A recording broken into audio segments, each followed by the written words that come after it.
This, ladies and gentlemen, is the last time. Finally, after so much fighting, they manage to corner the Demon King. Our protagonist, Kai, from the weakest class, is a dark mage. He remembers his beloved Colette and is determined to finally kill the Demon King. But suddenly, the Demon King attacks them, and one of his party members asks Kai to stop his movements. The protagonist then uses a skill called Bloodbind, and immediately the ability starts to take effect. The protagonist orders the binds to imprison the Demon King. The binds rush forward and seize him, preventing him from moving. Kai then yells for Ares to finish the blow. Ares smiles and advances, brandishing his sword. Out of nowhere, he plunges his sword into Kai, his older brother, making him vomit blood. With the strike, he manages to pierce both his brother and the Demon King. Kai, stunned, asks why his brother did that. The protagonist falls to the ground, nearly lifeless, while his brother lets out a malicious laugh and shouts that he managed to kill the Demon King, and, with that, has become the true hero. Kai turns with great difficulty and asks again why his brother did that. Ares, a stronger class hero, retorts, asking why Kai is surprised. He continues to smile uncontrollably and says that having a shitty dark mage for an older brother was disgraceful, emphasizing that Kai was too presumptuous to try to steal his glory. Johann, a high-class saint, also comments that having an evil dark mage as a companion in the best classes, even if it was a trial sent by God, was still too absurd. Kai, fallen and unable to do anything, asks what they're talking about and emphasizes that he always used his dark magic to help them. The redhead, hearing this, laughs uncontrollably. Her name is Elsa, an arcane swordswoman of ultra-rare class.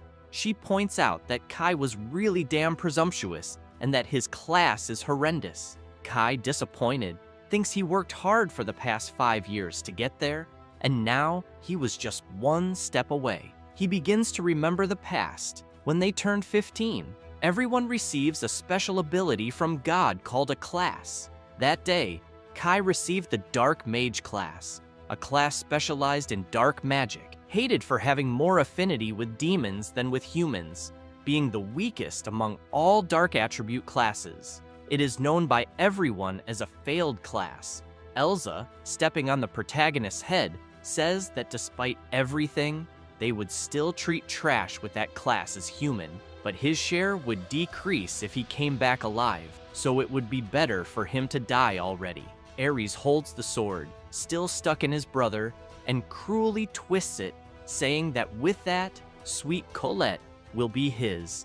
The protagonist screams with all the pain and hatred he was feeling. He remembers the past again, when his beloved Colette's father told them that the Dark Mage and Saint classes don't match, so the engagement would be broken off. Colette screamed, saying no, that was an exaggeration, and that she loved Kai. Her father ignored her and ordered her to say goodbye to him, as that would be the last day he would allow them to have contact. She, speechless, passed by the guards, disappointed, and began to remove her bracelet. She gave the bracelet to Kai and asked him to keep it. The two looked at each other, filled with sadness, and still holding Kai's hand, she said her final farewell. Kai felt shattered by it. Colette turned around and said that one day they would meet again, and that was a promise. Returning to the present, Ares continued laughing compulsively. He approached the protagonist and said she asked him to kill him, and so did their father. Their father was the strongest knight of the Sacred Kingdom and trained several fearless heroes. He is the head of the prestigious Austin family. Kai remembered his father saying they didn't need a filthy dark mage in the family, but if he participated in the subjugation of the Demon King, he would allow him to return to the Austin family. Kai, confused, asks about subjugating the Demon King. His father also said he would ensure that Kai rekindled the engagement with his childhood friend, Colette. Shortly after that, Colette was confined to a room in the royal palace and used to cast a large barrier to protect the sacred city. If Kai defeated the Demon King, she would be freed and they would marry, living a happy and peaceful life together. Kai remembers all the effort he put in to restore his father's trust and win Colette back. killing monsters and overcoming all challenges until he finally reached conjuring level 999. And yet, back to the present, his brother sarcastically says it's a shame. The older brother was killed by the Demon King, and the younger brother survived because he was unbeatable. As life fades from his body, Kai concludes that he was just a pawn in the hands of Ares and their father. He curses, unable to accept it all. Ares, holding the sword, says that finally, Kai won't be a bother anymore. He tells his brother to rest easy, as he will take good care of Colette, so he can die in peace. The protagonist, trembling, reflects that if he had known this would happen, he would have run away with his beloved far away, without caring about others or common sense. He would have just pursued happiness. Suddenly, he remembers the bracelet and hears his beloved's voice asking him not to die. Kai laments everything, wishing he could have seen Colette one last time. On a sunny day, birds are singing at the window, and a voice appears. Kai, how long are you going to sleep? Suddenly, the protagonist wakes up. He gets up, astonished, wondering what the hell happened. He feels short of breath and starts sweating cold. Noticing that Colette is there, he becomes confused, thinking she should be imprisoned, and wonders what she is doing there. Colette asks what happened, as he looks startled and covered in sweat. The protagonist doesn't answer. He only tries to understand why he is there, and without any injuries. Suddenly, he screams, asking what is going on, and the young woman, with a sweet expression, simply replies, "Good morning, Kai." Completely confused and still sweating cold, Kai looks at his beloved, thinking that something is strange, as she should be in her 20s now, but she looks younger.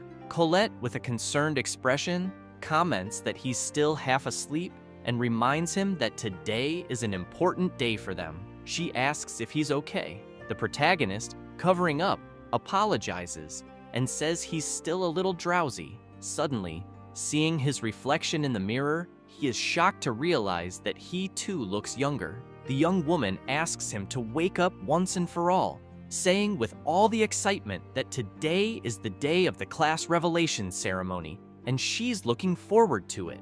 While Kai remains completely astonished, he asks if the ceremony is really today. Grabbing her shoulders, he asks what year it is, leaving her startled. Getting very close to her, he desperately asks if he is not yet a dark mage, leaving the young woman speechless.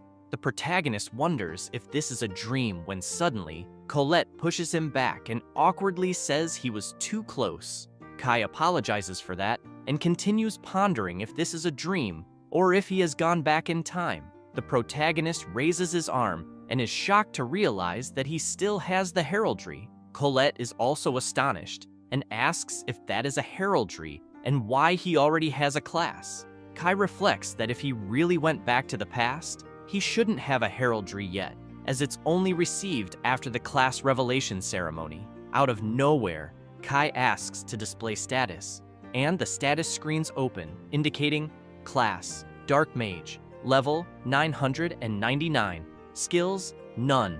Kai concludes that his status remained the same as before his death. Suddenly, he notices the message, Status Locked, Second Entry. He is left speechless by that. The protagonist thinks that crazy things have been happening one after the other, and that there is only one thing he understands so far. At this very moment, he is in the past. He wonders if this is some kind of magic, but quickly changes his mind, as it's beyond any existing type of magic, and no one could do something like this, not even the Demon King. However, he remembers hearing Colette's voice before losing consciousness. Suddenly, Colette calls him back to reality, asking if he's okay since he seemed lost in thought. She asks again about the heraldry. Suddenly, the bracelet starts to slip off the bed, falling to the floor with a noise. Colette notices and quickly picks it up, saying she thought she had lost it, but it was there the whole time. Kai remembers the bracelet and Colette's words when she gave him the jewel. "I promise we will meet again." Suddenly, Kai gets up, thinking that he finally understands. Looking at his beloved, he deduces that her bracelet held the power of the saint she possesses. He starts laughing to himself, leaving the young woman confused. Out of nowhere, he hugs her, saying it was all her. that now he knows what will happen and he can change the future. Colette, still confused, asks if he is a dark mage. The protagonist doesn't respond, only thinking that he can prevent Colette's imprisonment and her death. Still hugging her, he says that he will never let anyone take her from him again. The young woman widens her eyes, surprised, and asks what he is talking about. Kai realizes that she doesn't know anything and apologizes, trying to avoid explaining what's happening. Colette, slightly upset, says it's not that she didn't like it, but he hugged her so suddenly that it startled her. After all, they are engaged, so even if he wants that, Kai, embarrassed, quickly interrupts her. The young woman says it's okay. Kai, disappointed, comments that the engagement will be complicated when his family finds out he's a dark mage. Colette just listens, and he continues saying that people say dark mages are like demons. He remembers his father saying they didn't need a filthy dark mage in their house. The young woman, with a serene expression, says she doesn't see a difference between a dark mage and other classes, and emphasizes that he is still himself, after all. The protagonist, relieved, thinks that after everything, she remains the same person as always. He believes she didn't even change her attitude when she found out he was a dark mage, even with everyone hating him. Still, she extended her hand to him, and for that reason, he can't trust any other human, only his beloved. The protagonist begins to approach her, telling her not to be scared by what he's going to say. Colette, concerned, asks what happened. Kai shows his hand, explaining that he came back 5 years from the future, and now, the man before her is a level 999 dark mage. In shock, she replies, questioning him about being from the future and about that absurd level. He turns and says he will show her proof. The protagonist begins to use magic on his finger, which soon envelops the whole room, and he proclaims for the archdemon to rise from the depths. Suddenly, a giant demon appears with a terrifying roar. Colette almost faints upon seeing it and asks how that's possible. The demon continues with a frightening aura, making a horrible noise. Kai, still casting the spell, explains that level 999 dark mages can make pacts with high-level demons like archdemons. He remembers that the pact he made for the first time is still active, which shows that he will be able to use all the dark magic he learned without difficulty. The most important thing, this proves his theory was correct. Looking at Colette, he thinks they dreamed of meeting again, and the dream came true. However, he needs to hurry because there's no more time, as the class revelation ceremony is today, and the Demon King is born today. The giant demon kneels before the protagonist, leaving the young woman terrified. The demon asks Kai please to give him an order, and Kai, with his power, gives a slight smile. The protagonist, with magic at his fingertips, turns around and apologizes for scaring Colette, explaining that it was proof that he really is a level 999 dark mage. With a smile, she replies that yes, she believes him, and that she never doubted him, since he's not one to lie, but she admits that it scared her. Suddenly, Kai calls her, and taking her hands, he says that he's heard that not even 10 holy knights could defeat an archdemon. He also mentions that dark mages can't learn skills, but in return, they can master all types of magic and use many powerful spells. Colette finds it all incredible. The protagonist loses some of his excitement, and remembering his beloved in prison, he says she needs to listen carefully to what he has to say. She looks at him attentively. Kai explains that today she will receive the class of Saint, and Ares will receive the class of Hero. Excited, she says that another hero will be born in the Austin family, but the protagonist quickly interrupts, saying that this is a bad thing because if Ares becomes a hero, suddenly someone appears at the door. It's Ares himself, asking if his brother called him. The protagonist looks suspiciously at him, and both are shocked. Ares, curious, asks where the archdemon is. Kai and Colette are nervous about the situation, and as Ares approaches, the protagonist quietly asks if the archdemon has already left. He looks at the ground and notices that it's gone, while Colette remains tense.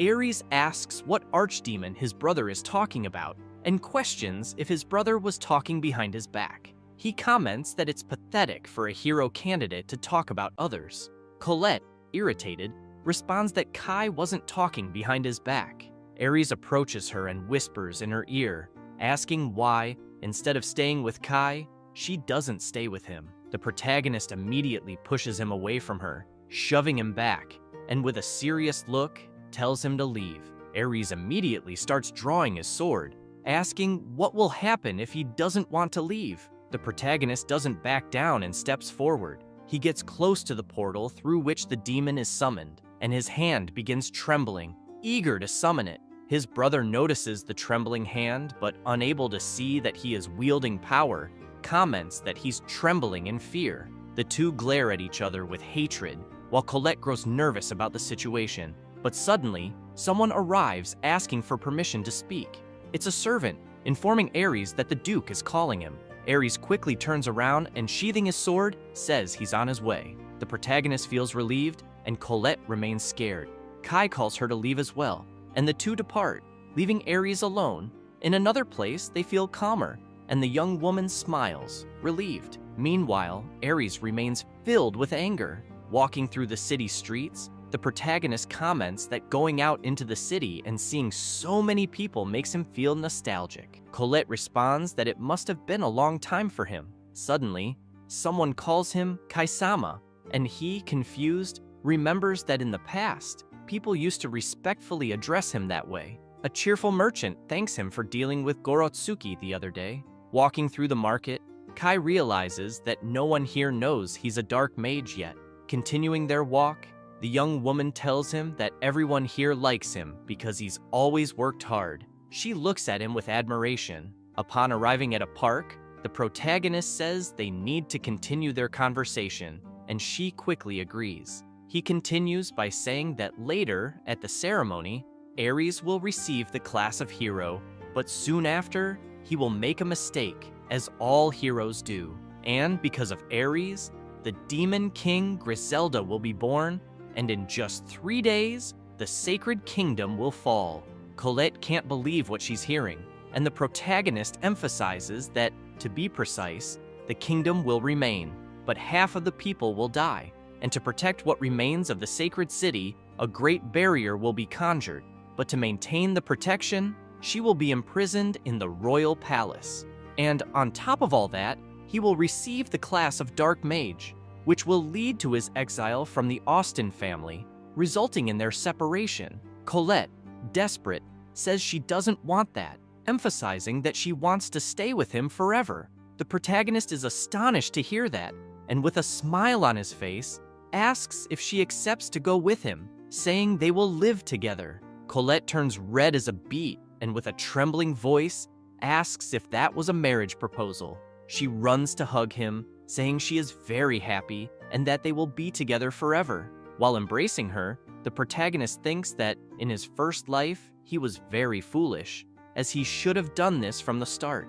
With a regretful look, he realizes that he should have given her that hug a long time ago. Sometime later, Colette is already mounted on a horse, and the protagonist asks her to hide in the village of Lacus for a while, as the chaos of the war won't reach there. She must arrive at the village within 3 days. Worried, she asks if he won't go with her. The protagonist bites his lips and says he needs to stop his brother Aries and prevent the birth of the Demon King.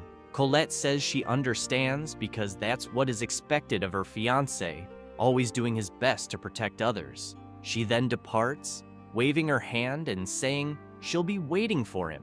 Kai, smiling, says he will resolve everything there and soon meet her, and closing his eyes, he says it's a promise. But he thinks that, in truth, his fiancé is wrong because he isn't doing it for the good of everyone, but for his own good. He will save Griselda from his brother Aries before she becomes the Demon King, and start a relationship with the demons, as their help will be essential to face his future pursuers. After all, he discovered that, in reality, the battle wasn't against the Demon King. He remembers Griselda, the Demon King, furious after finally finding the enemy of her friend Sasha, while the confused hero didn't even know what he had done, leaving Griselda even more enraged. The protagonist reflects that no one would have imagined that the bringer of peace, the hero, would cause the destruction of humanity, and If he manages to save Sasha, Griselda's friend, maybe he can prevent her from becoming the Demon King. With frightening and fully concentrated power, Kai says that now his rebellion against fate will begin. Sometime later, descending a dark staircase, Ares holds a whip in his hand, saying this is the last time he will ask. With her hands chained, a woman spits blood, which was already spreading across the floor. It was Griselda, completely wounded by Ares, who commands her, kill Kai. He looks directly into her eyes and orders again that she kill Kai. The young woman, even in that situation, doesn't back down and insults him, saying she doesn't take orders from filthy scum like him. Ares then whips her once more, saying that apparently she still hasn't learned what happens when she disobeys his orders. Griselda endures the blows firmly, and noticing her shackles, realizes they are for magical restraint. She says that if it weren't for them, Ares would already be dead. Ares begins to approach her again and calmly asks what she's going to do. He looks at her with superiority and steps closer, emphasizing that she is his slave and should know her place. Extremely irritated, he orders her once again to kill Kai at that moment, emphasizing that the prophecy says the hero will arise that day, and it will probably be his bastard brother. Ares remembers Khalit and Kai together, and comments that if Kai truly becomes a hero, Khalit will definitely marry him. Angry, he shouts that it would be absurd, and that he will not allow it, leaving the young woman frightened. He continues, saying that Khalit and the hero class must belong to him. Ares starts explaining that a hero possesses overwhelming fighting power, a light attribute chosen as the strongest by God, and being special is a hero's privilege. He can enter others' homes without permission, steal, break property, and everything classified as a hero's privilege is allowed by law. Enthralled by the idea, he asks if that isn't amazing, emphasizing that no one can oppose the only existence capable of defeating the Demon King. Excited, he continues commenting that if he becomes a hero, he can take any woman he wants. Imagining the women, he salivates, saying he really wants to be the hero. He remembers his brother and shouts that if he kills Kai, he will surely receive the hero class, and that was his last chance.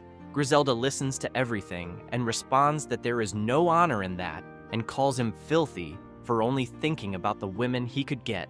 Enraged, Ares slaps her hard and, humiliating her, asks if she knows why he bought her. Griselda, even in pain, responds, telling him not to underestimate her, for she is a proud vampire with the blood of the Demon King running through her veins, and she will not do what he wants, even if he kills her. Ares insults her again and says he spent all his money on her. Drawing his sword, he says that in that case, he'll do as she prefers. He raises the sword, preparing to strike, and says he's going to kill her while she screams in fear. She closes her eyes, awaiting the blow, as Ares tells her to regret her choice in the afterlife. Suddenly, another girl screams, begging him to stop and pleading for her friend's life, and Griselda, crying, is surprised to see that her friend Sasha had woken up, telling her to stay quiet. Sasha insists that she won't be silent, even if it's an order from Griselda-sama. She continues, saying she'll kill Kai in Griselda's place, so Ares could free her friend. Suddenly, Ares kicks her in the head and, stepping on her, asks if she's sure she'll go in Griselda's place. Mockingly, he says she's just a low-level demon, and Kai is the prodigy of the Austin family. Sasha is terrified upon seeing the sword, and suddenly, he strikes Sasha swiftly, making her scream in pain. Griselda, desperate, cries out for her friend and calls Ares a scoundrel. Ares hears this, surprised, and gives a wicked smile. He grabs Sasha by the chin and, with disdain, asks if that maid is important to her. He starts laughing, making Griselda feel powerless. He continues, saying that demons wanting to act like humans are a joke. Ares places his sword on Sasha's neck and starts commenting that his father used to do this kind of thing a lot. He makes a small cut on the young girl's neck, leaving her friend terrified. Spreading his arms, He says he'll give her one last chance, asking her to say she will obey Arisama's orders and admit that she's trash, but will be a faithful servant of Arisama. Aris emphasizes that she only needs to repeat what he said and asks if, even as a dumb demon, she can manage that. Griselda says that it's too much humiliation, and Aris, still pointing his sword at Sasha's neck, threatens to kill her dear friend. Griselda grits her teeth in distress seeing that. Ares then raises his sword, preparing the blow, but suddenly Griselda begs him to stop, trembling with fear of losing her friend. Sasha, even in that situation, tells Griselda not to worry about her. Griselda, despite this, says she needs her friend and begins to cry. With a trembling, weak voice, she says she will obey Arisama. Sasha is shocked and says she can't humiliate herself like that she must keep her pride. Griselda is moved by hearing that and continues crying. Ares, confused by the dialogue, comments to himself that those two filthy beings are ignoring him. With his sword on his shoulder, he starts talking and, with a cold look, says, "Die!" He grabs his sword and strikes swiftly, but before the blow hits anyone, a loud noise comes from the cell bars.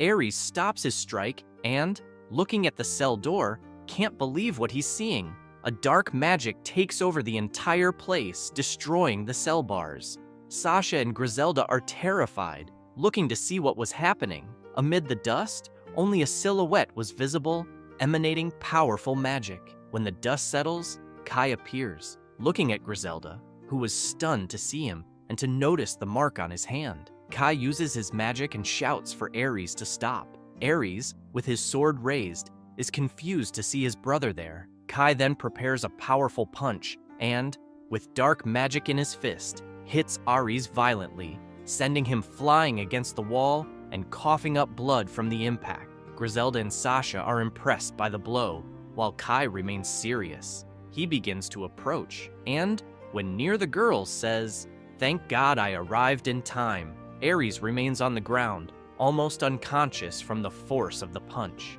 Griselda, in shock, asks who he is. Kai notices her pointed ears and says that she's probably Griselda, asking if a little girl like her would really become the Demon King. Griselda, confused, wonders about this Demon King and asks what he's talking about. Looking at the other young woman, Kai asks if she, then, is Sasha. The young woman, nearly fainting, calls out for Griselda. The protagonist, seeing that, wonders how his brother could have done such a disgusting act. Griselda, still not understanding anything, asks Kai how he knows their names, but Kai immediately asks her to wait a bit. He raises his hand and proclaims a black healing magic. He casts the magic on Sasha, who immediately begins to heal. She closes her eyes, feeling the relief of the healing in her wounds. Griselda, in shock, exclaims that he healed all her wounds at once, and Kai, focused, says that he will also heal her wounds. Looking at her, Kai thinks that Griselda has always been his enemy, but the girl in front of him now is not the same Demon King who killed thousands of innocents. She's just a poor little girl who was made a slave. The protagonist then casts his healing magic on her, and she immediately begins to heal completely. Kai then casts the spell, Break Bonds, and all the shackles start to crumble. Griselda is astonished, as all her wounds have healed, and even the slavery magic had disappeared. Touching her face, she wonders how that was possible in just an instant. Soon, the two girls embrace, relieved to have escaped that situation, and, crying, the two shout that they are finally free. Kai watches with relief and thinks that everything is finally okay. Sasha, still very emotional and crying, comments that when her territory was taken by Elsa, the demon hunter, she thought it was the end of everything. Kai hears this and turns, asking about Elsa and if she's a red-haired arcane swordswoman. Griselda, irritated, asks if he knows Elsa, and the protagonist responds that yes, he knows her very well. The two become furious hearing that, and Sasha immediately asks if he is an ally of Elsa. Kai, also irritated, shouts that he most certainly is not. He starts explaining that Elsa invaded demon territory to destroy them with an army of adventurers, and her purpose was always money. She made a fortune kidnapping and selling demons, and since the victims were all demons, humans always supported her. And thanks to her fame and skill, she joined the heroes group at only 17 years old. Kai, still irritated, says that just thinking about being her ally makes him want to vomit. Griselda remains suspicious, looking seriously at the protagonist, but says she still has to thank him, as he is her savior and will have her sincere gratitude. She asks for his name, and he promptly says his name is Kai Austin. Griselda says she now understands, so he is Ari's brother. She asks if Kai isn't a hero candidate and why he is helping demons. Kai ignores the question and asks if she would accept a partnership. Griselda is intrigued by the question. Kai, lowering his head and showing the mark on his hand, says there's no place for him in human society anymore. Griselda is astonished to see the mark and points out that it's the black heraldry, affirming that he's a black mage. Sasha says she now understands why he can use black magic, but still suspicious, says it's strange. She recalls all the spells he used and comments that he can cast 2 high-level spells simultaneously, something that can't be achieved at his age. Griselda agrees, saying he's still suspicious, but he did save them. The protagonist, lost in thought, ponders his brother's actions. Sasha, with a suspicious look, calls her friend. Griselda, determined, says it doesn't matter, she trusts him. Sasha then starts telling the protagonist that Ares wanted to kill him to get the hero class. Kai is shocked to hear that, and, looking at Ares, who was still battered from the punch, wonders why he's been trying to kill him all this time. Griselda proudly says that obviously she refused to obey Ares' orders, as true demons wouldn't participate in such filthy acts, and her friend Sasha applauds her for her beautiful words. She laughs, proud of her friend, who gets embarrassed. Griselda continues, saying that if Kai hadn't shown up, she would have lost a very important friend. Kai remembers the Demon King and thinks he'll never forgive his brother and that he has finally found Sasha's enemy. He looks to the side and sees the cheerful girls. Kai realizes he finally understands everything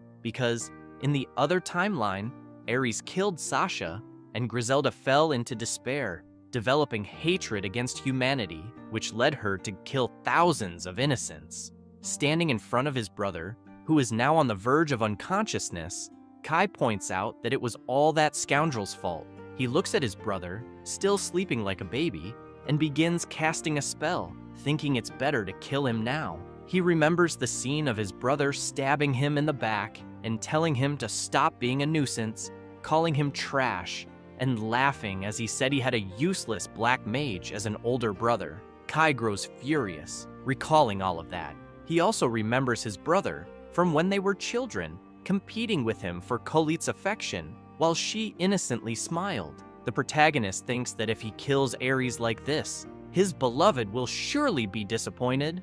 Suddenly, Griselda calls out to him, asking what he's doing. Kai closes his eyes and starts analyzing the situation, leaving Griselda intrigued. The three stand there in front of Ares, and suddenly the protagonist hits his own forehead, invoking a spell which confuses Griselda. Suddenly, a creature forms on the protagonist's forehead, and the creature starts moving, and out of nowhere enters Ares' mouth. Griselda and Sasha are astonished by this, and Sasha screams that the thing went into his mouth. Griselda asks if it was a curse, and the protagonist replies that she hit the nail on the head. Soon, the curse begins to take over Ares, and his face starts changing color. Griselda, curious, asks what kind of curse Kai used. Kai just watches his brother, who remains still, and says it's a curse that will turn his life into a living hell. Sasha asks about turning Ares' life into hell, and the protagonist quickly replies that she'll understand soon enough. The curse continues to take over Ares, and Griselda approaches him to get a closer look. She is impressed by the curse and says it is splendid. Sasha, a bit nervous, comments that not even demons have mastered that kind of dark magic, and that this Kai is becoming more and more suspicious. Kai feels a bit awkward and starts sweating, unable to explain himself. Suddenly, he begins to notice the girls, and when he sees Griselda's short dress and the low neckline of Sasha's large chest, he blushes and says they need some clothes. Both of them get embarrassed and start turning red as well. Kai then proclaims a dark magic called Wallach's wardrobe, and a sort of portal appears. Kai puts his hand inside and says there should be something for them to wear. He then pulls out some clothes and, showing them to the girls, says it would be better if they changed somewhere else. The two then start going upstairs. Once in a room, Griselda, with her arms raised, tells Sasha she can dress herself, and Sasha asks Kai to please wait in another room. The protagonist feels embarrassed and tells them to relax, as he won't look at anything. He turns his back and starts thinking that it's almost noon, and soon his brother will receive the hero class, and all the damage he's taken will be completely healed thanks to the hero class, except for the curse he cast. Kai begins to walk, thinking that the real problem will actually be the sacred sword. Soon, Griselda calls him, and he promptly looks. She is delighted with the dress and feels great wearing it. Gratefully, she says it's the first time she's worn something like that, and Kai, smiling, responds that she looks beautiful. She immediately blushes and shyly thanks him for the compliment. Sasha soon appears and, disappointed, says she can't believe Kai made Griselda wear a maid's outfit. Griselda, on the other hand, excited, says that Sasha looks beautiful in the dress too, and Sasha thanks her. The protagonist interrupts the two, asking if they could give him a moment of their attention. They both promptly look at him attentively, and he says he has something he needs to explain to them. They sit down, and after the protagonist explains everything, Griselda is shocked and asks if it's true, all that he said about coming from 5 years in the future, and that she was the Demon King. Kai explains that it wasn't just that, and continues saying that he was killed by his brother in the future and betrayed by the hero's group. Completely nervous as he recalls it, the protagonist says that's why he doesn't trust the hero or any humans anymore. Sasha, remembering the healing magic she received, says that now she understands why he has those magical abilities. With a serious expression, she continues, saying that the fact that Griselda turned into the Demon King is quite credible. Griselda turns to her, surprised to hear that. With a confident smile, Griselda says that if Kai were trying to trap them, he probably would have come up with a better lie, and besides, he saved them in the first place. Kai feels embarrassed by this, and Griselda continues, asking what he's going to do now. With determination in his eyes, Kai says that now he will destroy Elsa. Griselda is astonished to hear this, and quickly asks if it's true.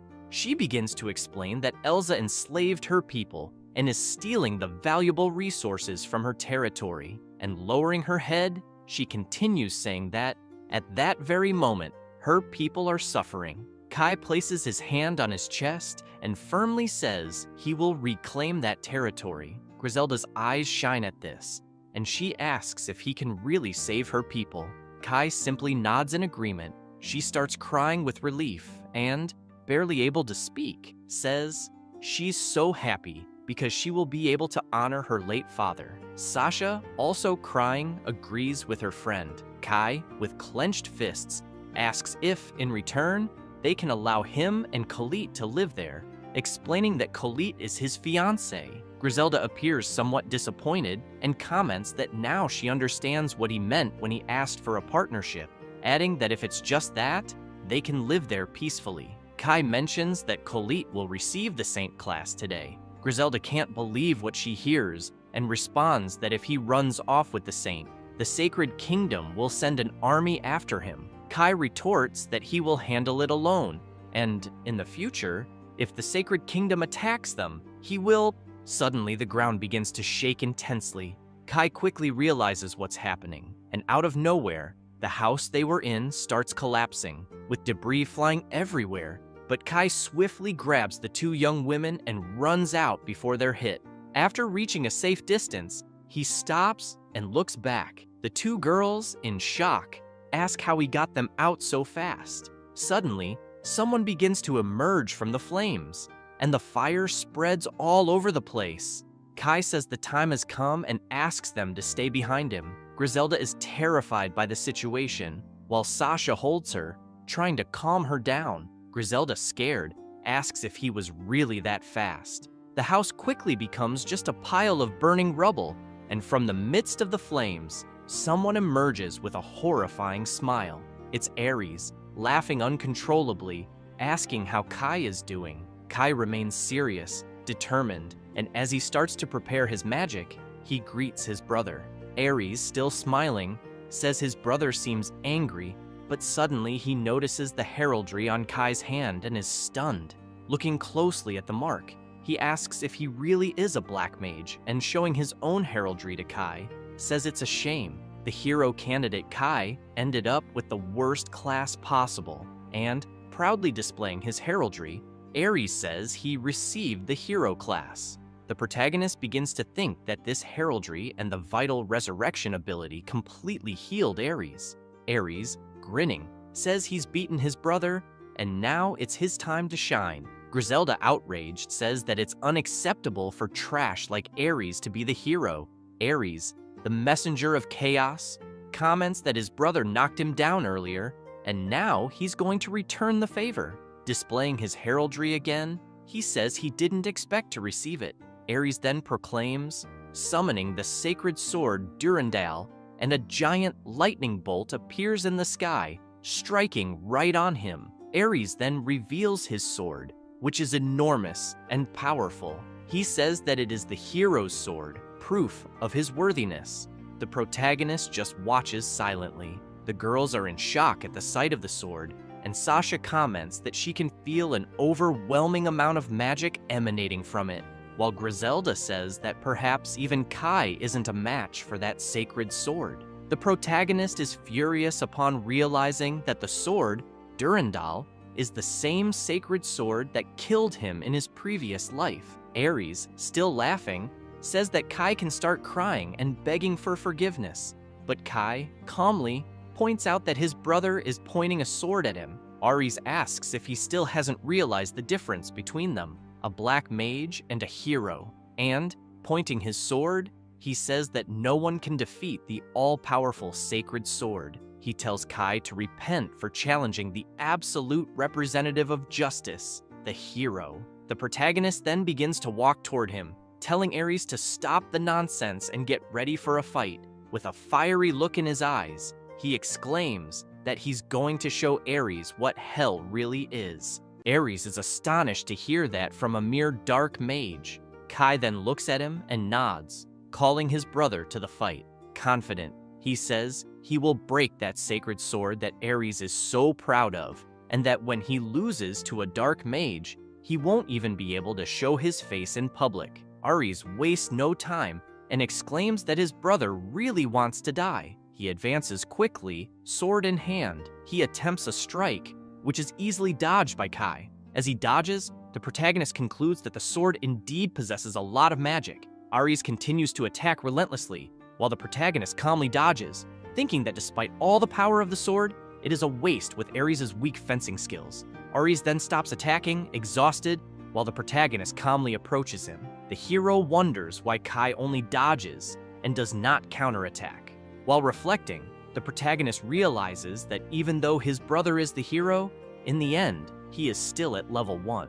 Suddenly, the protagonist hears a notification sound, and while dodging another attack, a notification alerts him that he received a hidden class in his past life called Black Star. Kai is dumbfounded by this and wonders what that hidden class is. Suddenly, Ares comes flying to attack Kai, who is distracted reading about his hidden class. The notification says that this is a special class available only to those who mastered the Dark Mage class in a life, and the Black Star class allows him to learn all dark attribute skills. Kai continues to read calmly, while his brother persistently tries to strike. The system says that if Ares commits evil acts, he will earn evil points to exchange for skills. The protagonist then realizes that he needs to be evil to get the skills. Suddenly, another notification appears, congratulating him, which surprises Kai. The system says he committed a wonderful evil act and will receive 1,000 evil points. Kai doesn't understand why he received the points, as he doesn't remember doing anything malicious. The system explains that he helped demons and turned against the hero. Dodging another blow, Kai understands why he received the points and says he's okay with that. The system then announces that it will show the currently available skills to compare. In the skill menu, summoning the demonic sword costs 1,000 points, Deathbearer costs 500, Shadow Clone 300, Dark Mind 100, Wave of Darkness 100 points, Blood Violence also costs 100, and Life Absorption also 100. Kai is amazed at the options and doesn't think twice. He uses the summoning of the demonic sword. The system alerts him that he spent 1,000 points to acquire the skill. Throughout all this, Ares was still trying to hit Kai, and annoyed, he asked the protagonist to look at him. Kai replies that he is too slow, and thus it will be difficult to hit him. Ares, even more irritated, calls him cursed. Suddenly, the mark on Kai's hand begins to emit a dark energy, and he summons the demonic sword, Tilfing, causing the ground to tremble and begin to open. Out of nowhere, a sword emerges from the crack in the ground with an absurd dark energy, leaving Ares in shock. The protagonist picks up the sword and reflects that now he understands why that sword is the favorite of the Demon King Griselda. He remembers that that sword scales the user's attack based on his dark magic, being the perfect weapon for him, who is a dark mage at level 999. Ares, frightened by all that power in front of him, with a trembling voice, asks what evil sword that was. Kai lifts his sword and looks at it closely, realizing it is absorbing his magic. The sword begins to emit a terrifying magic, and the protagonist concludes that this sword is indeed greedy. Griselda and Sasha are in shock watching this, and Griselda says that it is certainly the demonic sword of her father. Ares, scared out of his wits, wonders about that demonic sword. Kai then moves his sword from side to side quickly, leaving Ares even more confused. He, smiling, asks what the protagonist is trying to attack. With just that movement, Kai cut absolutely everything in the path of his sword, and Ares, turning around, notices that everything behind him has been destroyed. Kai, looking at the sword, says he still doesn't know how to control all its strength. Ares, astonished by all that power, begins to scream, asking what that was and what ability it was. The protagonist, looking attentively at the sword, thinks that, in fact, the sword is converting his magic into destructive power. Out of nowhere, Ares, who is scared, begins to laugh, and chuckling, says that Kai had scared him for a moment. He asks if Kai had forgotten the strength of the attributes. He explains that the attribute of the sacred sword is light, and of the demonic sword is darkness.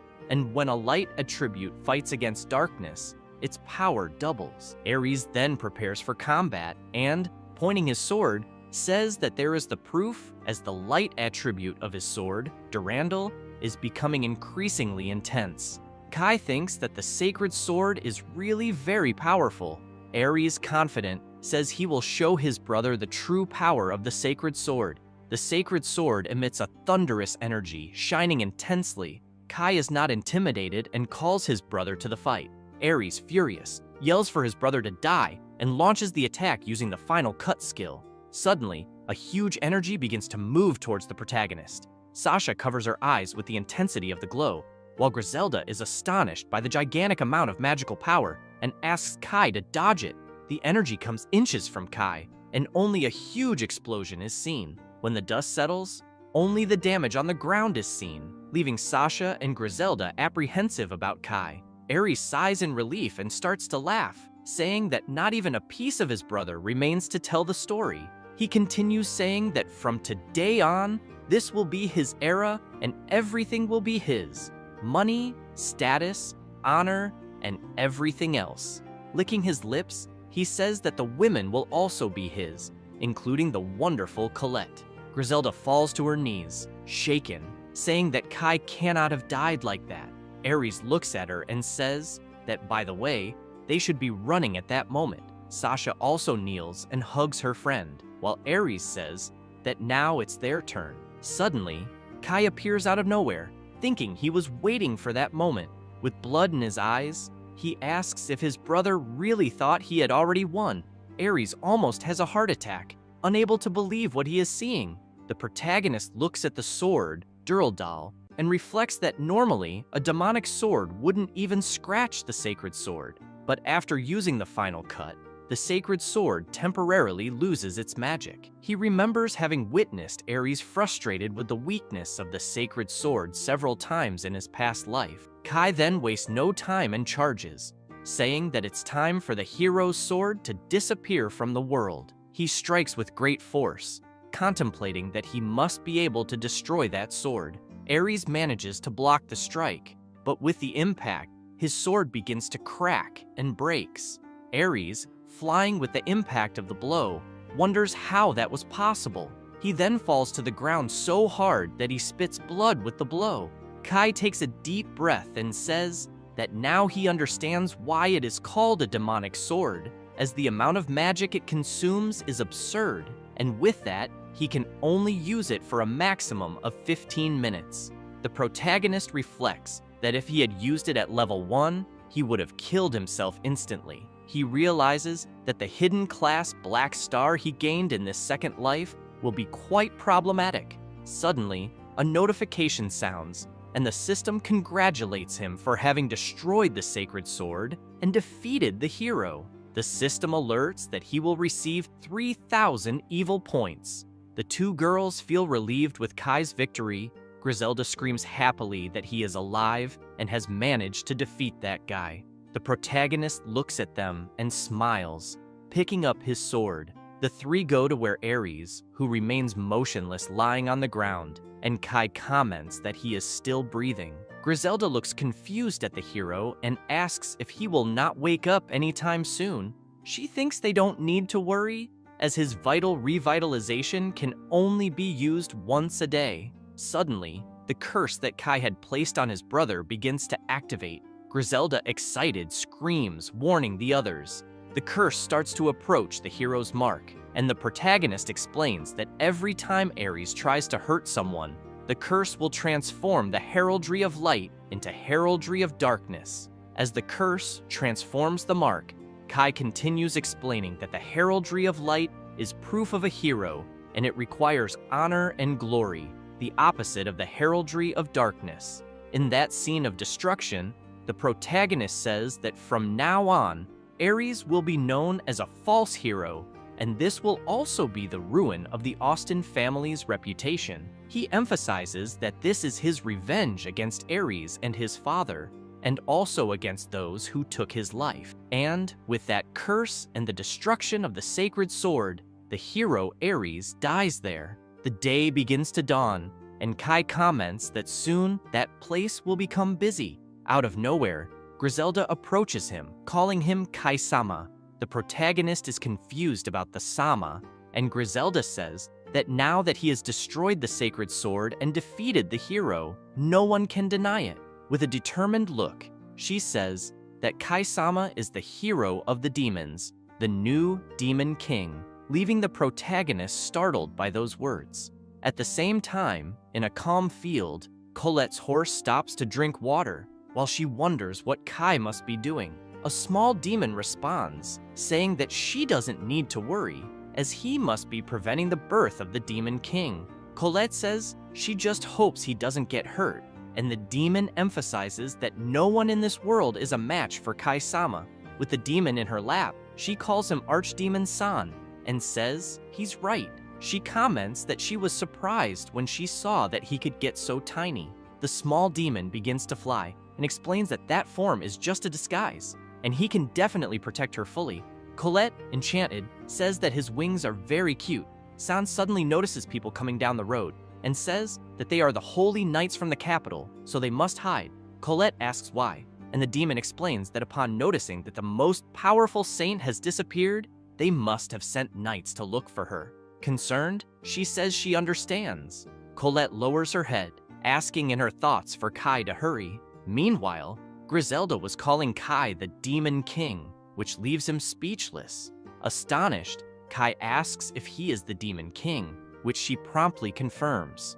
The protagonist pushes the young woman away, asking her to calm down, and explains that just because he can use the demonic sword doesn't mean he is the new Demon King. Griselda asks what he was talking about, and with eyes shining fascinated, she says that the invocation of the demonic sword is a skill reserved only for those with the class of Demon King, and that was proof that cannot be denied.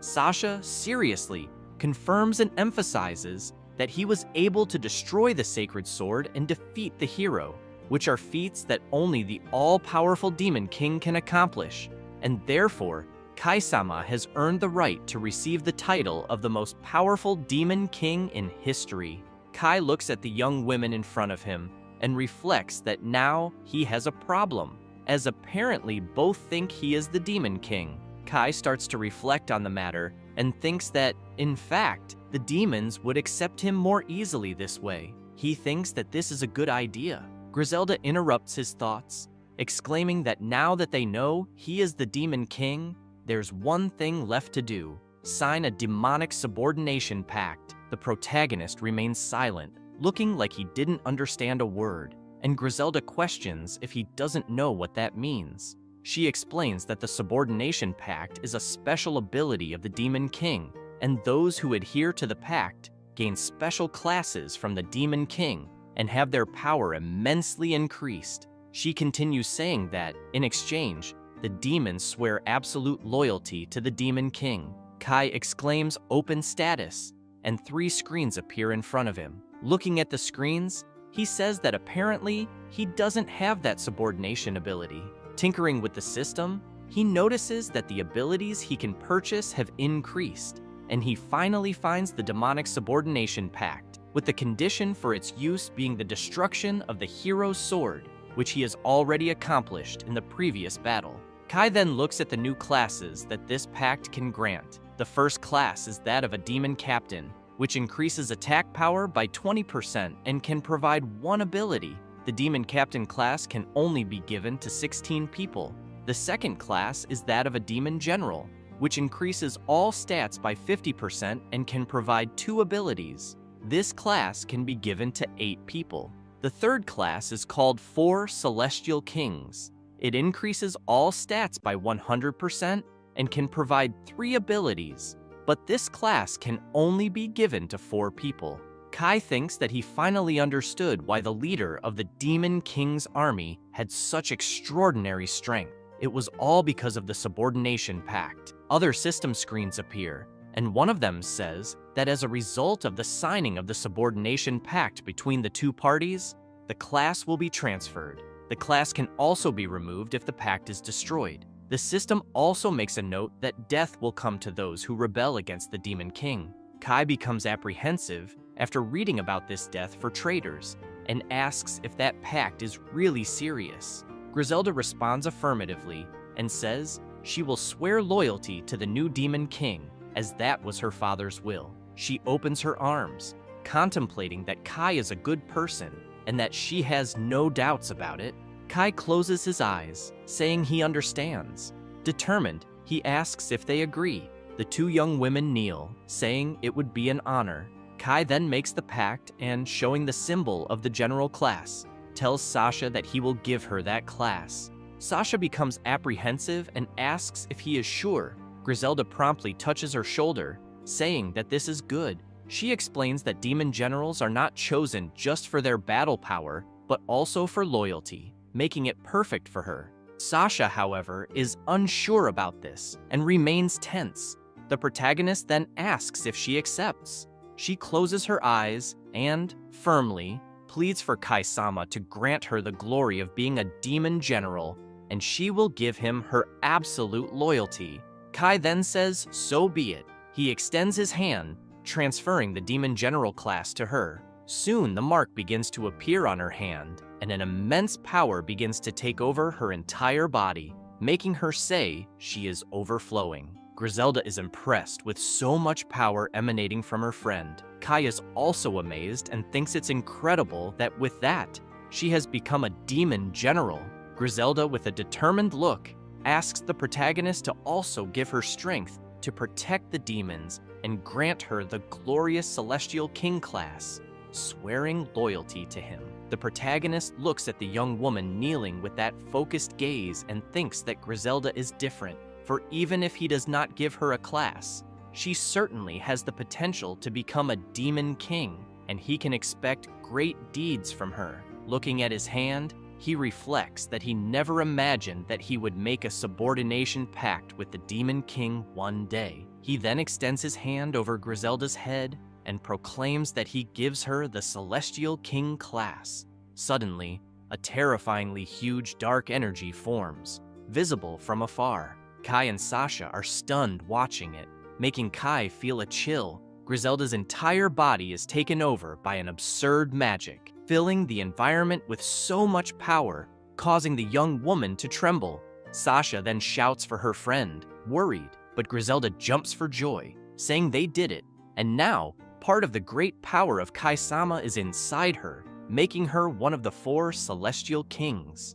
The protagonist just observes admiringly, thinking that this is expected of the Demon King Griselda. Sasha gets excited and congratulates her friend, who responds proudly that they managed to escape the hero and even became servants of Kai-sama. Sasha seems a bit upset and comments that she also hopes to be useful. Griselda promptly shouts that yes, and stresses that they will become even more powerful and will build a new world of demons with the protagonist.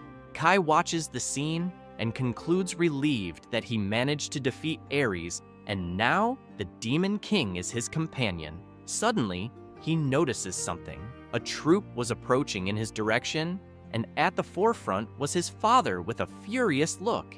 Drawing his sword, he asks his son to explain the whole situation. Completely distraught, he continues asking what Ares is doing on the ground and what he is doing with those demons. Quickly steps forward, and Griselda comments that that man has a firm stance. She asks who he is, and Ares answers that he is the commander of the Order of Holy Knights, his father. Without wasting time, the knights go up to Ares, who is lying on the ground, and one of them checks his breathing, soon affirming that Ares is breathing.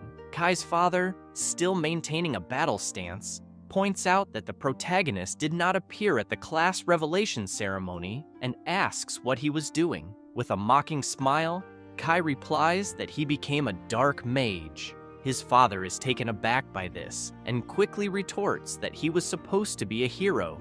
The protagonist shows the heraldry on his hand and declares that from now on, he will be striving to be a demon king. His father is terrified by those words and begins to shout, saying, "That is the black heraldry." He asks if he really became a dark mage. Astonished, he emphasizes to Kai not to joke about becoming a demon king. Out of control, he yells, asking if Kai has lost the justice that was in his heart, as he was the pride of the Austin family. The protagonist clenches his fist and, remembering the deeds of his brother Ares, responds that he has witnessed the justice of the Austin family more times than he would like, which includes tortures and threats, in addition to the fact that they hid the birth of the Demon King. Kai remembers the harsh words of his father and continues saying that he had expelled his own son from home and commanded his death, and that is the justice of the Austin family. With determination in his voice, Kai affirms that if that is being just, he prefers to be evil. The patriarch responds that Kai has been corrupted by that filthy class and that he will not escape unpunished. Kai is undaunted and says that his father does not need to worry, as he and the Austin family will no longer be of any use. He then snaps his fingers and exclaims, "Expel." Suddenly, flames appear everywhere behind the knights, leaving them terrified. Geese quickly turns around and sees flames consuming everything around him. He asks what kind of magic this is, and his subordinates inform him that the situation is dire, as the area surrounding the mansion is being ravaged by fire. A citizen yells that the flames are spreading fast and begins to flee, warning that the stable is also ablaze. The man turns to the protagonist and demands to know what the hell he did. Griselda questions Kai about when he prepared all of this, and he explains that he did it while searching for them. He details that he made sure to prepare the fire, ensuring that no one would be trapped by the flames. Suddenly, the system congratulates him for setting his parents' house on fire, commenting that it was a magnificent evil act and rewards him with 500 points. Kai thinks he got lucky, as he hadn't expected that, and concludes that the system aligns well with vengeance. The protagonist then acquires the skill Dark Attribute Reinforcement. With each level up, his dark power will increase by 1%. Kai's father, still furious, asks how he could have done such a thing. Kai promptly responds that the Austin family must be destroyed. With his gaze fixed on his father, he declares that this is his form of justice. Enraged, Geese calls him a bastard and orders his subordinates to kill Kai, saying that this monster is no longer his son. The soldiers, armed with spears, quickly surround Kai.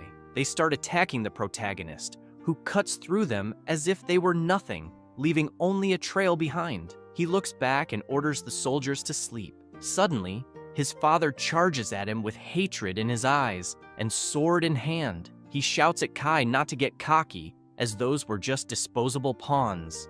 Kai quickly summons his sword, Thilfing, and challenges his father to a fight. The sword materializes in the protagonist's hand, and the two clash their blades, bravely testing their strength. Geese is astonished by the power of his son's sword, while Kai remains steadfast. Suddenly, his father pulls his sword back, but as he prepares a new strike, he realizes Kai is already poised for another attack.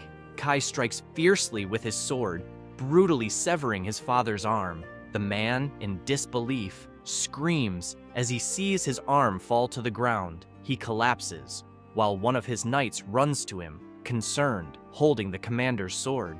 Geese wonders if the sword wielded by his son is truly the demon sword, and contemplates that his son has abandoned any trace of humanity. The man then grabs the sword with his other hand and drives it into the ground, attempting to use knightly healing, claiming this skill would restore his arm. However, he soon realizes that the ability has no effect, leaving him terrified. Kai calmly explains that the Eternal Blood skill is a magic that prevents any form of healing. He recalls that it's a high-level magic that only level 850 black mages can learn, and that he cast it the moment he cut his father. He tells his father that not even a saint could heal him.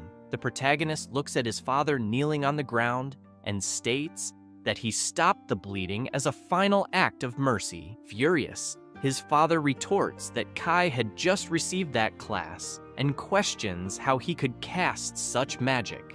Kai ignores the question and says that a warrior who has lost his dominant arm is as useless as a $3 bill. With a hollow gaze, Kai declares that his father's justice has no more power. Writhing in pain, Geese asks how Kai could do this to his own father. The protagonist recalls when he was forcibly separated from his beloved, and the moment of his death in the future, when Ares revealed that his father had ordered his execution. Kai closes his eyes and exclaims that his father ordered his death in the past. Geese, confused, asks what his son is talking about. Suddenly, the system congratulates him again, explaining that Kai had left his father wounded beyond any healing, and for that, he received another 500 points. Meanwhile, Geese looks at his son Ares, who is still lying on the ground, and a wicked smile forms on his face as he thinks he finally understands. And, still gazing at Ares, he realizes that Ares is the hero, not Kai. The man shouts that Ares will surely be blessed with the hero title, as St. Johann's prophecy is absolute. The protagonist merely watches the scene in silence. His father starts to laugh and yells for them to heal Ares, as, together with the hero, they can surely defeat that evil dark mage. A soldier approaches Ares, but, terrified, points to his body. Geese turns around, asking what's wrong, and is completely paralyzed upon noticing that Ares also bears a dark heraldry. He cannot comprehend how this is possible since Johann's prophecy was supposed to be infallible. The protagonist, observing this, thinks that his father is partially correct, and that Saint Johann's prophecy indeed did not fail, for Aries received the hero class. However, due to the curse Kai cast on his brother, the light heraldry is being masked by the Dark One. The Prota then reflects that Johann is the greatest threat to his plan. He remembers the prophet saying that having an evil dark mage among the best classes, even if it was a trial sent by God, was still an absurdity. Kai considers that Johann's unique prophecy skill allows him to see fragments of the future every 7 days. Thus, he needs to get rid of the prophet as soon as possible. Kai snaps back to reality and, looking at his father, asks if he will also cast Aries out. He points out that all his father's efforts resulted in demonic classes, and that this marks the end of the esteemed Austen family. Outraged, his father screams that this would never happen, that it could only be a nightmare. On his knees, head bowed, he wonders what will become of the glory of the Austen family now. One of his soldiers asks what they should do with Aries, inquiring if he should cast a recovery spell. Guy screams that it's not necessary and calls Aries filthy. He exclaims that the Austen family does not need dark classes and would rather see him dead. The protagonist looks at Aries and thinks his father is a fool, since Aries is, in fact, a hero of light, who will now lose his noble status. Kai concludes that he has finally completed his first objective and that his mission here is over. He bids farewell to his father, turns his back, and starts to walk away. With a choked voice, the Prota's father asks if Kai will really side with the demons, for he is the eldest of the Austen family. Kai immediately replies yes, leaving his father stunned. Remembering the moment of his death in the past, Kai concludes by stating that, indeed, he will join the demons. He recalls Colette and concludes that she is the only human he can trust. The Prota then approaches Griselda and Sasha, calling them to leave. The two look at Kai with admiration, and he reflects that they have shown him that even demons have hearts. He considers them radiant, especially for someone like him who has experienced the worst side of humanity. Kai glances once more at his father, who remains on his knees, despairing, and says, "Goodbye." Kai and the girls then leave the mansion, and as they pass through the gate, a guard asks Kai what happened inside. The protagonist tells the guard to inform his father that he doesn't need to watch him leave. The guard tries to ask what's going on, but before he can finish his sentence, Kai looks at him firmly and states that he will kill anyone his father sends after him.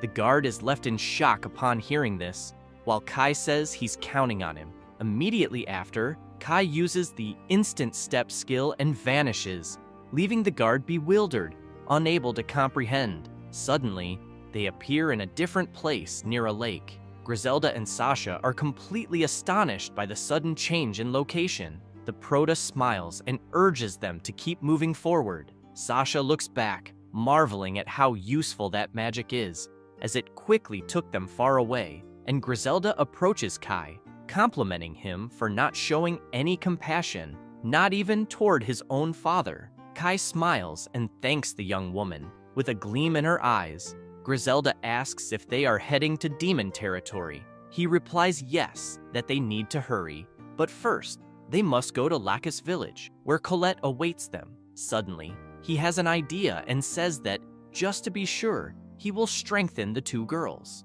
Griselda, confused, asks if they can get even stronger. Kai then extends his hand and begins using his magic, saying he will lend them the level 10 dark attribute enhancement. The two young women feel the full force entering their bodies, and Griselda comments that she feels an intense heat rising from within, while Sasha says it's far too stimulating for her. Looking at Griselda, Kai reflects that this is one of the abilities of the Subordination Pact, which allows him to lend abilities to his subordinates. He observes Sasha, who is absorbing the power, and concludes that the abilities he lends do not disappear from his list. Rather, they are being shared. Sasha then collapses to her knees, exhausted, and thanks the Prota, while Griselda can barely stand. Seeing this, Kai apologizes and suggests that they should rest a bit. The two young women were worn out. They sit on fallen tree trunks to catch their breath. Putting his hand in his pocket, Kai wonders if Colette is okay. He then takes out the bracelet and, looking at it, thinks that although this gift is broken, it still emanates powerful magic. Suddenly, he remembers the item analysis skill, which allows the user to see attributes and use any item. This skill costs 500 evil points. He uses the skill on the bracelet, and the information revealed is Time Bracelet, a bracelet that responds to the prayers of those who wish to see their loved ones again. It contains the magic of the Saint of Time. This item has already lost its time control magic, increases the wearer's magical defense by 5%. Kai then understands that, just as he suspected, it was thanks to the bracelet's power that he was granted a second chance. He remembers when Colette gave him the bracelet, and with tears in her eyes, she said they would meet again. The Prota grips the object tightly and thinks that the Austen family and everyone who separated them have been destroyed, and now the future will change. Kai then ponders about the Saint of Time and wonders if Colette has a hidden class, just like him, for she was not just a saint. Regardless, he needs to reunite with Colette as soon as possible. Suddenly, Griselda interrupts his thoughts, asking if there's a problem. Kai responds that everything is fine and that they can move forward cautiously. With determination, he silently asks Colette to wait for him. Elsewhere, a servant reveals information to his superior. The mysterious man thanks him for the information and praises him for his good work. This man is Prophet Johann, who with a wicked smile declares that he has finally found the Saint of Time. Sometime later, in a small village, several people are tied up while the prophet's subordinates interrogate them. Soon, several of them approach a bound man, and seeing a sword approaching, the poor man begins to tremble with fear. Then, Johann says that he has already triangulated the location of the Saint Colette, so there will be no need to interrogate them any further. He thanks everyone in the town for their cooperation. Johann then asks one of his subordinates to use the forgetting magic on them before releasing them, which he promptly agrees to, while the bound men become scared, asking about the forgetting magic. One of them, screaming, says that this magic is dangerous. As he heard, it drives people insane. Johann, losing patience, says that the man is quite stubborn, and if he insists on resisting so much, he will make an exception for him. He then orders his subordinates to obliterate the man and asks if anyone else wishes to oppose the forgetting magic, causing all the other men to fall silent. After no one objects, the prophet smiles and says that it's a good thing it was only one person. Moments later, only screams can be heard, scaring the birds in the area. Meanwhile, Colette runs through the forest, fleeing from the prophet's men, and despite being exhausted, she continues without looking back. At the same time, Johann, raising his arm, says that this is the will of the Pope and welcomes the saint, for by receiving her, they will be saved. However, the only thing on his mind is his own salvation, as he doesn't care about demons or the demon king, only desiring the power of the second loop of the saint, reflecting that the time of the saint is the only thing that makes this possible, and she should not think she will escape the prophecy. Meanwhile, she keeps running tirelessly. Then, one of the church warriors asks the prophet why the saint is fleeing from them, and he replies that this is strange, and since it is already night, she may have confused them with thieves. However, he knows that she probably sensed something with the power of the time of the saint. After a while, Colette stops, and looking back, says she won't be able to escape. She quickly sees the warriors approaching, and the archdemon laments not having noticed earlier. Realizing there is no other way out, Colette says it's fine, and she is sure he will understand if they talk. Not long after, the prophet approaches. Reverently, he says, "It's a pleasure to meet her." He then looks closely and notices the mark on the saint's hand, concluding that it is indeed true. The time of the saint is real. She then asks why he prepared such an extravagant reception, and he replies that, to be honest, a prophecy informed them that the demon king will be born, and they need to protect her because only she will be able to protect the royal capital with the barrier she has. Colette is stunned to hear this, and before she can say anything, Johann says that this is her duty. Still with her fist clenched, she says he shouldn't worry about it, because the birth of the Demon King was prevented by the true hero, Kai. Upon hearing this, Johann is shocked. She continues, asking if it wasn't prophesied that the Demon King would be born today and half the population would be killed, arguing that since this hasn't happened yet, it must have been Kai who prevented it. Hearing all this, Johann is intrigued and asks how she knows about his prophecy. The saint then responds that Kai told her, and even though the prophet doesn't believe it, Kai returned from 5 years in the future, and on that day, he saved countless lives, so he is the true hero. Johann is even more surprised by these words and bursts into laughter, asking what happened and saying that now he understands, affirming that he is witnessing living proof of the second loop. With a malicious look, he asks if the Kai she is talking about is the son of the Austen family, which she confirms. Then the prophet says that he is sorry to inform her, but he used the terrifying power of the abyss to almost kill his own brother, then rebelled against the Austen family, and even set fire to the family's mansion before fleeing. This shocks the saint, who asks if that really happened, claiming she doesn't believe this story. However, Johann, with a bizarre smile, says that his prophecy is absolute, and Kai Austen is the new Demon King. With that, he questions whether the saint will really ally herself with the Demon King, and comments that he can see that the saint is losing composure. He then gestures with his hand, and the prophet's warriors quickly advance toward Colette, while he asserts that she has left them no choice but to capture her. Johann reflects that Kai Austen from the second loop is a terrible threat to his plans, but sees that he has a special connection with Colette. So, if he takes the girl hostage, Kai won't be able to act against him, and he might even be able to extract some information. He also reflects that the time of the saint is indeed the key to the second loop, and the day when he will rule sovereign over the world is getting closer.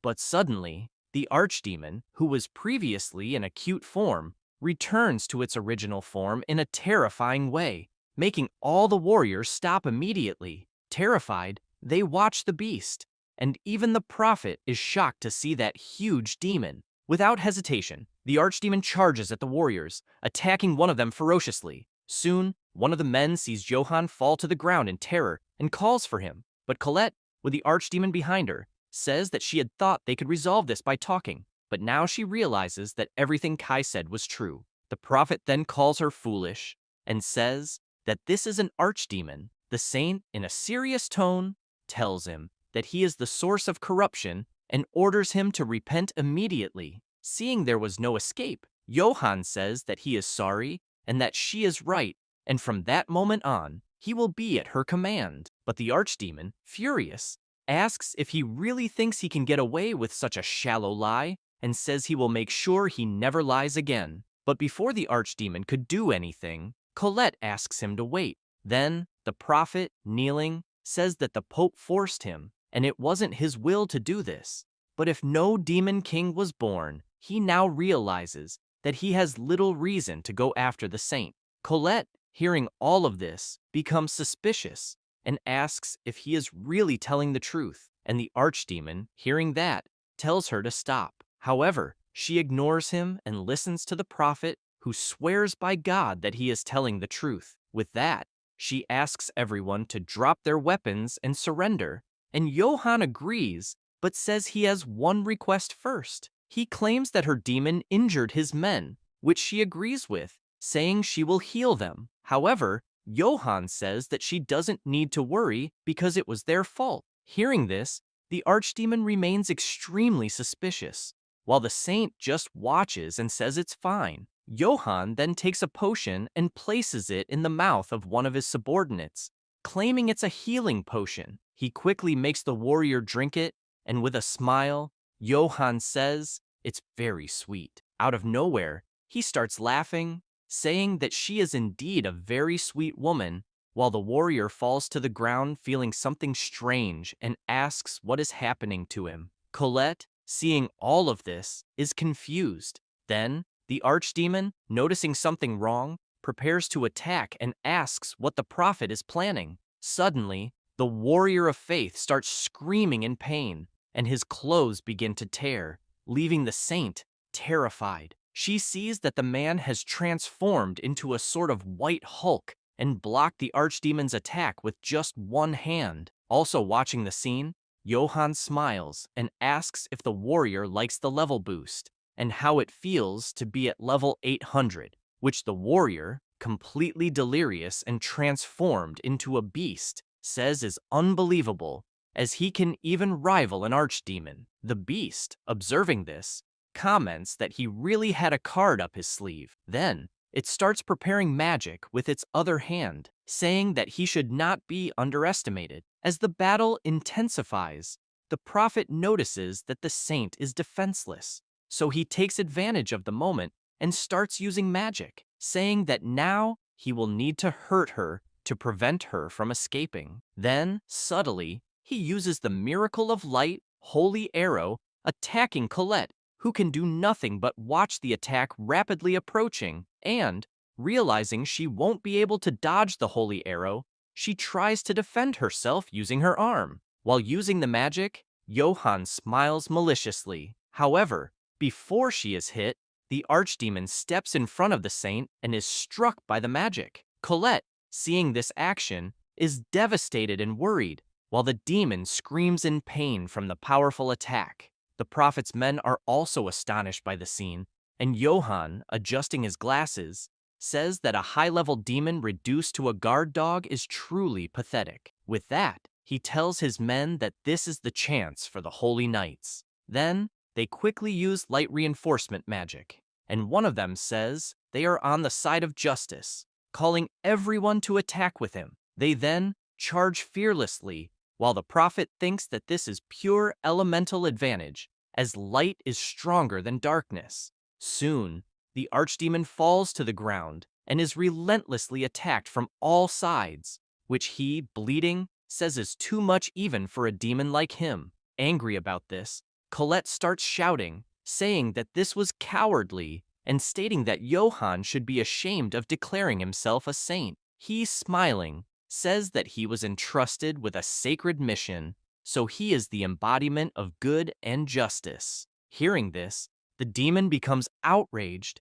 commenting that humans are filthy, but soon falls to the ground again due to the blows, unable to react. As he takes more extremely powerful attacks, he asks Colette to flee. Moments later, he is completely obliterated, leaving the girl paralyzed, unable to believe what she is seeing. But soon, the White Hulk, with a sword in hand, says that it's finally over. However, he feels something strange again, and his veins begin to bulge until suddenly, they all begin to burst, making him look like a ketchup packet being popped. Suffering, he kneels desperately in pain and says that it hurts so much. Then, he screams for Johann to save him. However, the prophet, with disdain, tells him to stay away and calls him a filthy being. This makes him even more terrified, thinking that this would be his end, until suddenly, the saint places her hands on his arm and, staring him in the eyes, begins to heal him, saying that she will not abandon him and will heal him immediately. With these words, the man becomes emotional and starts crying. As he sheds tears, the saint continues trying to heal him. She concentrates, giving everything she can in that situation. However, the man says he is sorry and dies suddenly, staining the saint, who looks at it in disbelief. The prophet then approaches, saying that this is filth and they need to clean it up now. Colette, trembling with fear, asks if he already knew this would happen, which he confirms, emphasizing that they managed to improve the strength of that magical potion several times. But Colette interrupts him, crying uncontrollably, and on her knees says that, despite Johann calling Kai the Demon King, the true Demon King is actually him, acting against humanity. However, Johann simply closes the book, saying that it's a pity, and approaching the saint, says that he thought this would be fun for her as well. Hearing these words, Colette cries even more, outraged and furious with everything happening, while the prophet turns and tells his men that there is an emergency, explaining that Colette had a subordinate of the Demon King as a bodyguard, and her mind has undoubtedly been corrupted. He then looks back with a bizarre smile and uses the holy bonds, sacred chains to bind the girl, saying that she should listen well, because the demon king Kai is their true enemy, and from now on, she is forbidden from acting for his benefit. The girl, desperate, simply screams, and he continues, saying that if she breaks that restriction, the chains will tighten, increasing her suffering. Completely immobilized, she falls to the ground, claiming that Kai is not their enemy, which makes Johann say that the rumors that she really loved him are true, and that's beautiful. However, he wonders how long that love will last, because soon all that love will turn into nothing but pain. Hearing these words, Colette simply closes her eyes, thinking of her beloved, and while the prophet smiles, one of his subordinates approaches, saying that this is an exaggeration because the saint had mercy on them before. Johann listens attentively, and without hesitation, strikes the man with power before he could do anything. Immediately, the paladin falls lifeless to the ground, while the prophet says that another heretic had appeared. After witnessing the scene, Colette says that this is too much cruelty and emphasizes that God is watching this evil behavior, and at some point, he will be punished. He responds by saying that it was God who gave him the title of saint, and he is justice, and asserts that she will be judged by the heavens. Colette, completely surrendered, says that this couldn't have happened, and that's why she is sorry, and this makes the chains tighten even more. Johann laughs upon hearing that, and says that with the saint in his power, even the second demon king will not be a problem. Meanwhile, elsewhere, Kai wonders if his beloved has made it to the village safely. Watching the village still distant, he continues carrying firewood until he finally reaches a cabin. Upon entering, he is informed that dinner is ready, and while the girls serve the food, he says that this is amazing. With a smile, he comments that it looks delicious, and after using so much of the shadow step, he's starving. But suddenly, he feels something, and the heraldry on his hand begins emitting powerful energy, making him drop the firewood he was carrying. This leaves Griselda worried, and she asks if he is okay. Kai observes his hand and notices that this is actually the magic he had allocated for the archdemon, which has now returned. This makes him worried, wondering if the demon had been defeated. He then concentrates and telepathically calls for the archdemon, who soon responds, saying that he is there. Kai asks what happened to Colette, and to his surprise, the archdemon says he is sorry and informs him that she has been captured. Minutes earlier, Griselda was commenting to Sasha that Kai is a very skilled hunter and can catch food in the blink of an eye. Sasha then says that he mentioned having traveled alone for a long time, and Griselda responds that it really makes sense. With a sparkle in her eyes, she says that Kai even knows the habits of the forest rabbits by heart and remembers when he had taught her how to hunt. She comments that Kai is able to catch one of those rabbits with great ease. Observing the girl's excitement, Sasha says that Griselda seems so different when she talks about Kai. This makes her embarrassed, asking what Sasha is trying to say, but the blonde, smiling, says that it's nothing. Then, noticing that Kai had dropped the firewood, they hear him say that Colette has been captured, leaving them confused and worried.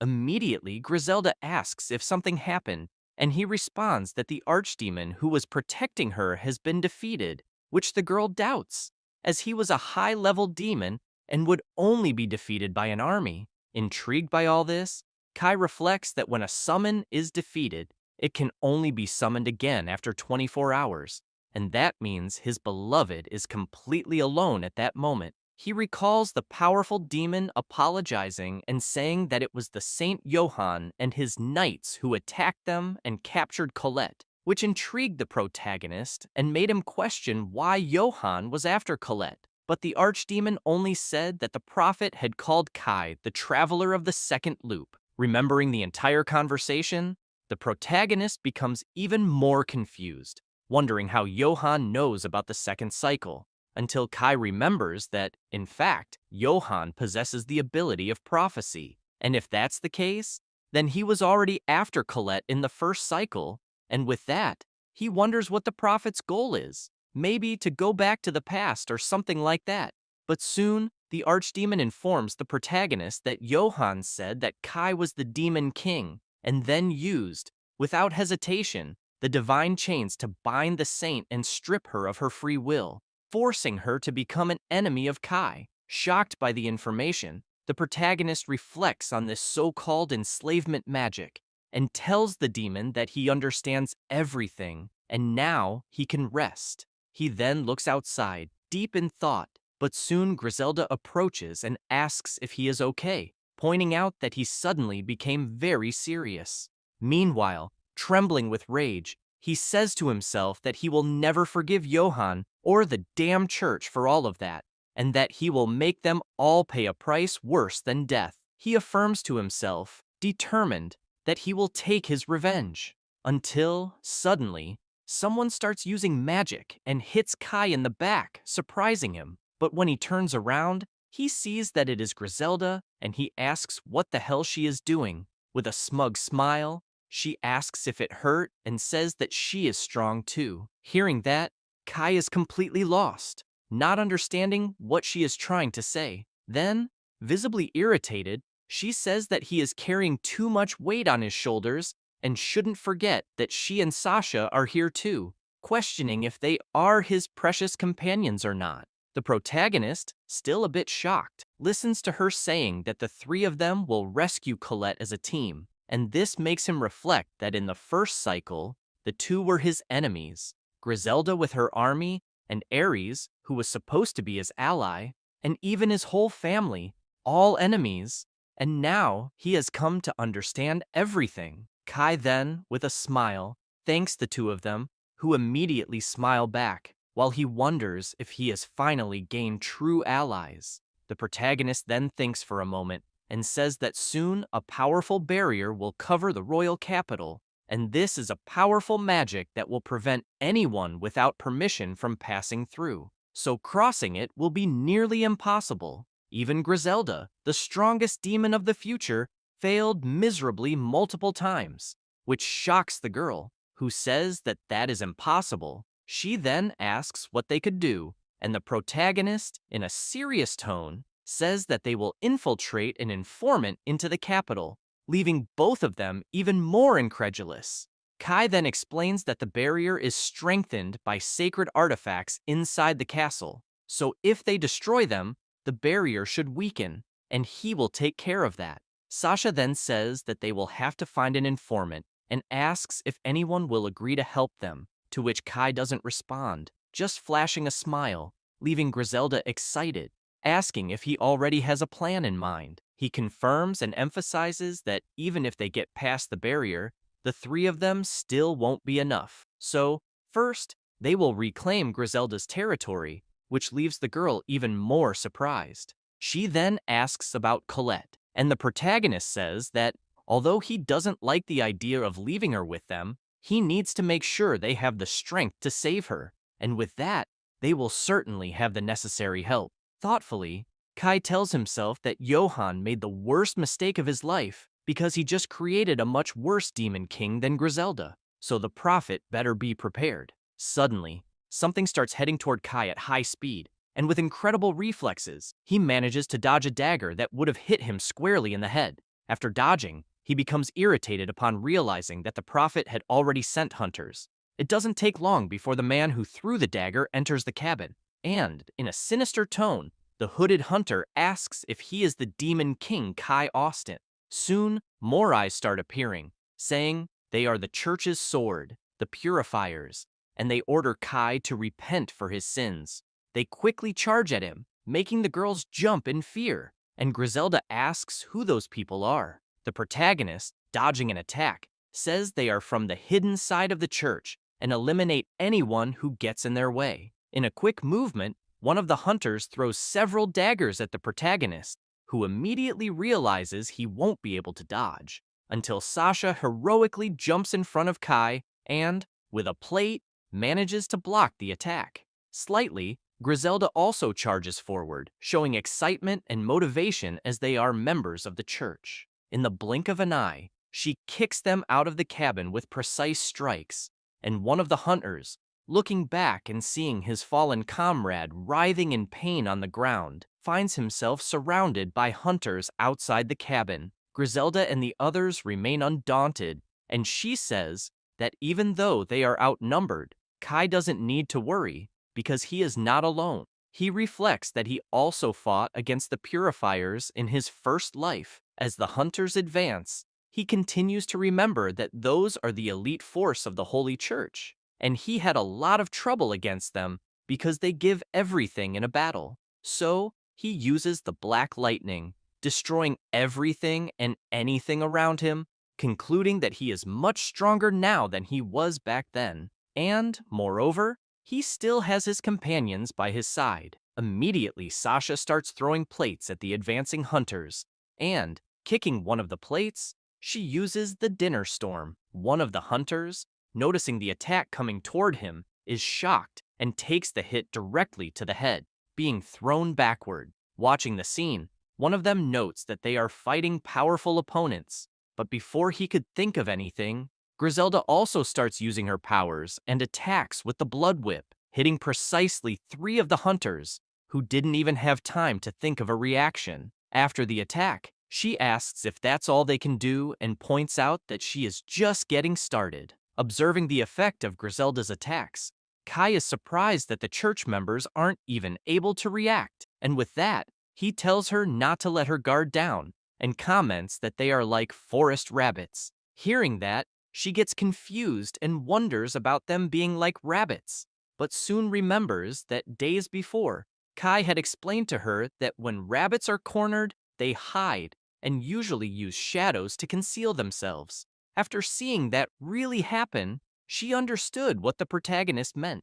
Returning to the present, with a smile, she stays alert with her powers ready, while the church knights hiding behind bushes don't realize that she is still on alert and wonder if she has run out of energy. They then prepare to ambush her. At the same time, Griselda lowers her head and, concentrating, manages to feel that their enemies are behind the trees. It doesn't take long before the hunters charge at high speed, but as they pass through an energy hole in the ground, one of them is surprised, and before they could do anything, all of them are caught by traps that cruelly impale them like meat skewers.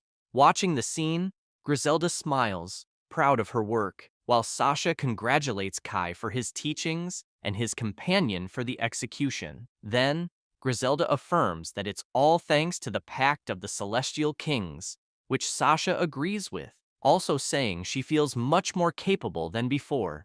After all the hunters are completely obliterated without much difficulty, Kai tells himself that it helped a little and is surprised that they have come this far, as he apparently underestimated the potential of the girls. Sasha then approaches with one of the warriors and informs that they captured him, asking what they should do with him. The protagonist says that this is perfect. He tells the man that he was waiting for them to come after him, but didn't expect them to arrive so quickly, and the man, trembling, questions if Kai was already expecting them. The protagonist ignores the question and orders the man to make a pact with him, the new Demon King, and become his familiar. This leaves Griselda completely confused, remembering when Kai made the pact with Sasha. She then asks why Kai would make a pact with someone like him. The protagonist then makes a simple gesture for her to stop and tells the church member that he is not in a position to refuse.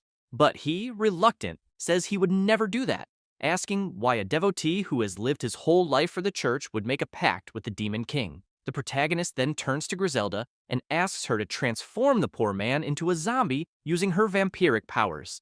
This terrifies the man, imagining what that would be like and asking if Kai plans to turn him into an immortal monster, begging him not to do it. Kai then says that he already knew he would say that and asks what his name is. The man then closes his eyes, tense, and answers that his name is Mateo. The protagonist then warns that if Mateo betrays him, he will lose his life, which he responds by saying that he understands and that they should proceed with the pact. With that, Kai says it's fine and begins to make the pact, stating that he will give Mateo the class of Demon Commander. Moments later, the faithful man begins to feel something and says that he feels like he is overflowing with power. Watching the scene, Griselda gets irritated and asks Kai why he is doing this, pointing out that he is a human and, moreover, an enemy. He then, with a smile, says that Mateo has just become their spy and will be sent to the village to infiltrate. Hearing this, Griselda becomes extremely excited, affirming that this plan is brilliant and asking why he didn't explain it earlier. The protagonist then calls for Mateo and says that he will take the following message to Johann. The Demon King has an item that is the key to the second loop, and the Demon King went to the south.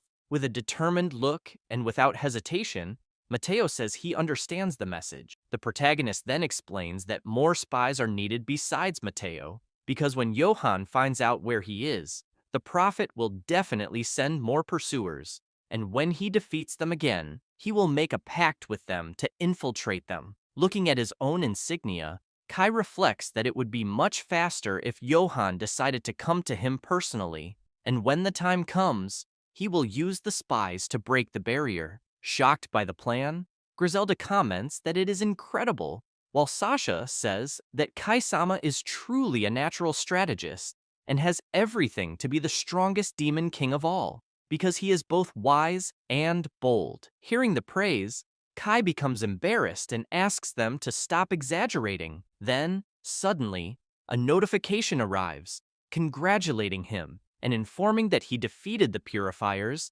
and turned one of them into an informant, and for that, he received evil points. The protagonist, pleasantly surprised, asks if that also counted as an evil act, and reflects that if things continue like this, he will end up gaining more than just spies, and might even acquire resources to use in the future, but he needs to rescue Colette as soon as possible. Suddenly, Sasha calls for him, and he asks what's wrong. She then shows him a fallen, wounded being and comments that a demon is hurt. Immediately, Griselda runs to the demon and asks what happened. Desperately, she screams for him to be healed immediately, and the demon, in his last moments, says that the demon territory is lost and they need to flee from them. Griselda then shouts for him to hold on and asks what he is talking about. Intrigued, Kai just watches, shocked, and the demon, almost passing away, says it was Elsa. Sometime later, elsewhere, the protagonist says that they are close to the former demon territory, and since the sun is already setting, they should rest in the village that night. However, he thinks to himself that he will definitely save his beloved and hopes she is okay at that moment. Meanwhile, watching a beautiful blue butterfly, Griselda also thinks about Colette and says that they need to resolve this quickly, while the wounded demon, approaching, greets the three of them. He thanks them deeply for getting him out of that critical state, which makes Griselda say that it was nothing. With determination in her eyes, she says that she will not allow her people to perish, which the demon, bowing, says is admirable. She then asks him to hide until they can retake the demon territory, and the demon, agreeing, emphasizes that their territory is in terrible condition under the command of Elsa and her faction, as they are Machiavellian and use any means necessary to achieve their goals. She then asks him, please, to be careful, while Kai, after thinking that, unlike Ares, Elsa will not be an easy opponent to deal with, says that they need to gather information. Hours later, in a tavern, loud laughter is heard, seemingly mocking demons. Hearing all of this, Kai remains silent, as does Griselda, while they hear someone saying they can crush demons with just one hand. The man, holding his beer mug, comments that invading that place was easy and fun. This catches Kai's attention, who hears the bald man saying that Elsa will finally gain the title of nobility, making the protagonist pay even more attention to the conversation. The scarred guy then comments that this makes them servants of a noble, which will be great. Griselda becomes extremely irritated hearing all of that, but Kai asks her to control herself. Then, everything continues normally in the tavern, and the protagonist says that she doesn't need to worry, because Elsa's reign will be short-lived, and soon they will crush them. He reflects that he needs more information about Elsa's faction, so if they can get a little more from her servants, that would be great. Suddenly, a plate arrives at their table, making Griselda's eyes light up, and she comments that she loves omelets.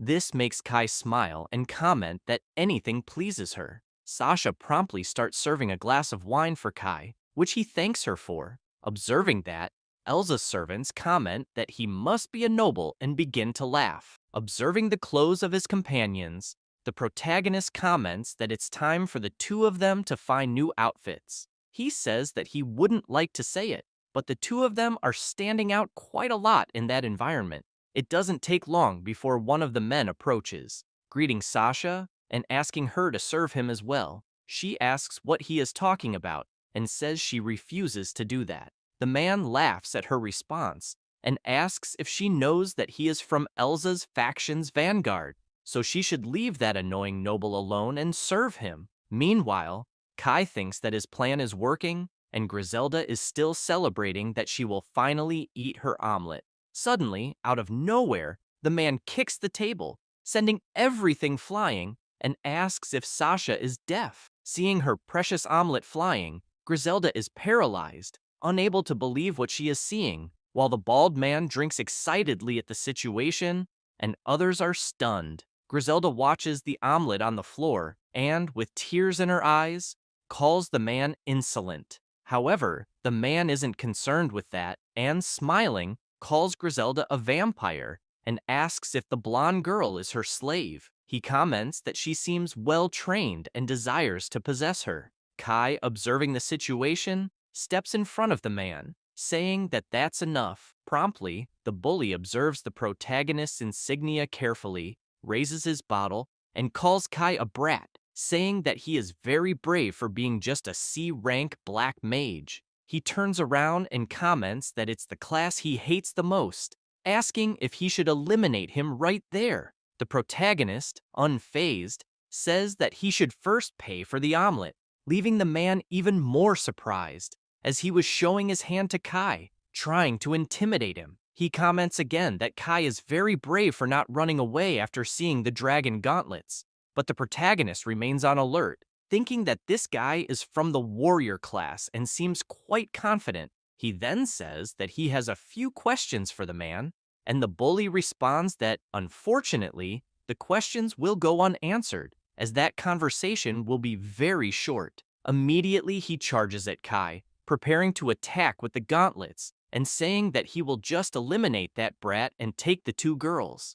Watching the scene, the bald partner gets excited, while the others become worried and scared. However, Kai Austin, focused and calm, just watches intently. The man then delivers the blow, breaking everything in front of him, and after the attack, smiles proudly, saying that the brat chose the wrong opponent. However, before he could say anything else, he feels an immense pain that makes him bleed from the mouth. It's none other than the power of a punch from the protagonist, which makes the bully fall to his knees, and after a few moments, he falls completely lifeless. After the blow, Kai holds his own fist and asks if he overdid it.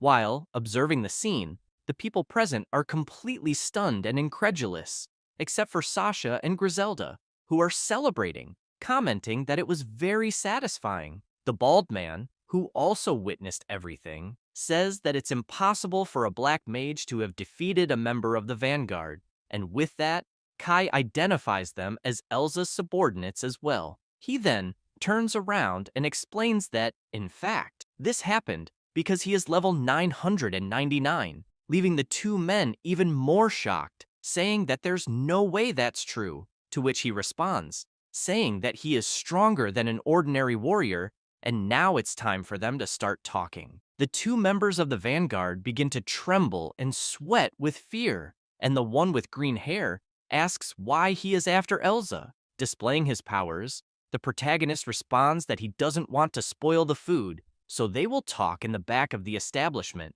and emphasizes that black mages have a vast arsenal for torture. Promptly, the two men, scared out of their minds, say it's fine and that they will tell everything. Outside the tavern, Kai, with his arms crossed, says he understands everything and asks if the economy is doing well, also questioning if they are making money with demon slaves. Hearing this, the two thugs just think that they are completely screwed.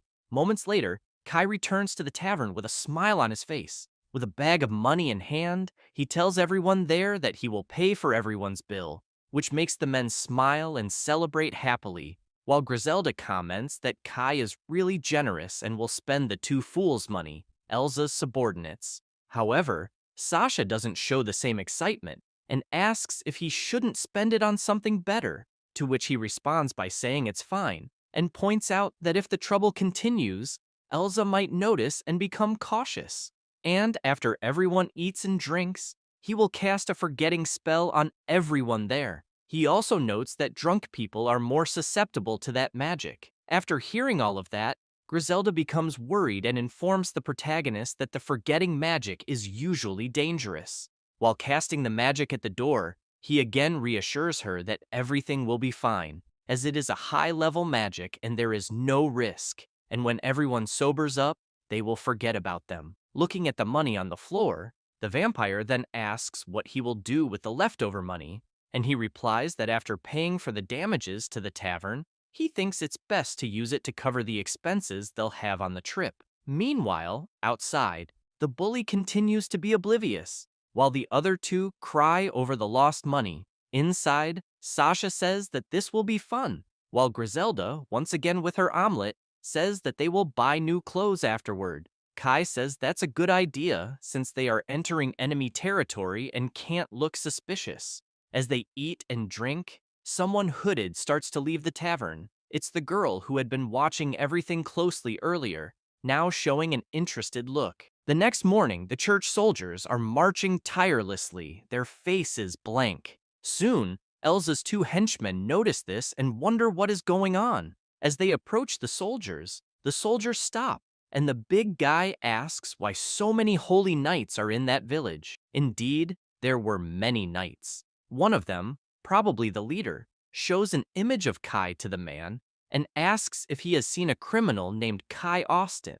Immediately, Elsa's subordinate recognizes him and, shocked, recalls what happened the previous night. He responds to the soldier that he hasn't seen him and adds that, besides, he ran out of money the day before, but could provide information if he received some change. However, the leader tells his men that Kai wasn't in that village and asks if they should move further south, to which the warriors agree. He then says that the village will no longer be useful. From a distance, Kai watches everything unfold and signals that they have finally arrived. Sasha, also observing, points out that they came with many warriors, and that flag indicates they are holy warriors from the church, estimating that there must be about 300 of them. Watching closely, she states that they are the sacred elite. This makes the protagonist uneasy, commenting that it's exactly as the archdemon had said. He recalls when he instructed Matteo to send the message and notes how quickly they acted after Matteo delivered it. He had asked Matteo to notify Johann that the Demon King holds the key to the second loop, and also remembers the archdemon mentioning that after the hunters were sent, they would also send 300 holy knights. This makes him reflect that, with this many men, the entire church must be mobilized, not just Johann's personal desire. This leaves him even more thoughtful. Suddenly, Griselda tells Kai not to worry, as they will manage to drive them away. Kai is surprised by these words and thinks it's truly reassuring, agreeing with Griselda. However, to himself, he thinks that he has no intention of forgiving the Holy Knights and letting them go, as the moment they laid a finger on Colette, their fate was sealed in hell. Just recalling this makes him angry, but still, he controls himself and calls for the girls, telling them he has a request, to which they ask what it is. With a serious look and a dark tone, he asks them to completely annihilate all those knights. The girls listen attentively without saying a word. However, Kai asks them to do so without causing any damage to their bodies. Griselda is immediately surprised and asks why, while Sasha, on the other hand, says that if Master Kai is asking, there must be a reason, though, against such a number of elite soldiers, especially with the disadvantage of the light attribute. Kai interrupts her, saying it's fine because they've defeated purifiers under worse conditions in the past, and emphasizes that the two of them are extremely strong. This leaves both of them completely stunned, but soon, Sasha says that she trusts what he is saying, and Kai emphasizes that they should use the best of their attributes. With everything planned, he says they should begin. Focused, he notices the nearby bushes moving and making noise, thinking that those soldiers must be receiving supplements. but it shouldn't be anything serious.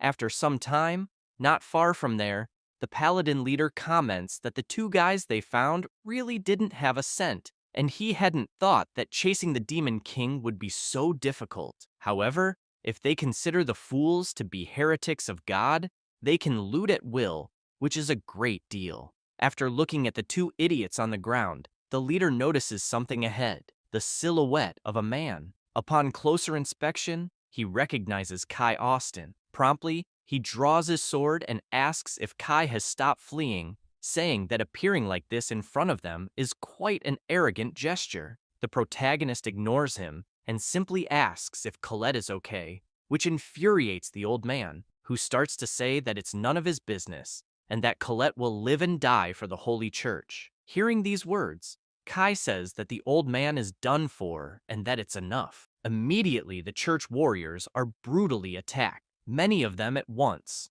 The commander, turning around, notices that his men are being taken down without even having time to react. Attacking the men, Sasha moves like the wind, striking them with a smile on her face. She moves like a true ninja, leaving the men paralyzed. Watching the scene, the old man becomes irritated and asks what the hell is going on. The soldiers, terrified by the massacre, only hear the commander telling them to capture the enemies. However, one of them is completely immobilized and being suffocated by magic, leaving the others even more stunned. In the blink of an eye, Griselda eliminates him with a sudden and precise move. The leader can't believe that those men from the church's elite are being wiped out in such a manner, while Kai, mocking, says that apparently he won't need to interfere in this battle. Sasha continues defeating the soldiers, even using knee strikes like John Jones, while Griselda, with her powers, easily controls them, leaving only their bodies on the ground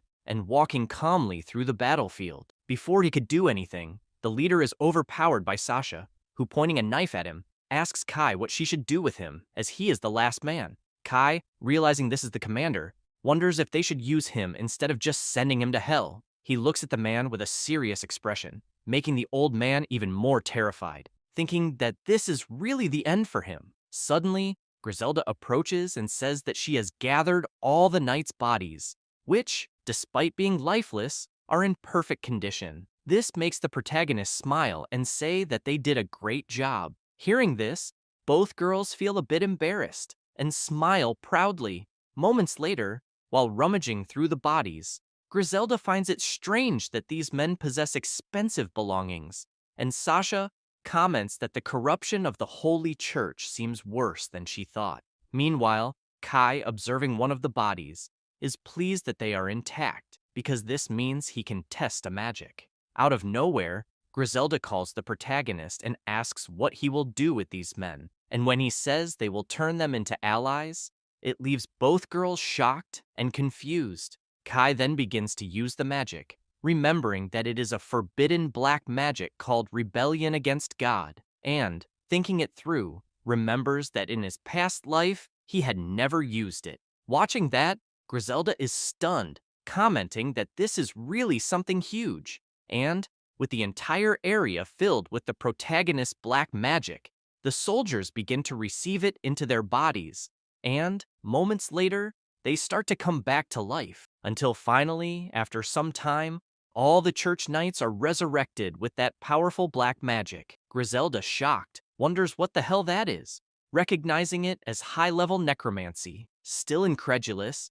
she says that Kai managed to use it on such an absurd scale, and now understands why the protagonist asked them not to damage the bodies. Among the soldiers, the commander, also present, is in shock. Then, Kai explains that they have perfectly synchronized command, with courage and bravery in battles, and with the original bodies of elite knights, equipped with high-level heavy armor, they form an unmatched battalion, a true zombie army. Shocked by all of this, the commander says that Kai will never be forgiven by God, which makes Kai reflect for a moment and ask if he is really referring to God, because remembering his beloved, who is trapped in the capital, he says that if God exists, there should be salvation, and if he chose not to extend his hand to a saint, then it is he who cannot be forgiven. These words leave the old man even more shocked, and Kai reflects that to rescue Colette, he will do whatever it takes.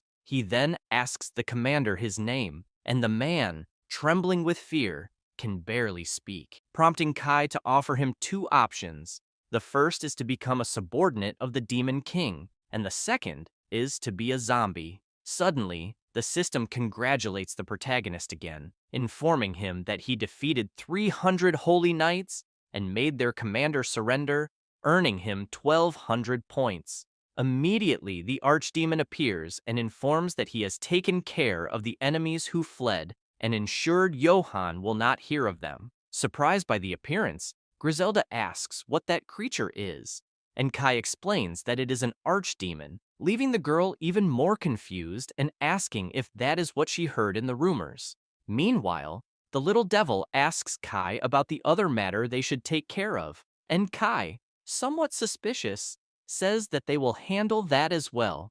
In the bushes, trying to hide, the hooded girl from the tavern is noticed by the protagonist. Meanwhile, elsewhere, Ares walks through the forest, completely lost and confused, wondering what the hell happened to him. It doesn't take long until he remembers that the cause of all this was his own brother, and, weakened, he collapses to the ground, unconscious. Moments later, a carriage passing by notices the young man lying on the ground. Ares then wakes up to the noise and begins to try to speak, and inside the carriage, a gentleman and a beautiful lady are shocked to see the young man in that condition. Hours later, at dusk, Ares, eating noodles, celebrates life, saying that this time it was a close call. Meanwhile, the young lady, with a shy smile, says that it's really good to see him well and safe, and she never expected to have the honor of meeting a hero. As she speaks, Ares devours the noodles like a hungry dog, and the blonde, still smiling, asks why he was lying there in such a remote place. Upon hearing this question, Ares quickly becomes irritated. 3 days earlier, in front of the Austen family estate, Ares had tried to convince the guards that he was the second son of the family and begged them to let him in. Showing his heraldry, he asked them to take a good look, as the emblem of light meant that he was the hero. One of the guards then replied that this proved nothing, but if he showed the holy sword, they would inform his father. This irritated Ares, who, shouting, said that the holy sword had been broken, which made the guard retort, saying that this was impossible. Ares, even more enraged, attempted to punch the guard, but the guard, with extreme ease, blocked the punch using only one hand. However, it was at this moment that the guard noticed something and promptly said that Ares had now revealed who he truly was, claiming that he was from a dark class with attributes of darkness. This confused the young man, but as he noticed the heraldry on his own hand, he was shocked, wondering why the hell that symbol had changed. The guard, doubting everything, said that he was actually pretending to be a hero, and ordered the other guards to make sure that the kid never came back there and teach him a lesson. Immediately, the other guards began to approach Ares to beat him up, and he, frightened, begged them to wait a second. However, one of them, with an evil smile, said that he had a grudge with Ares for a long time, and now he would pay for everything he had done to him all this time. Hearing this, Ares became even more desperate, pleading not to be beaten and saying that it was all a misunderstanding. But without hesitation, the guards began to hit him. Moments later, they threw him to the ground, and one of them commented that it should be enough, to which another responded that they would never see that worm again. Returning to the present, Ares becomes irritated remembering all of that and thinks that he will never forgive them and that one day he will have his revenge.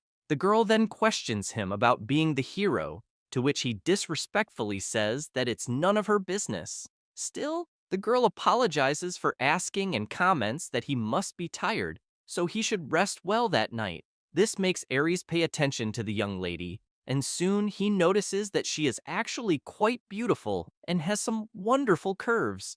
With this in mind, he wonders how far the privileges of being a hero go. Soon, the beautiful young lady interrupts his thoughts, saying that she is tired from the trip and will retire, but Ares could feel free to stay. Hearing this, he gives a mischievous smile and comments that he will certainly feel at home. After leaving the dinner, the young lady walks with her servant, who tells her that heroes are nobles, so she could rest easy, to which she responds, saying that she will let him take care of things while she sleeps.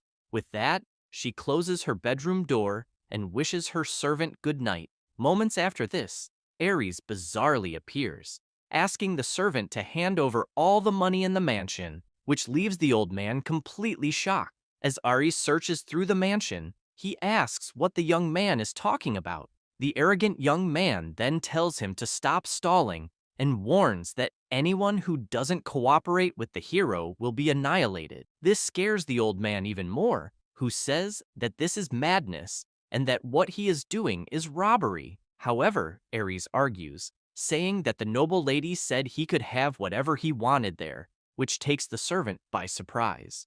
Observing the heraldry on his hand, the rejected hero notices that the symbol is still glowing, and although he thought it might be a curse, apparently everything is fine now, and as long as he has that heraldry, he can do whatever he wants. With this in mind, he says that now he will truly start feeling like a real hero and orders the servants to bring him women, the most beautiful ones. This irritates the old man, who starts shouting that this is a sick request and that it is impossible for a hero to act like that, so the guards should take him away. Promptly a guard appears, saying he will do it, but as he approaches Ares, he hears the boy telling him to pay close attention. He says that challenging a hero is risky, and if he doesn't want his entire family to be executed, he must obey the orders he receives.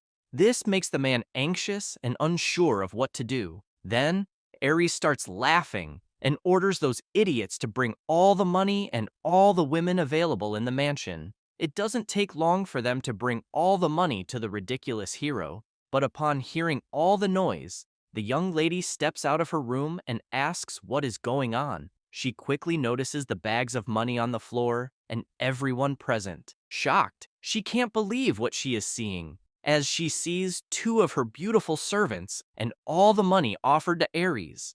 Immediately the old man appears, asking her to please return to her room. However, Ares pushes him away and says that the lady herself is gracing him and that he would like to go to the bathroom with her. This infuriates the young lady, who asks what the hell he is talking about, and he, pointing to the mark on his hand, asks if she is contradicting the hero. However, upon seeing the symbol, the girl says that the symbol doesn't belong to a hero, neither here nor in China. Realizing something is wrong, Ares looks at his own hand, desperate and confused, wondering why the heraldry had transformed into the symbol of darkness again. While he tries to understand what's happening, everyone in the mansion glares at him, completely furious. Before Ares could do anything, the lady orders her guards to capture the idiot, which they promptly do, running after the false hero. Running as if there's no tomorrow, Ares can't understand what happened and keeps saying that he is the hero, the best of all time.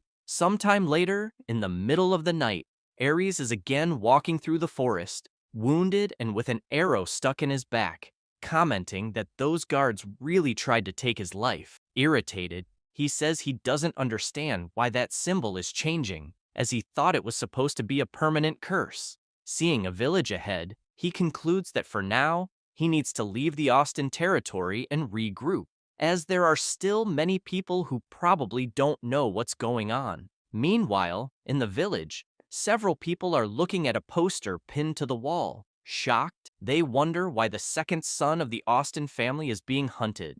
The poster reads, "Wanted criminal, Ares.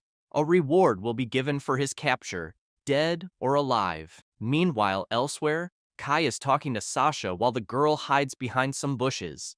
Astonished, she comments that those people are very strong, as neither Elsa's subordinates nor the Holy Knights were a match for them. This makes her wonder who those people are, unaware of a magic approaching. She is taken by surprise by Griselda, who, standing next to her, asks what her objective is. Seeing the threatening magic close to her eye, the girl becomes even more frightened, and Griselda asks if she is an agent of the Holy Church, warning her to think carefully about what she will answer. The girl, completely terrified, just closes her eyes and begs Griselda to stop. Then, Kai also asks the vampire to stop, which makes her question him as to why. Kai then explains that apparently, this girl has no ill intentions, and that he had been observing her for some time. This leaves the young girl even more shocked, asking if he really noticed her nearby. The protagonist confirms again, saying he saw her leaving the tavern. He also claims to know that she is a demon.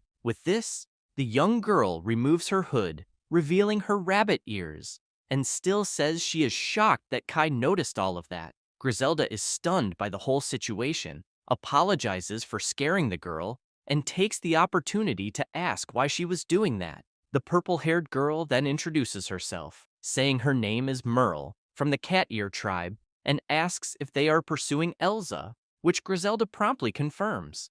Merle then lowers her head, and tears begin to fall. She says that she needs to ask them a favor, and Griselda asks what it is.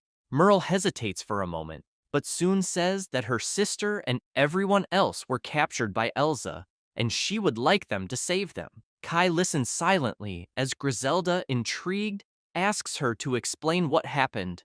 Sometime later, walking in a dark place, in the mithril mine on the territory of the former Demon King, several demons are working, while men beat them to make them work more and more. Watching the scene, Griselda is upset to see so many demons being enslaved, and says that this is unforgivable. Kai then asks Merle if she was also a slave there, which she confirms, but points out that she was lucky. She explains that when the mine collapsed, many demons were buried, but she survived the incident, and with that, escaped from Edgar. Listening to the story attentively, Kai asks who Edgar is, and Merle informs him that he is the supervisor there. The protagonist is surprised that there is a supervisor there, and imagines that he must be one of Elsa's high-level subordinates, which makes this Edgar a rather formidable guy. Then he asks if Merle knows anything about him, maybe his fighting style or characteristics of this Edgar. The girl,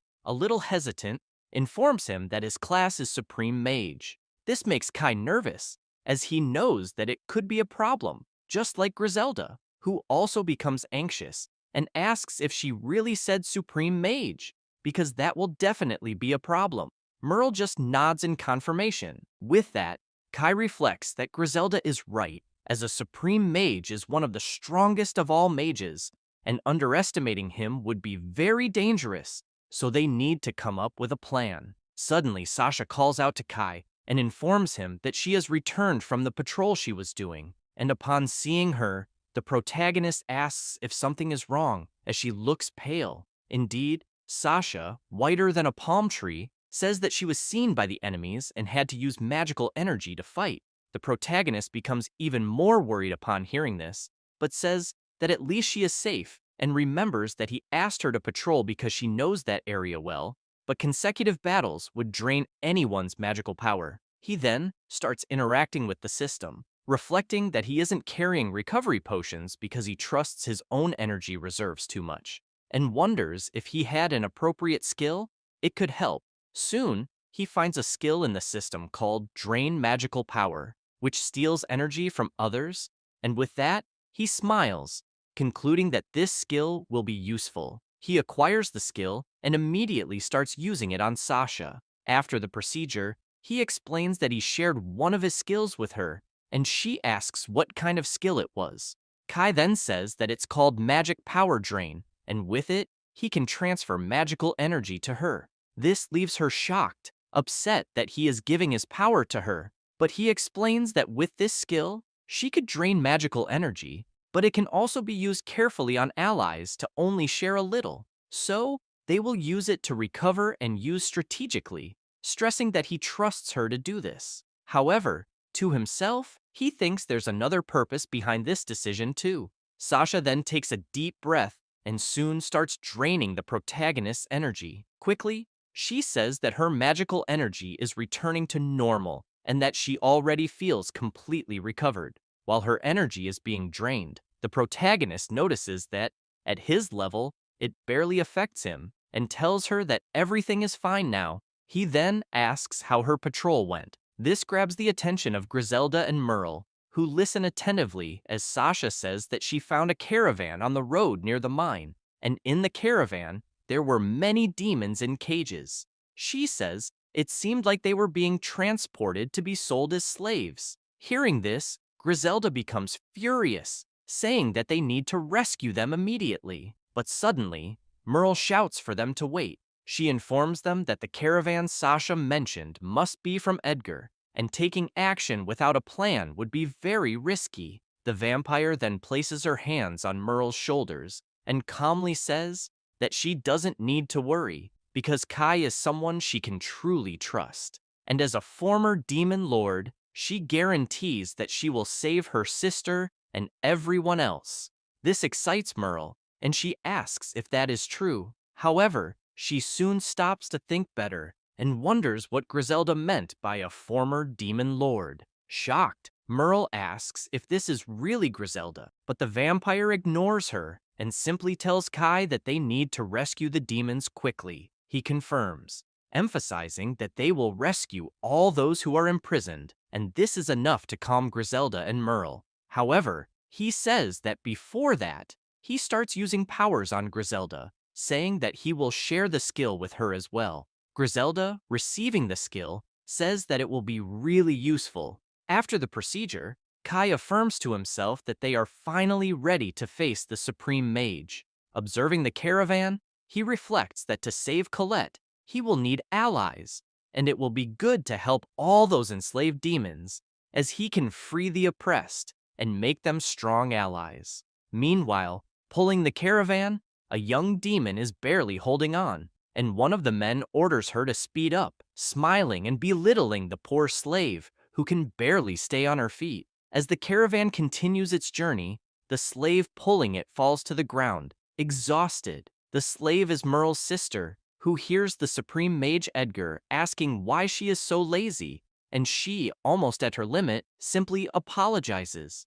The mage then prepares a spell and asks if she would like to receive a bit more of that magic, and with a smile, he shoots the spell at the girl, shouting for her to hurry, while the poor thing only screams in pain from the shock caused by the magic. With that, she collapses to the ground again, completely debilitated, and Edgar, with a bizarre smile, says that if they don't reach their destination by nightfall, he will sell her younger sister. This immediately motivates the girl, who says that she will make it and will hurry, begging him, please, to leave her little sister alone. Then, once again, she resumes pulling the caravan, which slowly begins to move again, causing Edgar to smile slightly. He thinks to himself that Merle has probably already lost her life when the mine collapsed, but this is serving to threaten the young demon, to make her obedient, and even if something happens to her, he can sell her for a good price.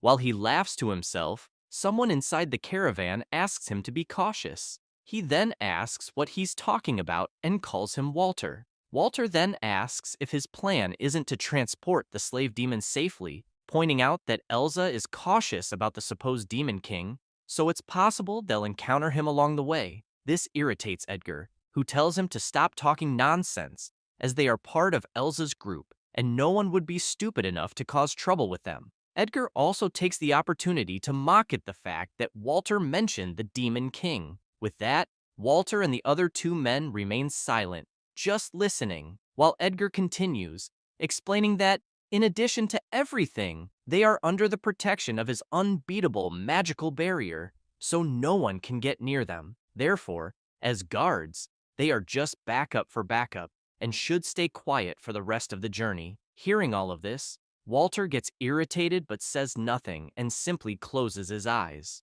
And so, the journey continues through the barren land, but it doesn't take long for Merle's sister to feel exhausted again and begin breathing heavily. With that, Edgar prepares another spell, threatening her, asking if she wants to be beaten again. However, her magic starts to dissipate slowly, leaving him completely confused.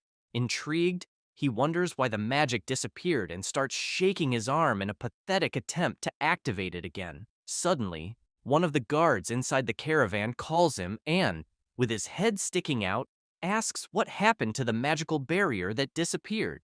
This leaves the Supreme Mage even more shocked, now sweating cold with fear. He asks if the magical barrier really disappeared. Quickly, he looks around, reflecting that this is a bad sign and that everyone should stay alert. However, Walter, kicking the caravan door, asks what's happening and, irritated, tries to figure out what's going on.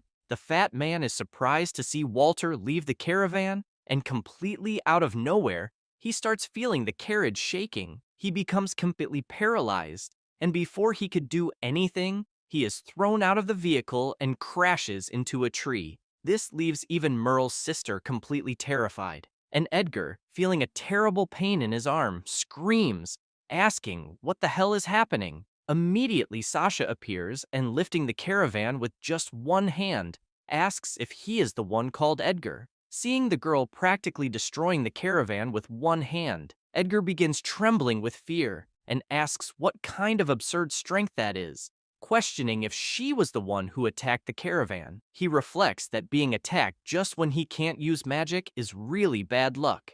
Soon, one of the guards arrives, saying that something bad happened, warning that all of his magic has been completely drained. Hearing this, the fat man becomes even more terrified, thinking that he is really screwed. And while he says that this would be impossible, since he has a vast reserve of magic, something passes by him at an impressive speed, which almost makes him piss his pants. It's none other than Griselda, who passed by him carrying Merle's sister in her arms. With a smile, she says that apparently everything worked as planned. Seeing the entire scene, the poor demoness is speechless, while Edgar, irritated, wonders what else is coming and why the hell they are taking the slaves. Soon, Kai appears, and in a calm tone says that now they just need to finish this and leave. Meanwhile, Griselda tells Merle's sister that she is safe now. Not understanding any of this, Edgar is surprised to see a young man there as well, and tells the guards to stop them, as he hired them specifically for this. However, one of the guards hesitates and says that despite him saying that, Edgar is incapable of using magic, which makes the mage think that the only one who can fight without using magic is Walter. And so, it doesn't take long for Walter to begin approaching Sasha with a massive sword in hand. He then apologizes and says he will do this just for business. Immediately, he moves and attempts a surprise attack against Sasha, who skillfully manages to dodge. But even so, she acknowledges that this man is indeed very fast. And, looking at him, she notices that, even though he's so fast, he attacks with a lot of force. While Walter, annoyed that his strike was dodged, asks if she will be able to dodge the next one. Immediately, he attacks again, and this time, Sasha seems unprepared. Seeing the scene, Edgar thinks that this time she won't be able to escape the strike, and that's exactly what happens. She just watches her end approaching with Walter's sword. However, in the last second, Kai blocks the attack using his sword with ease, leaving Walter impressed, asking how he managed to do that and who the hell they are. Kai just listens in silence, with the same look my wife gives me when I open another beer. Still impressed, Walter notices that this is a sword of the element of darkness and asks if this kid in front of him could be the Demon King. Immediately, Edgar starts shouting, telling Walter to eliminate the boy quickly and saying that he's way too soft for a knight. But before he could finish, he is pulled by Griselda's magic. She then tells him that it's over and that he should pay. With that, he orders Walter to surrender, which he promptly does, dropping his sword. Kai then turns to Edgar and says that now he will. But before he could finish the sentence, Edgar, desperate, asks him to wait and questions what he wants. He says that Kai can take the slaves if that's what he wants, and that he will do anything Kai asks, begging to be spared. The protagonist then agrees and comments that he has no personal issue with him. However, he will let the slaves decide what to do with Edgar, asking if Edgar is with him or not. The slaves hear everything, silently and with worried expressions. Shocked, he looks at the slaves, saying he's sure they are grateful to him. After all, he took very good care of them. With a wicked smile, he comments that he took very good care of them every night and asks if everything he did to them wasn't good. Griselda observes the slave's reaction closely, and they quickly decide they want the fat man's death, with one of them highlighting how incredulous she was at his words. Hearing this, Edgar is completely stunned, speechless, while the protagonist says that, therefore, his fate is sealed. The fat man lowers his head, reflecting that this will indeed be his end, and thinking that there were still many things he wanted to do, including never being able to be with the cat ear tribe. Suddenly, a sinister hand touches his shoulder, and a terrifying demon appears, holding him by the shoulders. Moments later, only the lifeless body of the fat man falls to the ground, and with that, the skull demon begins to disappear slowly. While the protagonist watches everything, he comments that watching Ares gave him a bad feeling. Moments later, Griselda, excited,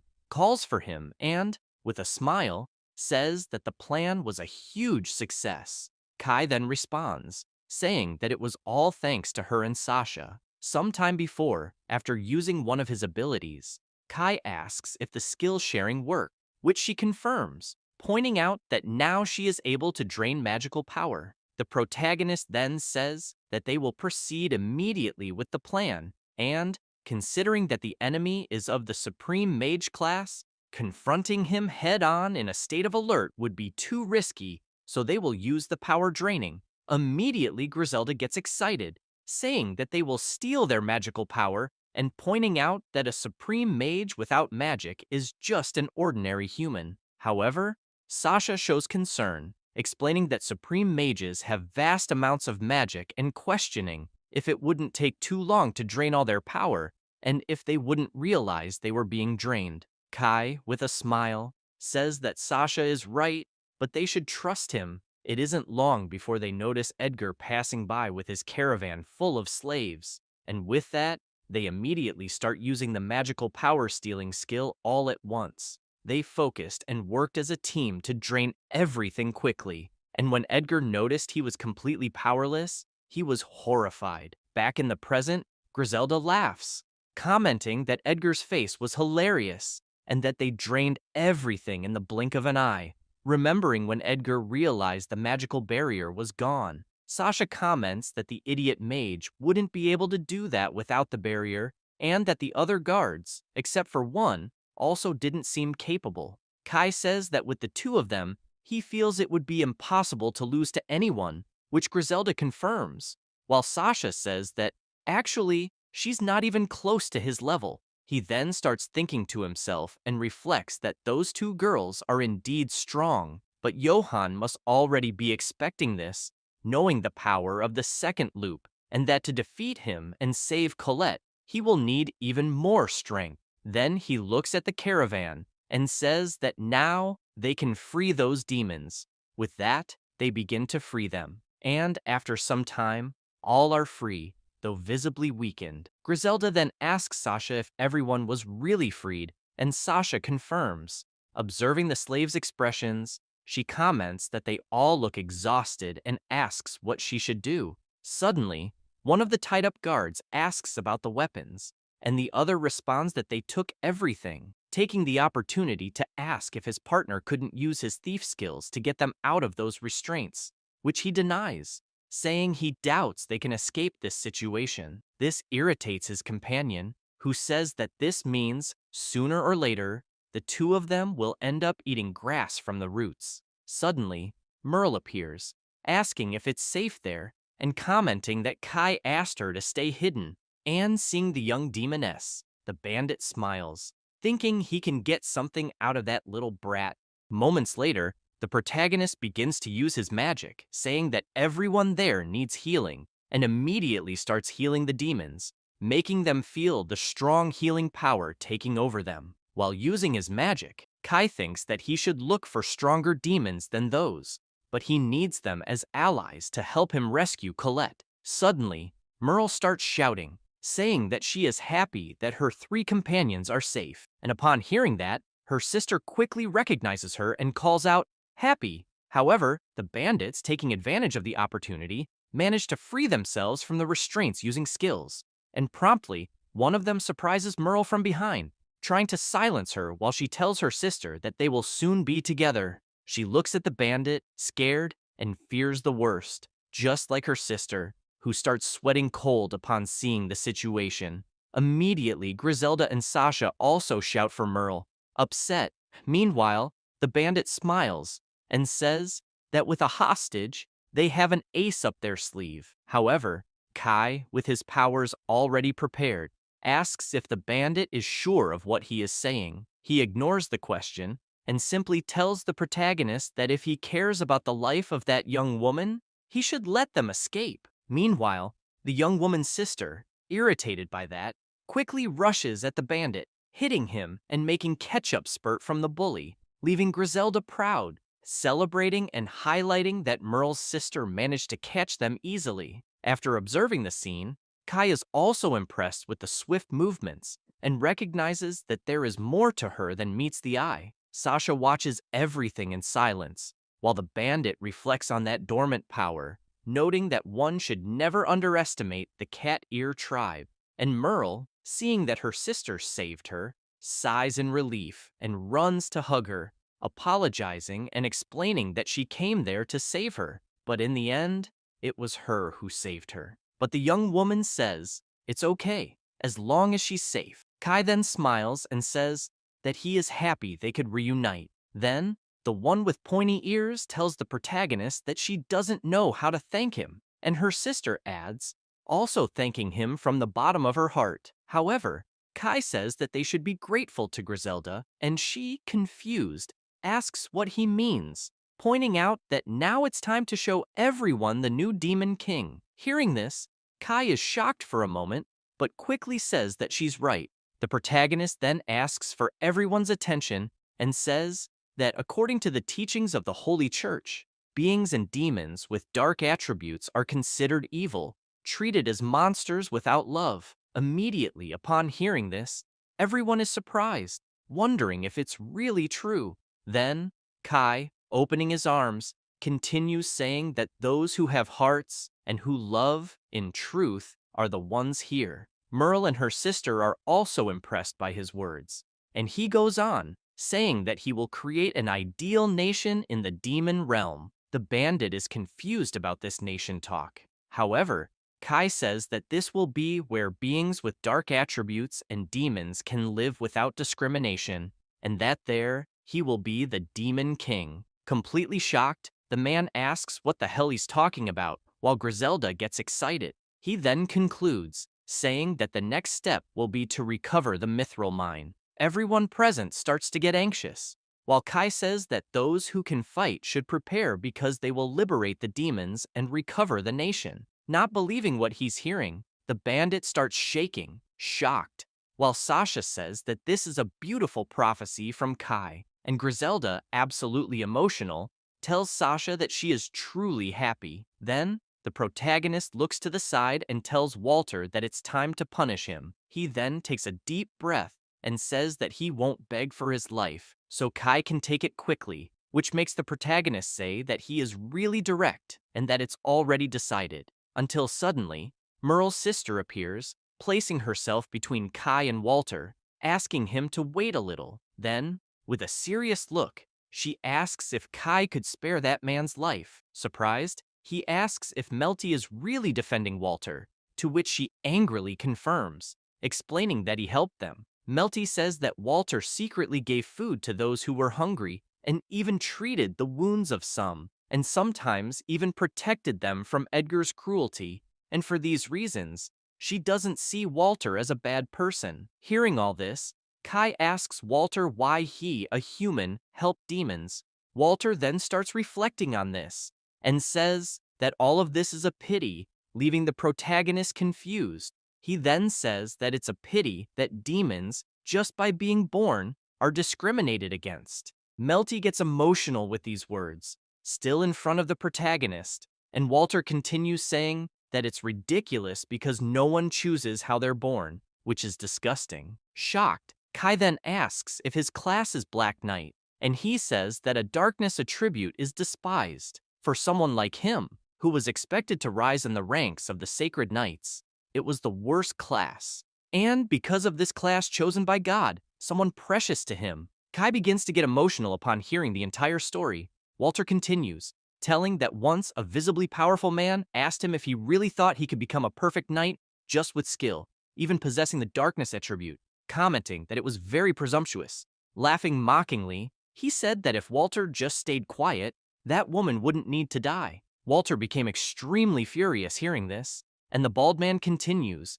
asking if the blame for that death didn't fall on him, which made the knight even angrier. Back in the present, the protagonist asks who that woman was that he mentioned, and he, with his head lowered, answers that she was his fiancée. With that, Kai immediately remembers Colette and now understands that Walter is exactly like him. He then asks if Walter would like to serve him, to which he, suspicious, questions if Kai is asking him to betray Elsa. However, the protagonist says that, in fact, he's asking him to betray the Holy Kingdom. Immediately, Walter begins to remember the protagonist's speech, saying that he would build an ideal nation in the demon realm, where those with darkness attributes and demons could live without discrimination. And, with that, he thinks that if such a place exists, it will be wonderful. Then, he accepts the proposal, and immediately the protagonist cuts the ropes binding him. Sticking his sword in the ground, Walter says that he, a knight of darkness, swears loyalty to the Demon King. This makes Melty happy, saying that this is great because Walter will definitely be a strong ally for Kai. But the protagonist just says that he will also grant Melty the class of Demon General, surprising the young woman. He then explains that, to recover the Mithril Mine, he will need significant forces, and she will be part of that force. Observing the scene, Sasha begins to get excited, and the protagonist concludes by saying that he will use the subordinate demon contract to amplify Melty's strength. To himself, he thinks that, with the help of those people, the battles in the mine will be more favorable, and since he's already secured his trump card, everything is prepared. Meanwhile, a legion of warriors from the king's church begins to appear, and Melty, excited, says that for those who were rescued and to repay Kai's generosity, she will prove her worth. Kai then notices something that catches his attention, and after promoting Melty and Walter, he asks if they are both ready. Immediately, Melty says that for the lives he saved, they are ready, while Walter, with determination in his eyes, says that a soldier loses his life for those who recognize him, and that his sword belongs to the Demon King. With that, Kai concludes by saying that the contract is made. Sometime later, at the Mithril Mine stronghold, the knights, archers, and spearmen are on alert, and soon a carriage begins to approach the stronghold's gates. Pulling the carriage, Melty is visibly tired, while Walter asks the guards to open the gates because something terrible has happened. Immediately, one of the guards asks someone to open the gates, while another asks Walter what happened. Two of the guards observe attentively, and the one with a mustache orders the gates to be opened. With that, the gates begin to open. Walter and Melty observe carefully, and then begin to enter the stronghold until the head of the guards notices something, and, after observing the caravan carefully, asks them to stop immediately. With that, Kai and Griselda quickly go on high alert, and the head, suspicious, asks where Edgar is. However, Walter does not answer, and just closes his eyes and sighs. The head then says that this is rather suspicious, and asks the guards to look inside the carriage. Immediately, one of them offers to do this, and, somewhat afraid, begins to open the door slowly, commenting that everyone there is part of Elsa's faction, and, at this point, no one would dare mess with them. However, upon opening the door, he notices the three of them, which shocks him, and Kai, with a fixed gaze, says that the operation begins now. Immediately, the guard is thrown away by one of them, and as he passes by, spitting blood at the head, it leaves him incredulous. He quickly starts shouting, saying that Walter betrayed them and asks the troops to join forces and stabilize the barriers at key points. Thus, immediately the troops begin to approach, with spearmen and archers ready for battle, and the head, without thinking twice, orders them to eliminate all the traitors. However,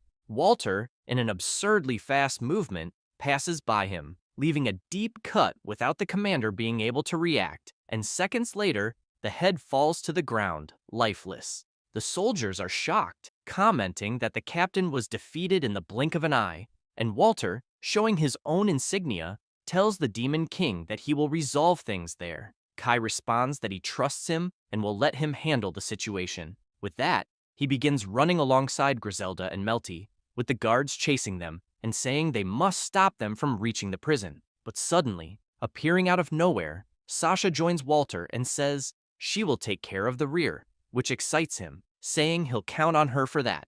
Together, the two say that no enemy will be spared. Meanwhile, the three musketeers quickly begin approaching the prison and, upon arrival, notice something is wrong. Melty is surprised because the place is protected by a magical barrier, and brute force won't work in this case. However, drawing his sword, the protagonist delivers a powerful strike to the barrier, which immediately begins to completely dissipate. This leaves Melty impressed, unable to believe what she is seeing, while Griselda comments that this is to be expected from Kai, who is more than extraordinary. Kai then, in a serious tone, says that he and Melty will take care of the perimeter while Griselda advances to the prison. Hearing this, she feels hesitant, but says nothing. The protagonist then turns to the soldiers, who, upon seeing him, are terrified. However, one of them, more courageous, tells Kai not to get cocky because even if he manages to free the slaves,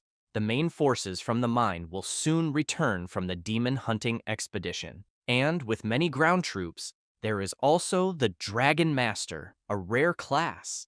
After saying this, he starts smiling and says they will arrive soon, as the main forces have over 1,000 men in the troop, and soon Kai will be exterminated. This makes Kai conclude that they must already be preparing. Meanwhile, elsewhere, the troops notice that a fire signal for reinforcements was sent from the mine, so they need to move faster and prepare for combat, and since the Dragon Master is already ahead, they must follow him. Meanwhile, Kai, recalling what was planned, already anticipated the main forces from the mine, so they shouldn't have any problems. Suddenly, the sacred knights that Kai had converted appear, and he remembers positioning 300 zombie soldiers with heavy armor onto the route to the mine. It doesn't take long before one of the soldiers notices something wrong and immediately starts shouting, telling the others that it's an ambush, while another wonders where it came from. Observing one of the zombie soldiers, they realize that those were from the Sacred Church's elite forces, and that these bodies have mastered combat techniques they learned in life, and now, as zombies, that combat power is immeasurable. While thinking about this, he is quickly attacked, with no chance to defend himself, and eliminated by one of the zombies, whose red eyes show no mercy. Thus, an intense battle begins. One of the soldiers, defending himself, hears another commanding them not to face them directly, as each of them is strong. He then turns and says that it's fine, as they are outnumbered and if they cut off the zombie's limbs. However, he cannot finish the sentence, as he immediately receives a fatal blow that makes him fall lifeless to the ground. Shocked by the scene, another soldier asks if that comrade lost his life with a simple cut. This happened because Kai, before releasing them, made sure that this zombie army acquired the skill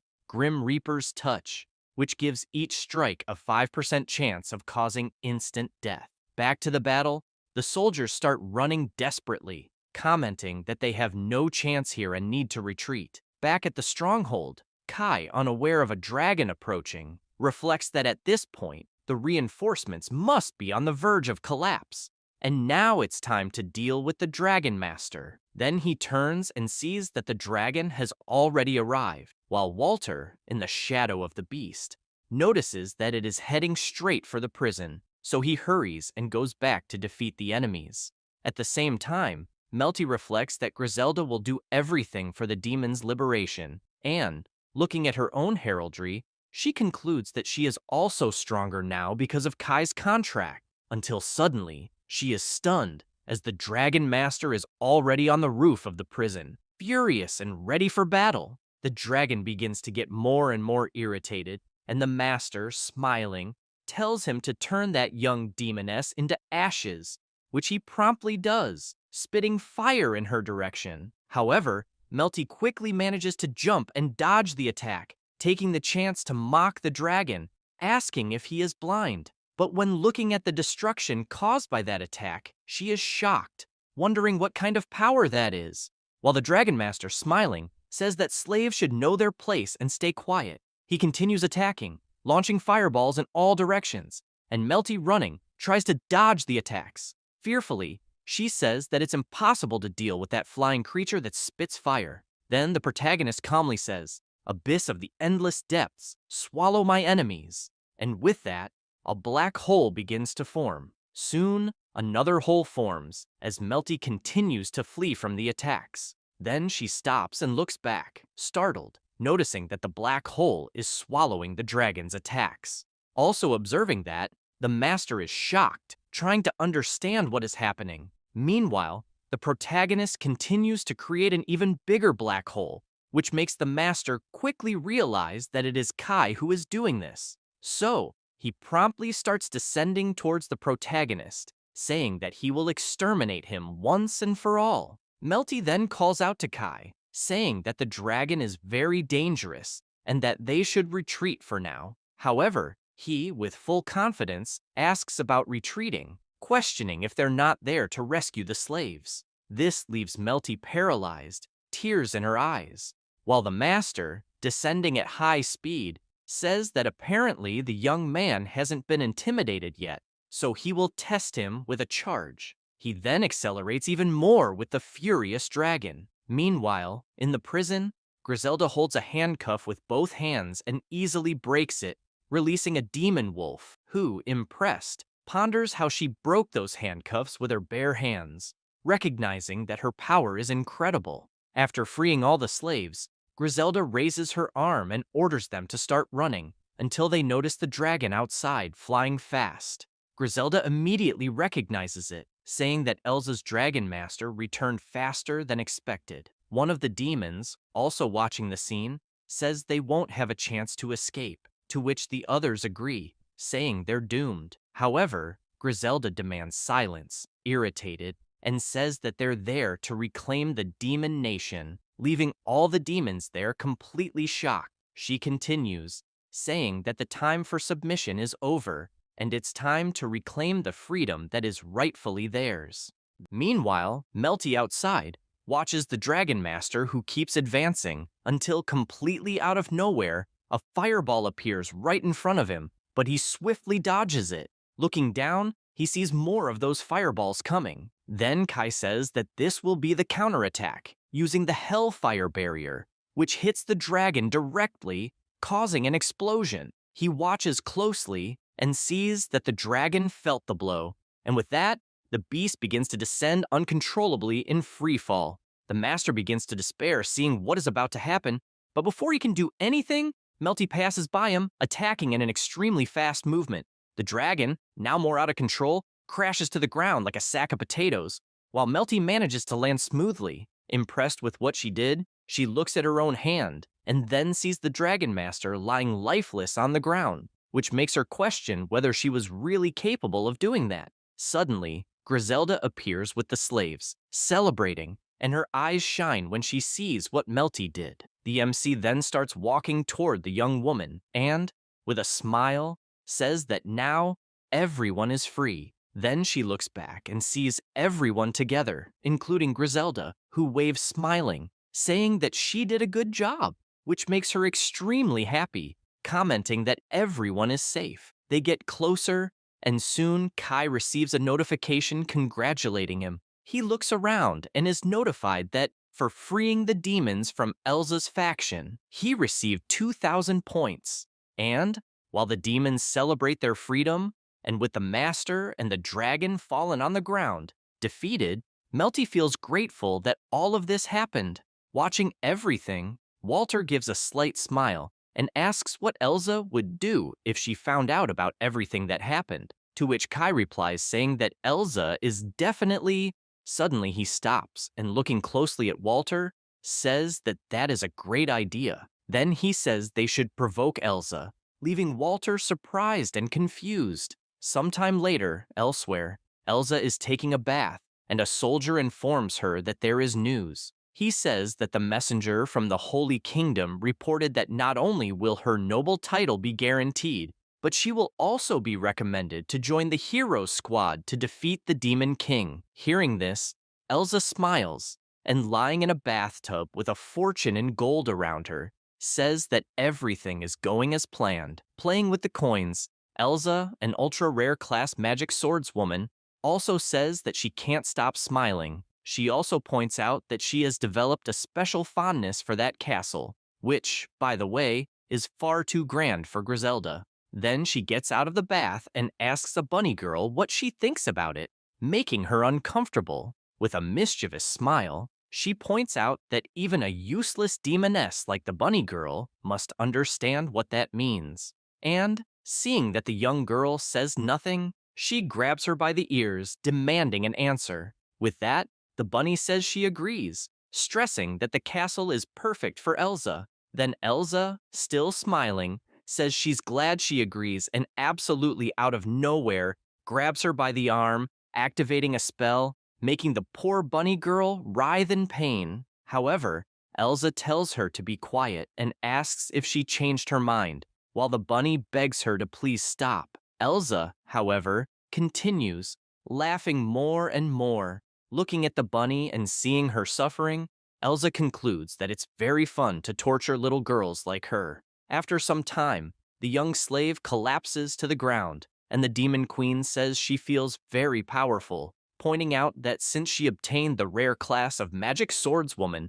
everything has been going right. Moments later, she leaves and, with her sword in hand, says that with her noble status and being part of the hero's party, defeating the Demon King will bring her unimaginable rewards. And soon, she will have all the power and money the world can offer. Her servants celebrate upon hearing all this. Then she says they should throw a party to celebrate and get the finest wines.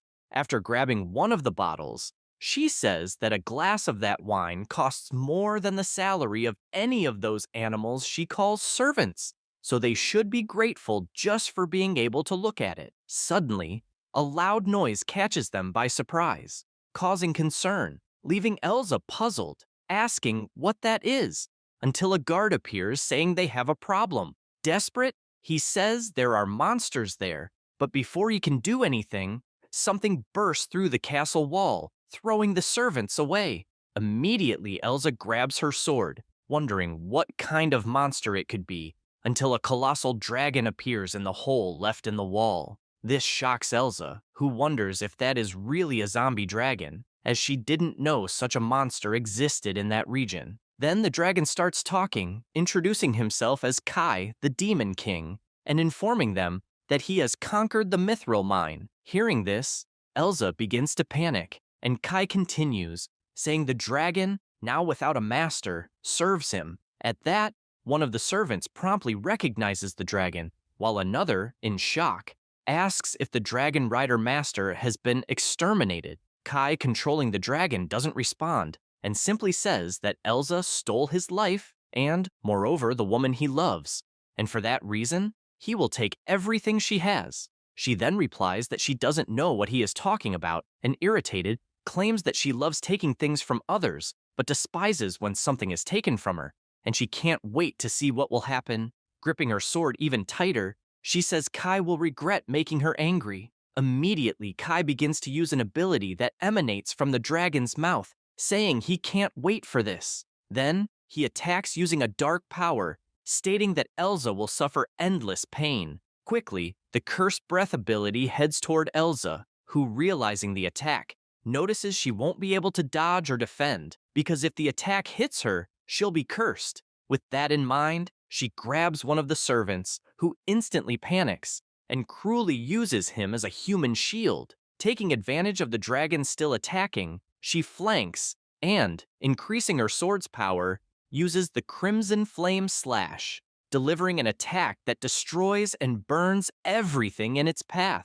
With the dragon in flames, she watches closely and wonders if the Dragon Master and the mine really were taken. Remembering that the dragon said he was the Demon King, she decides she won't wait to join the hero's party because she'll eliminate him herself. Meanwhile, the servant who was attacked, lying on the ground, says it hurts a lot and asks why Elsa used him as a human shield. But she just tells him to shut up, saying he should be grateful to still be alive. Confident, she starts walking and orders all troops to be gathered. The men promptly start grabbing weapons from the arsenal. Hearing Elsa say they will head to the mine immediately because they can't let the enemies prepare, as the Demon King is certainly celebrating victory. And looking at the man on the ground, she also comments that Kai must be thinking he cursed her. Outside the castle, they notice that during the dragon's attack, all the wines that were there were stolen, and she, thinking about it,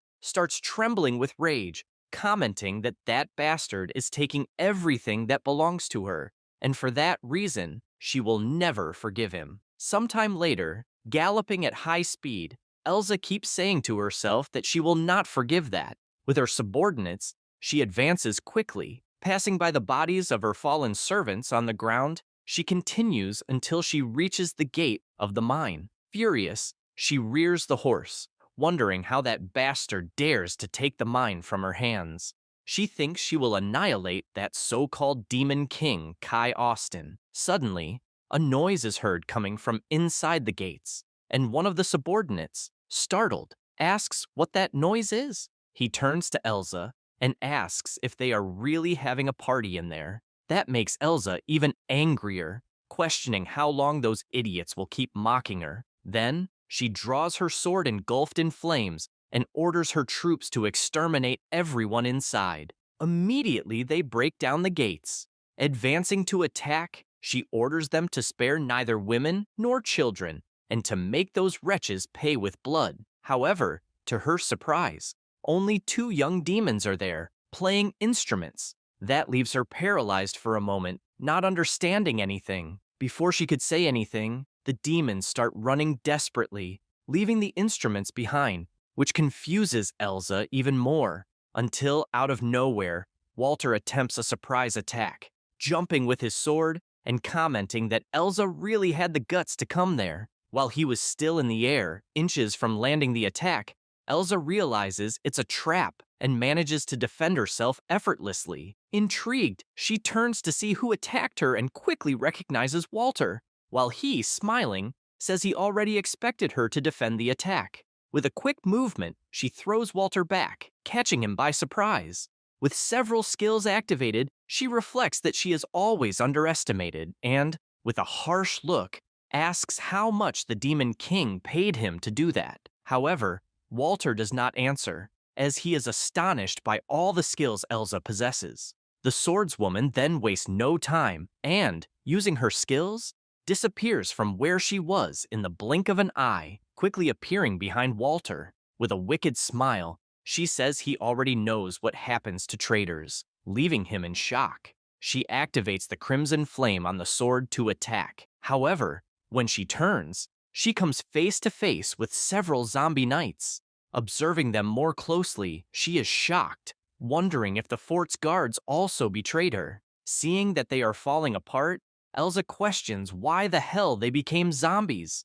Soon, she and her subordinates are forced to defend against the attacks. Suddenly, more soldiers begin to approach, and the redhead servants, seeing that, inform her that a large army has prepared a trap. Also observing the zombies, Elsa's subordinates quickly recognize them as former allies. While Walter, on his knees, hears Elsa comment that he exterminated almost all her subordinates, she concludes with a smile that, nevertheless, he shouldn't think for even a second that those crippled zombies would be able to stop her. However, suddenly, a magic circle appears on the ground, pulling her arm. She soon realizes she is trapped in a skill called Poisonous Swamp. Surprised, she looks to the side and notices that her men also fell into the trap. She hears the screams of soldiers warning everyone to stay alert, because if they are not careful, they will sink into it. Soon, they start to become even more terrified upon noticing that the zombie soldiers don't care about it and keep advancing. One of them,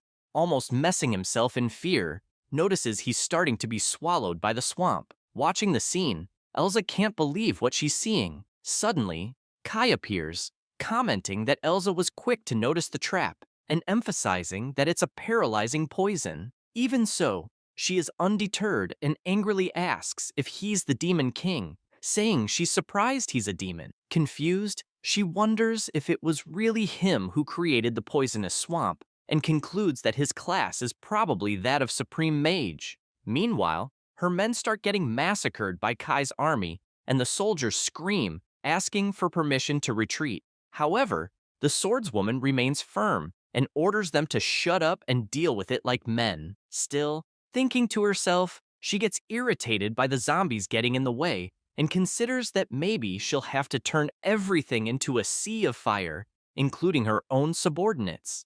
Determined, she tries to use her powers but quickly realizes that nothing happens, which makes her even more irritated, wondering why she can't use magic. Shocked, she ponders if it's because of the poisonous swamp, but soon changes her mind and thinks it must be something else. Then, she manages to see Sasha using a skill, and even from afar, she understands that the blonde is draining the magic points from the entire area. More and more nervous, Elsa comments that one problem after another keeps coming up, but she will end everything all at once. Then, noticing the soldiers being massacred and sinking in the poisonous swamp, she realizes she'll have another problem, because now all the zombie soldiers are heading toward her. Even so, she grips her sword tightly, and her heraldry begins to shine.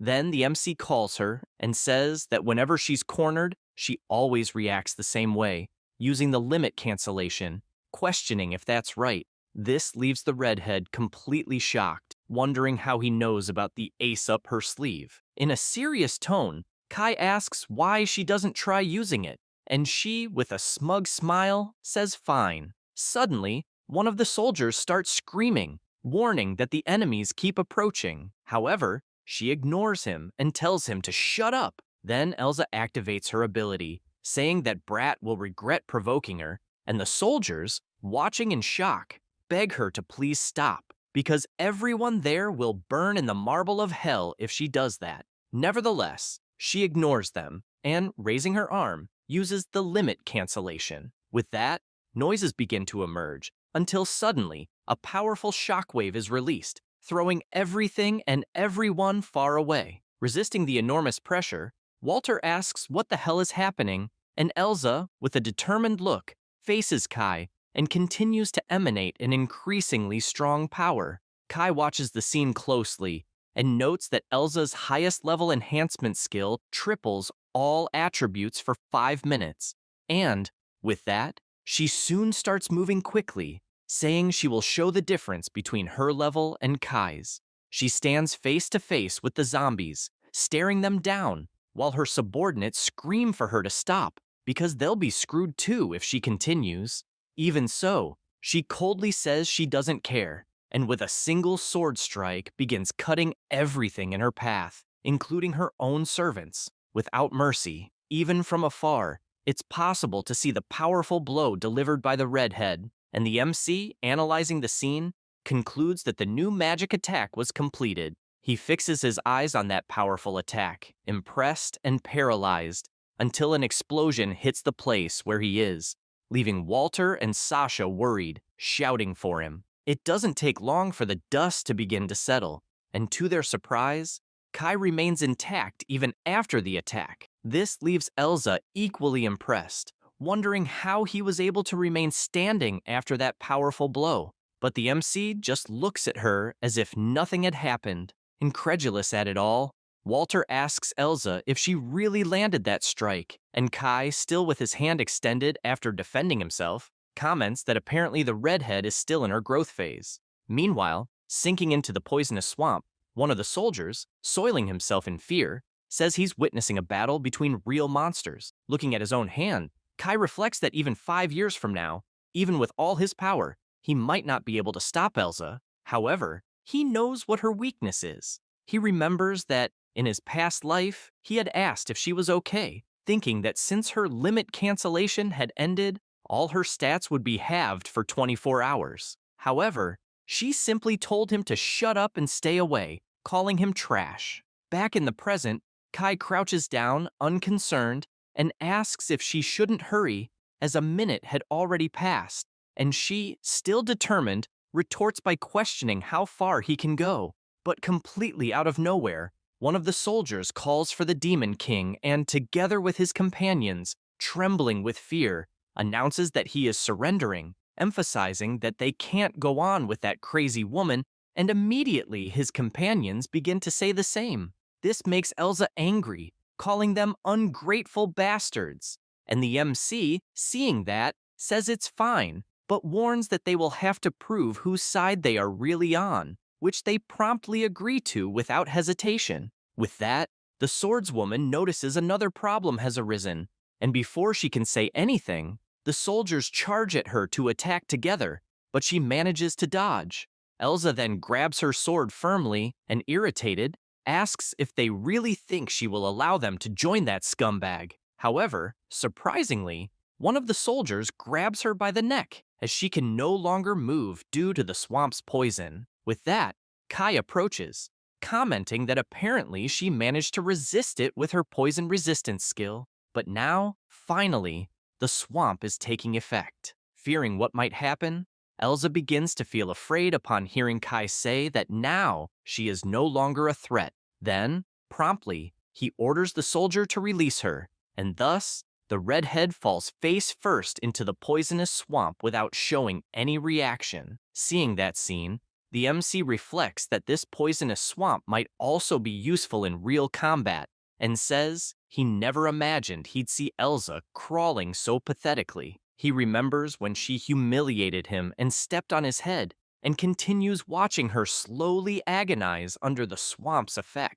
Suddenly, she lifts her head and looks at the MC completely possessed by rage, and, supporting herself on the ground, she gets up already grabbing the sword, saying she still has some magic left. This catches the MC by surprise and makes him reflect that the redhead is really hard to take down. Then, she raises the sword to attack and, without thinking twice, delivers the blow with multiple movements toward Kai. Irritated, she claims to be the strongest, and, not only that, also a super rare class chosen by the gods.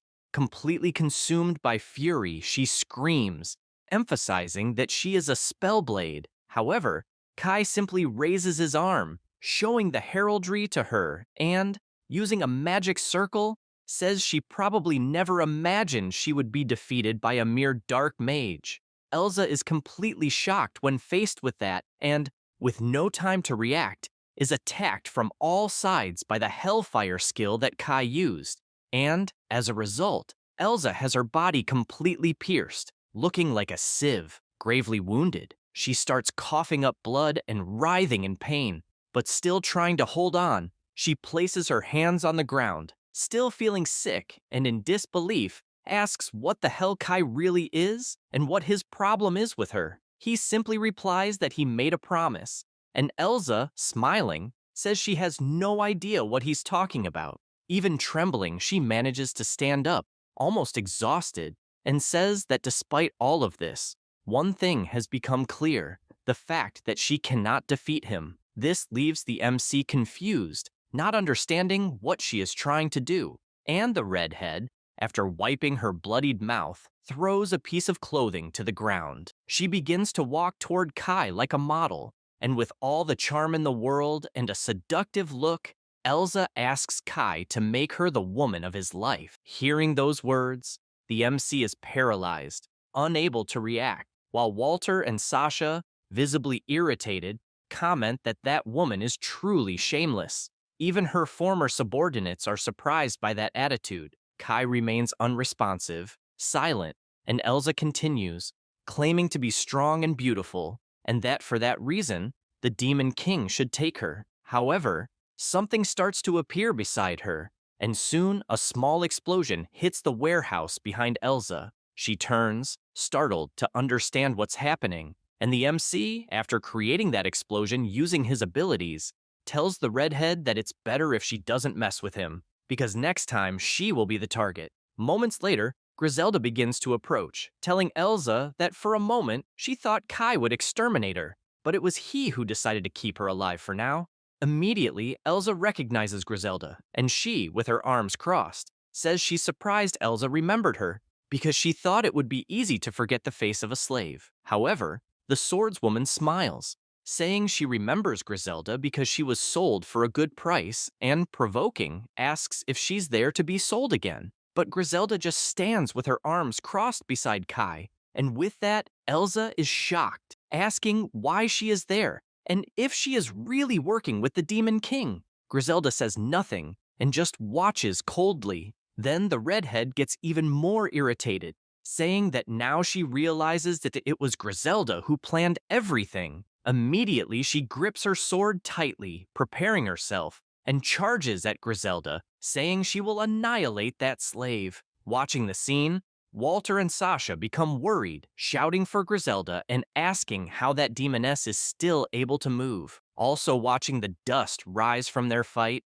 Kai reflects that even wounded Elsa in limit cancellation mode is a formidable opponent, but Griselda is no longer the same as when she was captured by her. After all, now she is one of his 4 celestial queens.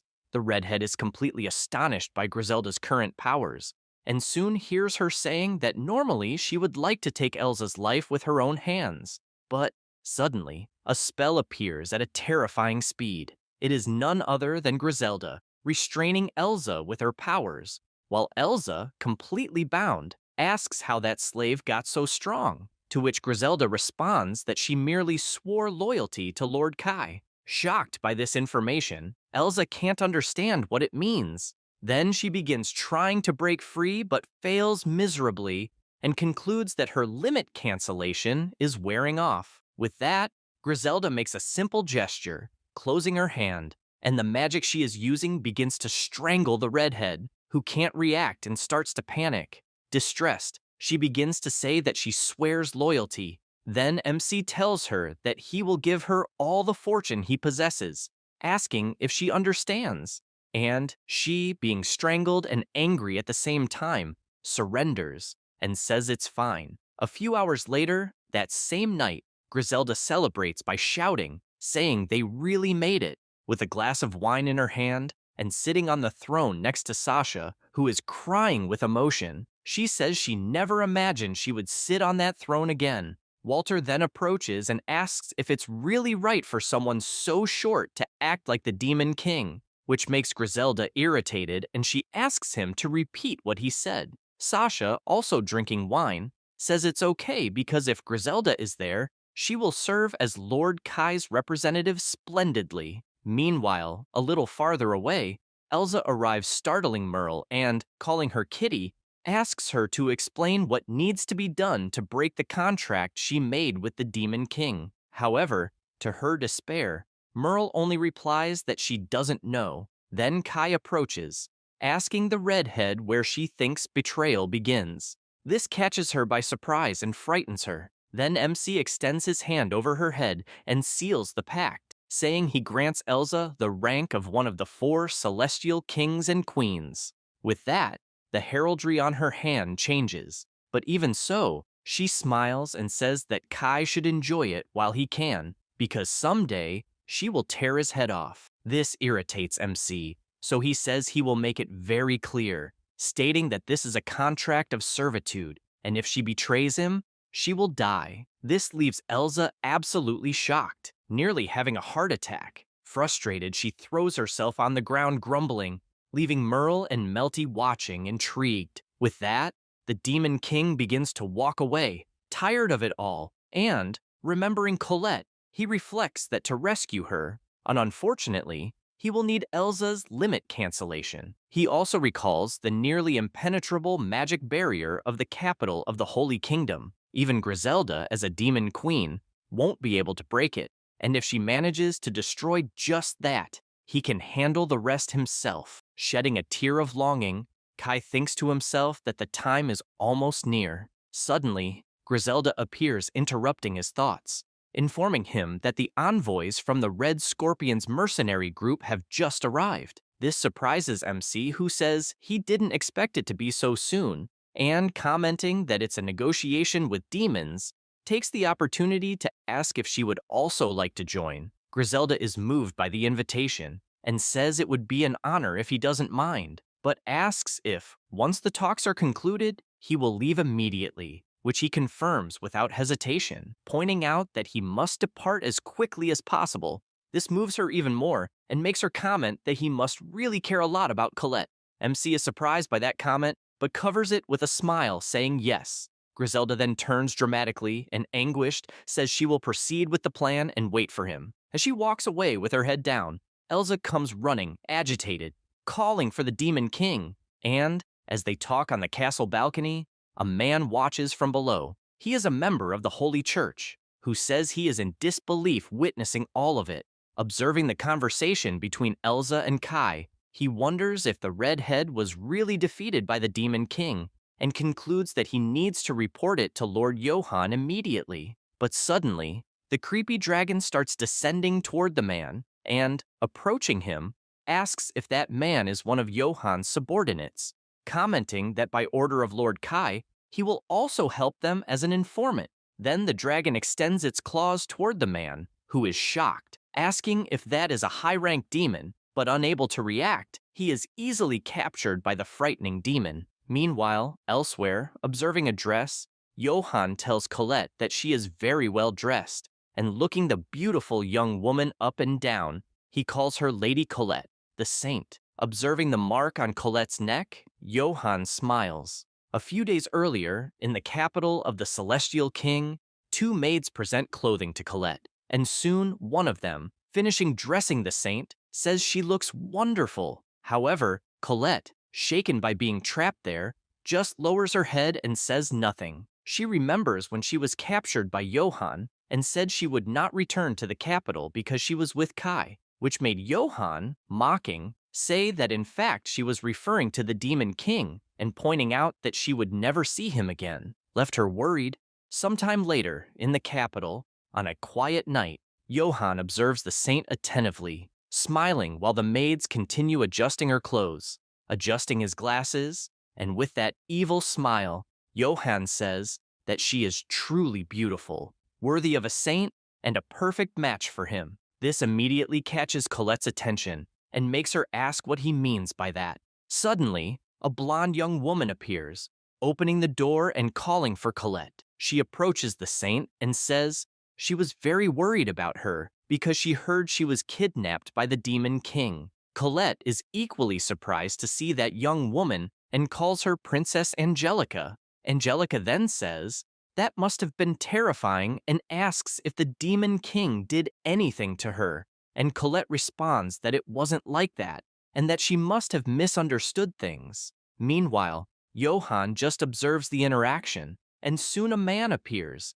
asking Colette if she is unharmed. This shocks Colette because that is her father. Promptly, Johann bows, calling the man His Majesty Marquis Valm, and he explains that unfortunately, it seems Colette was brainwashed by the Demon King, and moreover, is now suffering from a curse. This leaves Angelica and Valm shocked and worried, but Colette immediately says that is a lie, emphasizing that Kai would never do that. However, as she says this, the chains of the curse Johann used begin to tighten around the saint, who feels intense pain. Johann, observing the scene, merely smiles faintly while Angelica is shocked, commenting that this is the curse. However, even while suffering, Colette, with a trembling voice, says that Kai is a hero who saved everyone. Immediately, Angelica approaches her and hears her saying Johann's name. Widening her eyes, the princess asks what she is trying to say about Johann, and, absolutely tense, seems to have realized what Colette meant. However, the prophet interrupts, saying that Angelica shouldn't listen to what the saint is saying, as it is the effect of the curse of the Demon King Kai. Even gasping for breath and in pain, Colette does not lower her guard and looks angrily at the prophet, and he says it's better to leave her there for a while until she calms down, asking Angelica to return to her chambers. With a threatening look, he affirms that he will take care of Lady Colette and ensure that she rests. Then the princess says it's okay,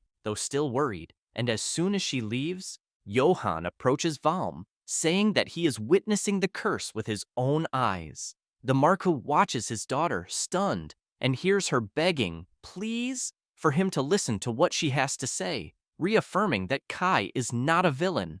Valm begins to get nervous about the whole situation, unsure if he can believe it or not. Then, Johann intervenes, saying that it's unfortunate and commenting that it must be very painful for her. Watching all this, Johann's servants are equally stunned and nervous about the situation. Then the prophet, with a bizarre smile, concludes that it's unfortunate she was deceived, brainwashed, and the worst of all, ran away with the wicked demon king. But she retorts, saying she wasn't deceived, to which he responds that it is impossible to believe that she is mentally well to say such things. While they argue, Marquis Valm observes everything closely and soon hears Colette calling him, saying she swears she wasn't deceived. However, he, incredulous, tells Johann that, as discussed earlier, he would like to proceed with what was agreed upon. This makes the prophet pleased, and with a smile, he thanks Valm. Not understanding what it's about, the saint asks what they are talking about, and Johann, approaching her, explains that they are talking about the marriage between them, leaving the saint even more terrified, sweating cold. Then he says that, as the celestial saint, he is destined to be with Colette, the saint, from the very beginning. Her father also takes advantage of the situation to say that this is the right thing to do. For someone like her, being contaminated, this will be the best thing possible. Colette is outraged by all of this and starts screaming, denying everything that was said and reaffirming that she is with Kai. However, Valm gets angry and asks what she is saying, because Kai Austin fell into darkness and attacked his own father, so it's better for her to regain her senses. Hearing this, the saint only lowers her head in complete silence. Johann then approaches Valm and says he appreciates those words, and also asks to be alone with the saint, which immediately happens. Then the prophet tells Colette that he has authority over the entire church, and that if she is thinking of helping the demon king, she better be careful with what she plans. Colette then asks if a saint is resorting to threats, and he responds saying that if it is necessary for justice, threatening is natural, and that, thanks to her arrival, he was able to set up the Grand Barrier. Johann explains that this prayer room works only with a saint and a holy relic, and so he would greatly appreciate her cooperation. Observing her kneeling on the floor, he also takes the opportunity to say that she is truly beautiful, and that living life with her by his side will not be so bad. But anyway, he wants everything she can offer, and obviously, that includes her power as the Saint of Time. With a bizarre smile, Johann tells her not to worry, because even in the next loop, she will continue to belong to him. Hearing all this,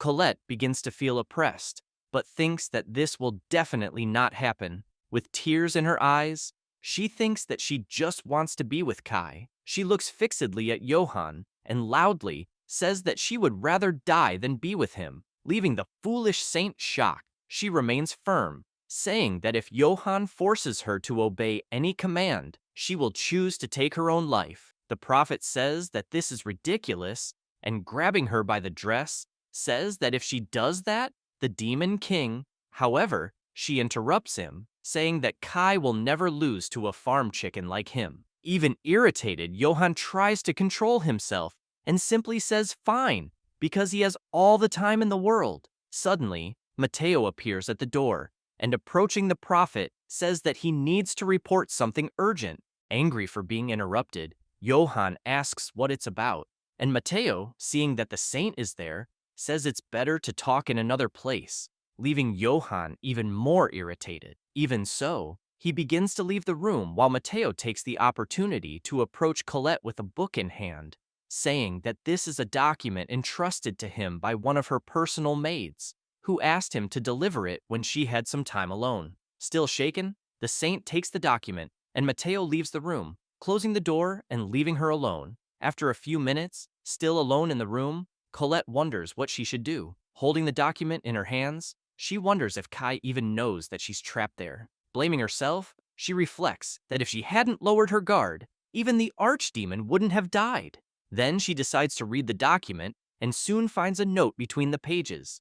Immediately she picks it up, and after smelling the note, she immediately recognizes that it came from Kai. She begins to read the note, which says, I know about your situation through what the archdemon informed me, and I am gathering our allies right now. I apologize for leaving you alone, but I will be there to help soon. Signed, Kai. Colette closes her eyes after reading and, with a hint of hope, says that she will be waiting. Meanwhile, elsewhere, Mateo bows before Johann, who, angry, asks what Mateo is thinking, as the purifiers are from the darkness, and he should refrain from such actions. He asks if this is about the Demon King subjugation mission, and comments that, this time, he just wanted to see how the other side would respond to this. The prophet also says that the enemy is in the second round, and even if they escape, he was expecting it. However, Mateo says no and claims to be the only survivor, stating that the mission was a complete massacre. Hearing this, Johann is absolutely shocked, wondering if those purifiers were defeated, which makes him think that this so-called Demon King will truly not be an easy enemy to face. With this in mind, he asks Mateo to increase the alert level and reorganize the purifiers, which Mateo promptly acknowledges. Thus, Johann leaves the room and heads to another place. In a sacred temple with several men apparently important to the church, the man seated on the throne tells the prophet that he did well in reporting all that.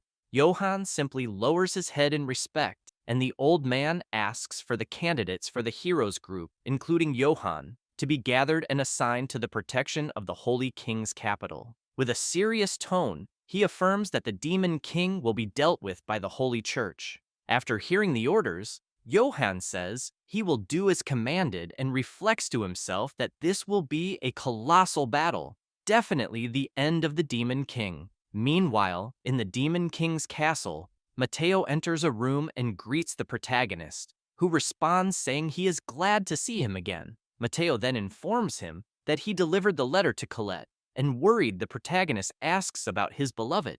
Mateo responds that she is safe, but with the tight security she is under, escaping will be impossible. Kai replies that he had imagined this, and thanks Mateo for his work. Clenching his fist, he thinks that he needs to hurry up. Then Mateo shows him some documents, asking Kai to take a look. He explains that these are good pieces of information about the defense of the capital. Surprised by this, the protagonist says that, apparently, besides the barrier, there are also powerful magical weapons, which makes him wonder if they also have equipment that forcibly drains magical power, which is bizarre. Observing the weapons drawing, he notices that they've placed it around the entire capital wall. Kai reflects that, just as they managed to create this tactic to drain magical power, the enemies also succeeded, and even if they break the barrier, they will be forced into a fight without magical power. Pondering the matter, Kai deduces that this will definitely be a problem. He then tells Mateo that he can go back and continue with the preparations,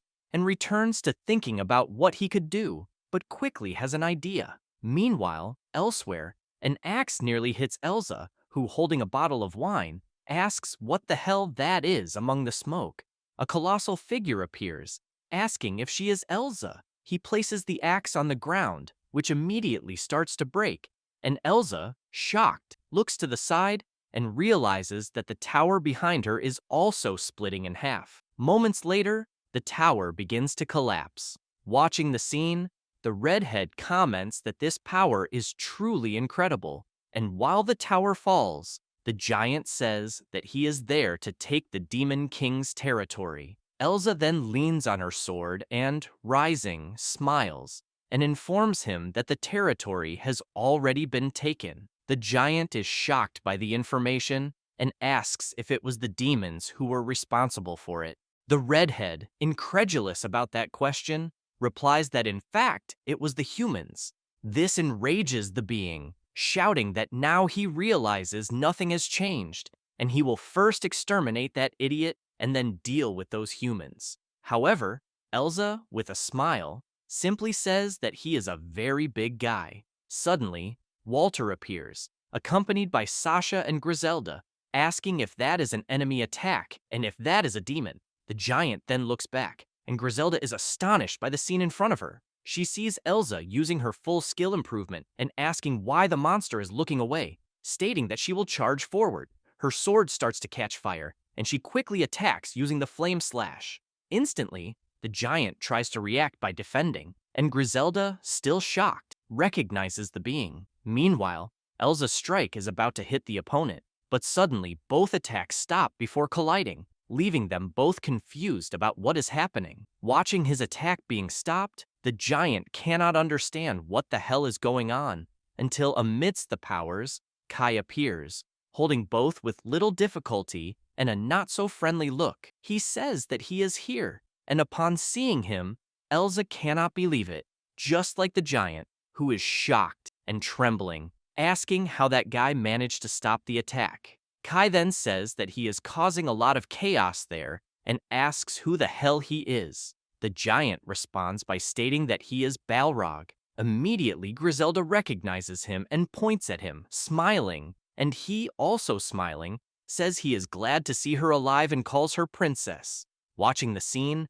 everyone is absolutely confused, including the protagonist, who doesn't understand why he called Griselda princess. Balrog then begins to laugh, thanking God that everything is fine. He also comments that she has grown a lot, and while he shows absolute happiness, Elza asks if Griselda really knows that man, commenting that he has a powerful voice. The young demon then approaches and tells Balrog that it has been a long time since they last saw each other, asking where he has been all this time. The big guy then says that he was on a warrior's journey, but when he heard that the Demon King's castle was taken, he decided to return. As he speaks, Kai remembers having heard that name before, until the big guy notices something, and looking at Kai's sword, asks if that is really.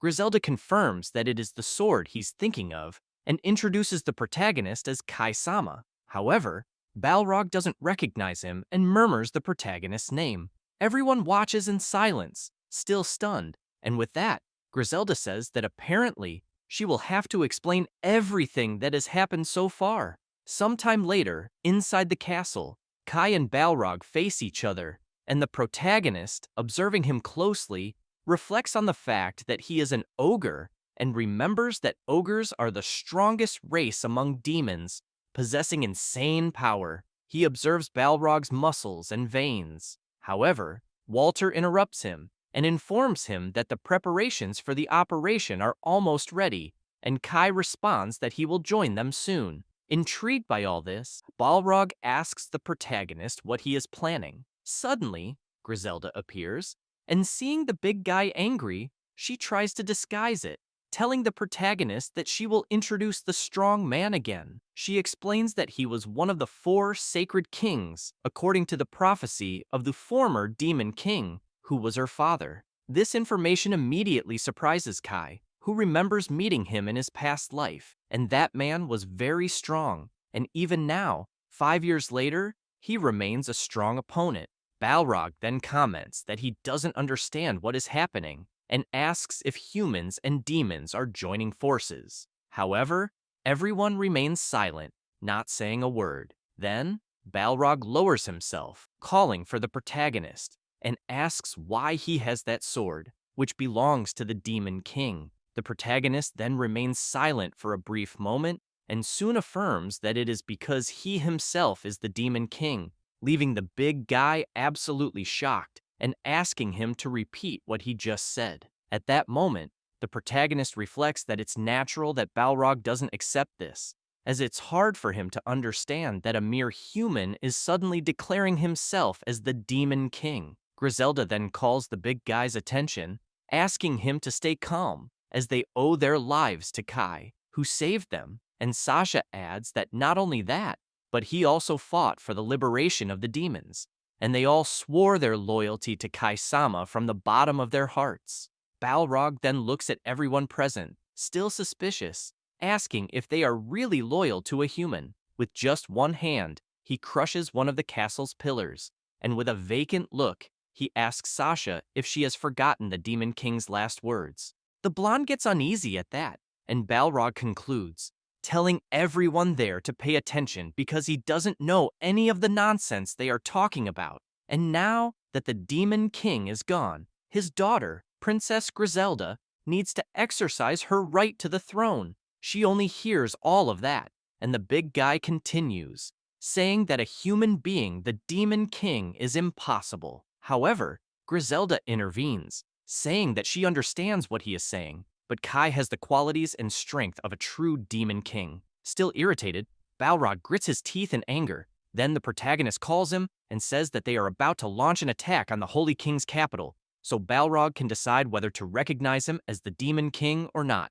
Hearing these words, the big guy is astonished, and lowering himself, he asks if Kai is really serious. He highlights that this place has been resisting demons for centuries, and that's why he is questioning if Kai really believes that a mere human will be capable of such a feat. The protagonist responds that it's not just humans, but humans and demons together. Again, Balrog says that this is ridiculous and nothing but a fantasy. However, Kai, irritated, says that, anyway, this is not the time to be discussing this, and asks Merle to start preparing for the journey ahead. He asks her to inform everyone that they will be leaving the next morning. Suddenly, Balrog grabs his axe, irritated, but when he looks at Griselda, he immediately becomes paralyzed and listens to her asking him not to stand in Kai's way. Still, Balrog remains unwavering and asks why she is allying herself with a human. Griselda then says that he can ask anyone there,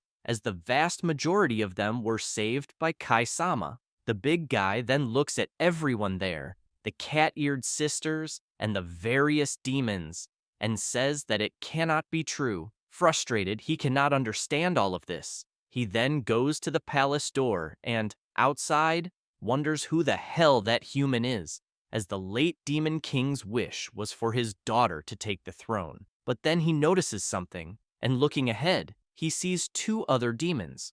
One of them asks if Balrog is running away alone again. Balrog then says that they are late and asks where the others are, and the chubby one answers that the rest are still at the fortress. Moments after saying that, some nearby bushes begin to move, making noise. Realizing this, Balrog says that they have apparently been followed. The two other demons are shocked by these words, and even without looking, Balrog notices that the holy knights are behind the bushes. He comments that there must be about 10 of them there, and asks them to stop hiding immediately. One of them calls the big guy an idiot, and without hesitation, charges at him with his spear to attack. However, Balrog easily dodges the attack. The knight then prepares to attack again, frustrated, but immediately the big guy grabs the knight's spear and breaks it as if it were a child's toy, making the knight nearly wet himself. Incredulous at the scene, without thinking twice, Balrog then charges at the knight, grabbing him and saying that to him, those spears are just toothpicks. The big guy then crushes the knight cruelly in front of all the other knights, leaving them absolutely terrified and shaking with fear. Balrog warns that he won't leave any of them alive. Sometime later, at the ogre tribe's forward base, a man sitting on the ground tells Balrog that he has already investigated the human named Kai Austin. Excited, the big guy asks what kind of evil deeds his companion discovered that Kai has done, and he, a bit nervous, reports that everyone he asked said that Kai was a noble human acting for the good of the demon tribe. Hearing this, Balrog says that he doubts this is true. However, he begins to question whether a human is really helping the demons, pondering that there might be some kind of scheme behind all of this. He then asks his companion what's going on there, and so the companion continues reporting everything. Sometime later, Balrog goes to another room with a man held hostage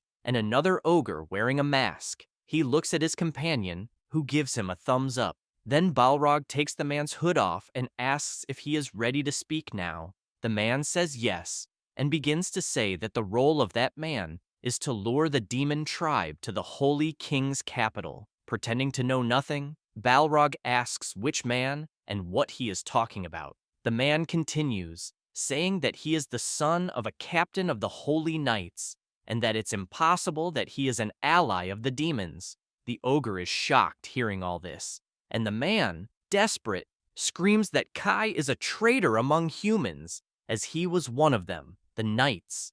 Immediately, Balrog grabs the man by the head, making him even more terrified, and in the blink of an eye, ends the man's life. Stunned, he says he understands everything and asks the ogres to join him immediately. Sometime later, elsewhere, Griselda informs that with the zombie army of the Holy Knights and the demons that were enslaved in the mines and in the Demon King's castle, they have about 1,000 warriors. She says that the Holy King's capital has many more, maybe even 10 times that number of soldiers.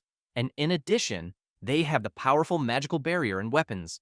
Uncertain, she says that this will be. Suddenly, Kai interrupts her, saying that the difference seems colossal, and because of that, the invasion seems impossible. Confused, Griselda asks what he means by seems to be, and he, with a smile, says it's fine. After all, they are all here, just like he is, and the individual quality of each of them will be the differential. Observing the capital, the protagonist says that they will destroy it all and save Colette.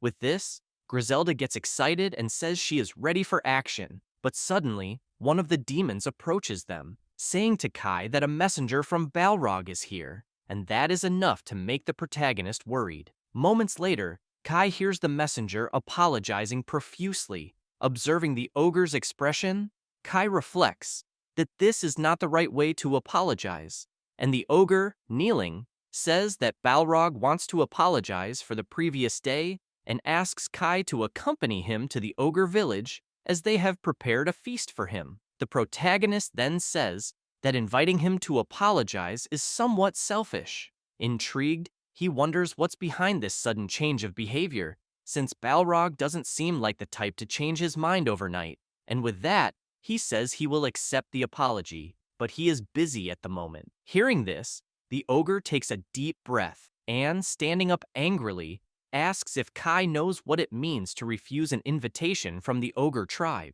Thinking to himself, the protagonist reflects that it will be an additional problem if the ogres are enemies, so he has no choice. Observing the situation, Sasha calls out to Kai, who responds saying it's fine. He turns to Walter and asks him to lead everyone forward. He also asks if Sasha and Griselda will accompany him, which they immediately confirm. With that, Kai turns to the ogre and asks if he can guide them to the ogre village. Sometime later, after the journey, they finally arrive at the village. Upon entering, Griselda comments that this is the first time she's been there. Impressed, she remarks that everything there is huge, and so the three of them stand still for a while, waiting for something. Then Kai asks if there is nothing there that resembles a house.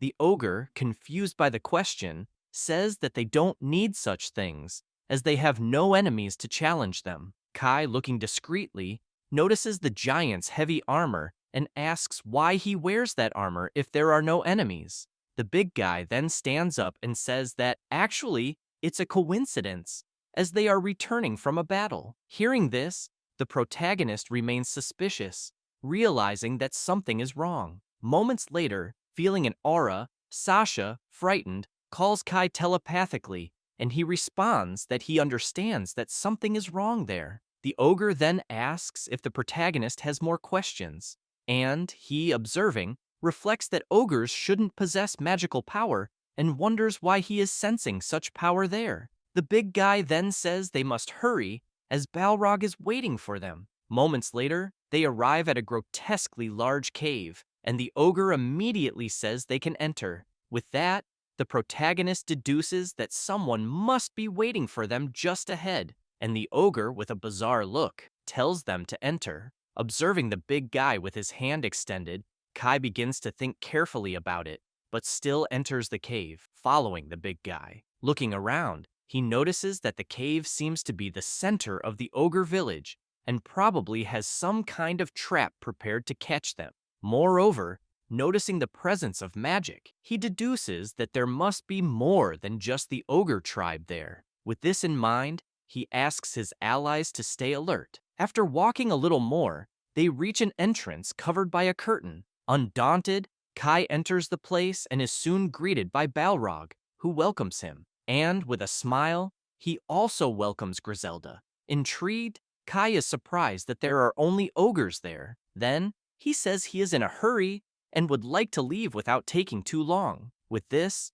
the big guy comments that Kai is being a bit cold. However, he says that it's fine, and they will have another meeting in the future, and Kai can enjoy the feast. Thus, the protagonist sits at the table, accompanied by Sasha and Griselda, who asks if it's okay if she also enjoys herself. With the food set, apparently delicious, Kai remains suspicious, while Griselda, excited, says that it is delicious. Immediately, the two begin to indulge in the dishes, saying that this banquet has several delicacies and that each dish is better than the other, while Kai remains silent, not eating anything. Balrog then says that he is happy they liked it, but asks if Kai isn't going to eat. Looking at Kai with a plate in hand, still without tasting it, the big guy asks what the problem is, to which he responds saying it's nothing. Then, he takes a bit of food on the spoon and slowly puts it in his mouth. Balrog watches the scene intently, not blinking,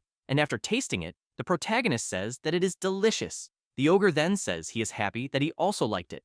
Meanwhile, the other ogres, also observing, exchange glances and smile as if the plan had worked. Suddenly dropping the food, Griselda feels something is wrong, and Sasha, calling out to her worriedly, also feels that something is wrong. But before the two could do anything, both faint under the table. Instinctively, Kai asks what happened to them, and Balrog calmly says that, as expected, she should be the Demon King, and for that, he apologizes to Griselda, emphasizing that this is the will of the late Demon King, and his will is the ogre's will too. He also tells Kai that a human like him cannot fulfill this. Holding Griselda in his arms, the protagonist asks if he poisoned the food, to which he responds, explaining that he only put a light paralyzing potion for them, but for Kai, it was a lethal poison. Almost without reaction, Kai asks why. The big guy then bangs his axe on the ground, saying that he doesn't intend to be cruel, but he knows that Kai is trying to massacre the demon tribe, and he needs to stop that foolish plan. Surprised, the protagonist asks who told him that, and Balrog replies that it was one of Kai's allies, and he also takes the opportunity to ask why he is so calm. Really calm? The protagonist just smiles and tells his companions that everything is already over. Immediately, they get up, saying that it was quite a performance. Seeing this, Balrog's two subordinates are incredulous, asking if they pretended to be poisoned. Kai then says that dealing with poisons is the specialty of a black mage. Moments earlier, looking discreetly at Griselda, he had used a detoxifying magic hidden. Stunned by all of this, Balrog asks if they already knew about the plan, which Griselda confirms. And, after reminding them of everything they had planned, she says that she is surprised they thought it would work, as it was a very obvious trap. Hearing this, Balrog looks at his subordinate, almost killing him with just a look. Then, Griselda says that just by the way he spoke earlier, it was clear that something was being plotted. Suddenly, the big guy starts shouting, furious, and with the axe in hand, says that if the poison didn't work, he will face Kai mano a mano. Overcome with anger, he says that he will make the protagonist understand what he is trying to say by pounding him. Immediately, Kai draws his sword, saying that he can feel free to try. Seeing the sword, Balrog promptly recognizes that it is the magical sword Trifing. Immediately, the two also prepare for combat, alert. However, the protagonist asks them not to interfere in the fight. Thus, Balrog doesn't waste time and soon tries to land a blow with the axe, but it is easily blocked by the protagonist, who still notices that, as expected, the impact was very strong. Astonished, Balrog asks how he managed to stop that attack and comments that he isn't the son of the Knight Commander for nothing. Surprised by those words, the protagonist asks why he is saying that, but Balrog ignores him and just claims that he won't be influenced by the Holy Knight's plan for Kai. Completely shocked, the protagonist realizes that Balrog is thinking something completely wrong about him, but with no time to retort, he just dodges another powerful blow from the ogre, who, impressed, asks how he is managing to dodge like that. However, Kai also doesn't waste time and uses the ability to walk in shadows, and with that, he begins to move quickly. Balrog is impressed with that ability, and Kai, after noticing this, immediately uses a magic circle above the ogre's head, catching him by surprise. He then extends his hand in the center of the circle and begins to use Black Thunder magic, leaving the ogre without any reaction. Moments later, Balrog becomes completely unconscious, his body smoking from all sides. Taking advantage of the moment, Kai returns to the ground while his opponent suffers the consequences of the ability that was used. Watching the fight, Sasha and Griselda are impressed by everything that has happened, while Balrog's subordinates grow worried, calling out to him. Kai then says that this should be enough, and the big guy, after regaining consciousness, can barely speak. Suddenly, the protagonist notices something strange, and moments later, the big guy's body begins to be pierced from the inside out, emitting lightning in all directions. As a result, the other ogres there are decimated by the powerful lightning, which pierces them easily. However, the protagonist reacts quickly, using the wall of darkness to protect himself and also shield the girls. Impressed, he asks what the hell that is. Meanwhile, Balrog's subordinates continue being massacred by the lightning, and they wonder where it came from. Seeing this, the big guy worries about his allies.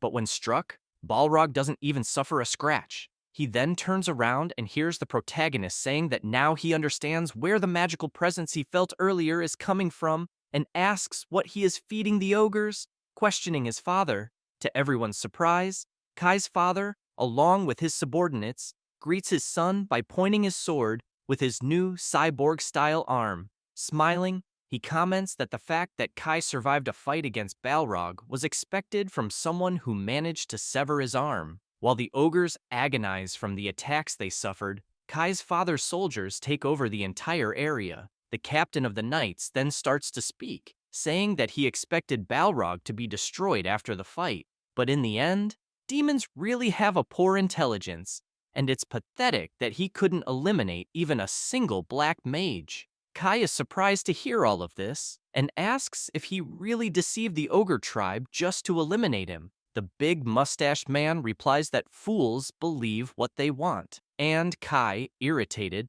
asks if he is also planning to massacre the ogres. He looks at Balrog, completely out of control, and says, "For sure." The protagonist says that he understands, and simultaneously, Balrog and the protagonist start shouting, saying they will never forgive that damned old man. Quickly, Kai charges at him with his sword, while his father calls him a fool and asks if the young man really thinks he's there unprepared. He then opens a container and drinks a kind of green potion. Observing the scene, the protagonist is intrigued, asking what that is. And soon the old man, feeling the potion taking effect, says that it's a secret elixir that guarantees power equivalent to that of a hero. And, while his body starts to transform, becoming more muscular than Ronnie Coleman, he concludes by saying that it was Johann who gave him that. The protagonist can't believe it and is completely paralyzed in shock.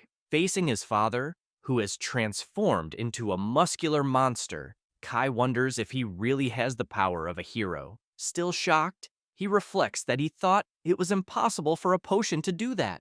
Suddenly, Griselda says to the protagonist that the ogre tribe can't fight after the last attacks they suffered.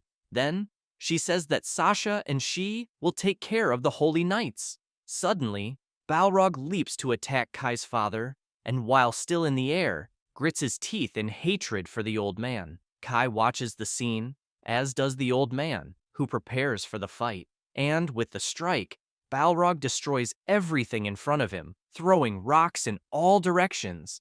The ogre messenger then tells the other ogres to run from there, as in their current state, they will just be a burden to Balrog. The Holy Knights also begin to act, using the holy barrier to protect themselves from the flying debris. One of the men says that, for now, they should protect themselves with the barriers and then exterminate the weakened ogres. But observing everything, he wonders why Kai allied himself with the demon tribe. Meanwhile, in the fight, Kai defends himself using a magical shield, while Griselda approaches the soldiers protected by the barrier, and one of the men, upon seeing her, almost soils himself, as the princess used the blood lance to break the barrier and, moreover, also managed to annihilate the men who were protecting themselves. Manipulating her powers, she comments that the cave will collapse soon, so it's better for Sasha to evacuate the ogre tribe quickly. Meanwhile, Sasha uses martial arts to also avoid being hit by the debris, but informs that she understands her friend's request. At the same time, Kai's father charges at Balrog. Overcome by the mutation, he comments that the rocks there will turn to sand, and this is the power of a hero he always dreamed of having. However, Balrog manages to defend the attack skillfully and tells the old man to stop talking nonsense. Nevertheless, feeling the pressure from the big mustached man, he wonders what kind of colossal power that is. The old man, attempting to penetrate the ogre's defense, asks him what the problem is and if his face is contracting. Taking advantage of the moment, he manages to land a sword strike, piercing and severely wounding Balrog, who immediately starts feeling excruciating pain. However, as the old man drives the sword into the big guy's chest, the protagonist appears, flying using the blood bond ability. He uses the bond with Balrog, who quickly realizes Kai is helping him. However, the protagonist's father manages to dodge the magic, moving slightly to the side. Irritated, he asks if Kai really thought he would be hit by that, calling him a tired black mage, and says that he will exterminate him too. Even wounded, Balrog thinks of something to counterattack, and before the cyborg can strike, he starts running at an absurd speed. Still, the old man attacks with a sword, commenting that Kai is a fool for challenging his own father, being from such a useless class. He continues attacking, moving the sword quickly and saying that this was absurd. Kai, while dodging the attacks, comments that it really is absurd. Moving at insane speed, he hears the old man say that his technique and power are first class, and it's a pity that Kai and Ares couldn't become a hero. Ignoring all of this, the protagonist manages to get close to his father while dodging, and this surprises the big mustached man. He then says that he will see the hero now. The old man, in shock, realizes he's in trouble. However, with no time to react, he is affected by the shadow wall and with the blood bond, leaving him with no escape route. Kai then gestures with his fingers, making shadow arms appear, and without hesitation, he completely restrains his father using powerful magic. Immediately, the old man starts screaming and coughing up blood, suffering from pain. Watching it all, Balrog remains silent, with a serious expression. Then the protagonist tells his father that apparently he was also deceived, so he will clarify that this isn't a secret elixir, but rather a battle booster, where the user dies in a few minutes. The old man becomes even more terrified hearing these words, and tears begin to flow. And Kai, staying calm, continues saying that the old man was just a disposable pawn for Johann, and he truly regrets that this happened. Desperate, the old man feels the agony of knowing that the end is seconds away and can do nothing, until he finally collapses to the ground, his body collapsing from the inside out.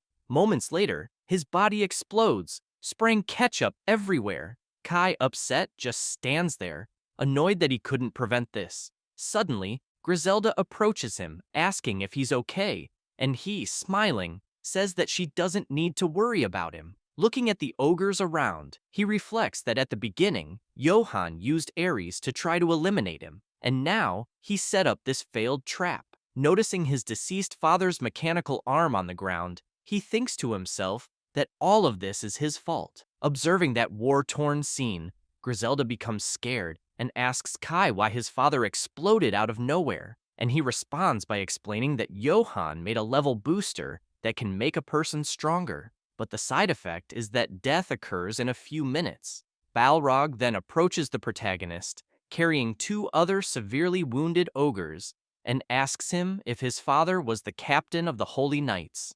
Kai confirms that yes, but says that since he came here to eliminate him, he doesn't care about that. Balrog then takes a deep breath and tells Kai that they should cancel the meeting for now, as everyone there is injured, but tells Kai to wait a moment. Immediately, he begins to use healing magic on the wounded ogres, and says that with this, they should be fine. It doesn't take long, and the ogres who were injured start to rise, confused as to why they are no longer hurt all of a sudden. Also being healed, Balrog is impressed and admires Kai's gesture. The ogres immediately begin to thank the protagonist, taking his hand and greeting him. Then, Balrog calls out to the protagonist, who turns and says that he tried to kill Kai, yet he helped him, and moreover, he must have mercy on the ogre tribe and wants to know why. The protagonist stares at him and, in a serious tone, says that saving his tribe was a promise he made to Griselda. Balrog listens attentively and smiles, saying that now he understands why the princess cares so much about Kai. He also says that he will leave the princess with him for now, so Kai should protect her well. The protagonist nods, replying that he will, and Griselda asks Balrog if he will not accompany them, as it would be important for them to be together from now on. However, the big guy says that he cannot go, as his lord is alone. Hearing this, Kai is intrigued and asks Balrog if they will be able to meet again after he attacks and conquers the sacred capital. The ogre is surprised by the question, and before he can answer, Kai concludes by telling him not to worry, as he, Kai Austin, as the Demon King, will take care of the demon tribe, and that is a promise. Impressed, Balrog simply listens in silence, and the protagonist finishes by saying that when they meet again, he will prove that everything is fine, and they will talk until the ogre is convinced of everything he is saying. Balrog says that he is an interesting guy, and will arrange another meeting between them so he can sincerely apologize next time. Hearing the whole conversation, Griselda gives a contented smile, as do the other ogres. Then, Balrog, excited, says they will certainly meet again, which Kai confirms by nodding. Thus, he continues his journey with Sasha and the princess. Along the way, Griselda comments that she wishes the ogres could come with them, but Kai says that unfortunately, that won't be possible, and they must hurry to find Walter and the others as quickly as possible. Suddenly, a knight appears, visibly wounded, calling for Kai. This startles the protagonist and Griselda, and she asks if that holy knight followed them there. Noticing that she is about to attack the knight, Kai asks her to wait a bit. He then asks who that man is, and the knight responds that he can't accept that someone as intelligent as Kai Austin would betray humans and demands an explanation for that. Upon hearing this, Griselda recognizes the knight, as does Kai, who says that this is Vice Captain Gallard, his former sword instructor, and comments that it's been a long time since they last met. This comment leaves Gallard intrigued, asking what he means by, "It's been a long time." The two girls wait for an answer, attentively, but Kai remains silent, thoughtful. Meanwhile, elsewhere, Walter and the other demons march to war. Then, Elsa calls out to him and asks if they aren't heading straight for the sacred capital. Walter explains that if they camp directly in front of the enemy, it will clearly be a disadvantage, as the enemy has a vast army and many weapons. Therefore, they need to set up a base in a nearby village or an abandoned fortress and wait for Lord Kai. Hearing this, Elsa gets irritated and says that it's a pathetic strategy, and Walter retorts by saying that it's called caution. Suddenly, a giant creature starts approaching, flying, leaving Elsa shocked and asking what the hell that is. However, as the demon gets closer, she is even more stunned. Then, Walter explains that she shouldn't worry, as that is an archdemon, a messenger of the Demon King. The archdemon then informs them that he received a message from the Lord, and he said that the direction is changing. Walter then asks where they should go, and the small demon responds that they should head to the Guardian's fortress near the sacred capital, the Austin Fortress. Hearing this, Elsa's eyes widen and she starts screaming, saying she is sure Austin is the name of the Demon King, which Walter confirms. She says that if they attack the Demon King's family, it will be an act of rebellion, and asks if he has forgotten the contract they have with Kai. Hearing the redhead scream, Walter simply lowers his head, confused and irritated, but the archdemon says that they don't need to worry and should go quickly. Thus, they continue their journey, quickly arriving at the Austin Fortress. Still in front of the gates, Walter asks if this might be a plan from the Austen family, questioning if they should really trust a demon like that, and the little demon responds that everything will be fine, or at least should be. It doesn't take long, and the gates start opening slowly, and with that, Elsa begins to scream, asking if there could be strange traps in there, which Walter confirms without hesitation. Observing the holy knights opening the gates, Walter, in a serious tone, says that it's very likely that this is a trap, but as soon as the gates open, Gallard, accompanied by other soldiers, asks if that is the Demon King's army, and Walter, suspicious, says yes. Then, Gallard shouting, orders them to lower their weapons. This leaves the demons scared and agitated, not knowing what to do. Walter simply watches with a serious expression, while Elsa gives a wicked smile. That's all, folks. If you enjoy the video, subscribe and hit the bell. Thanks.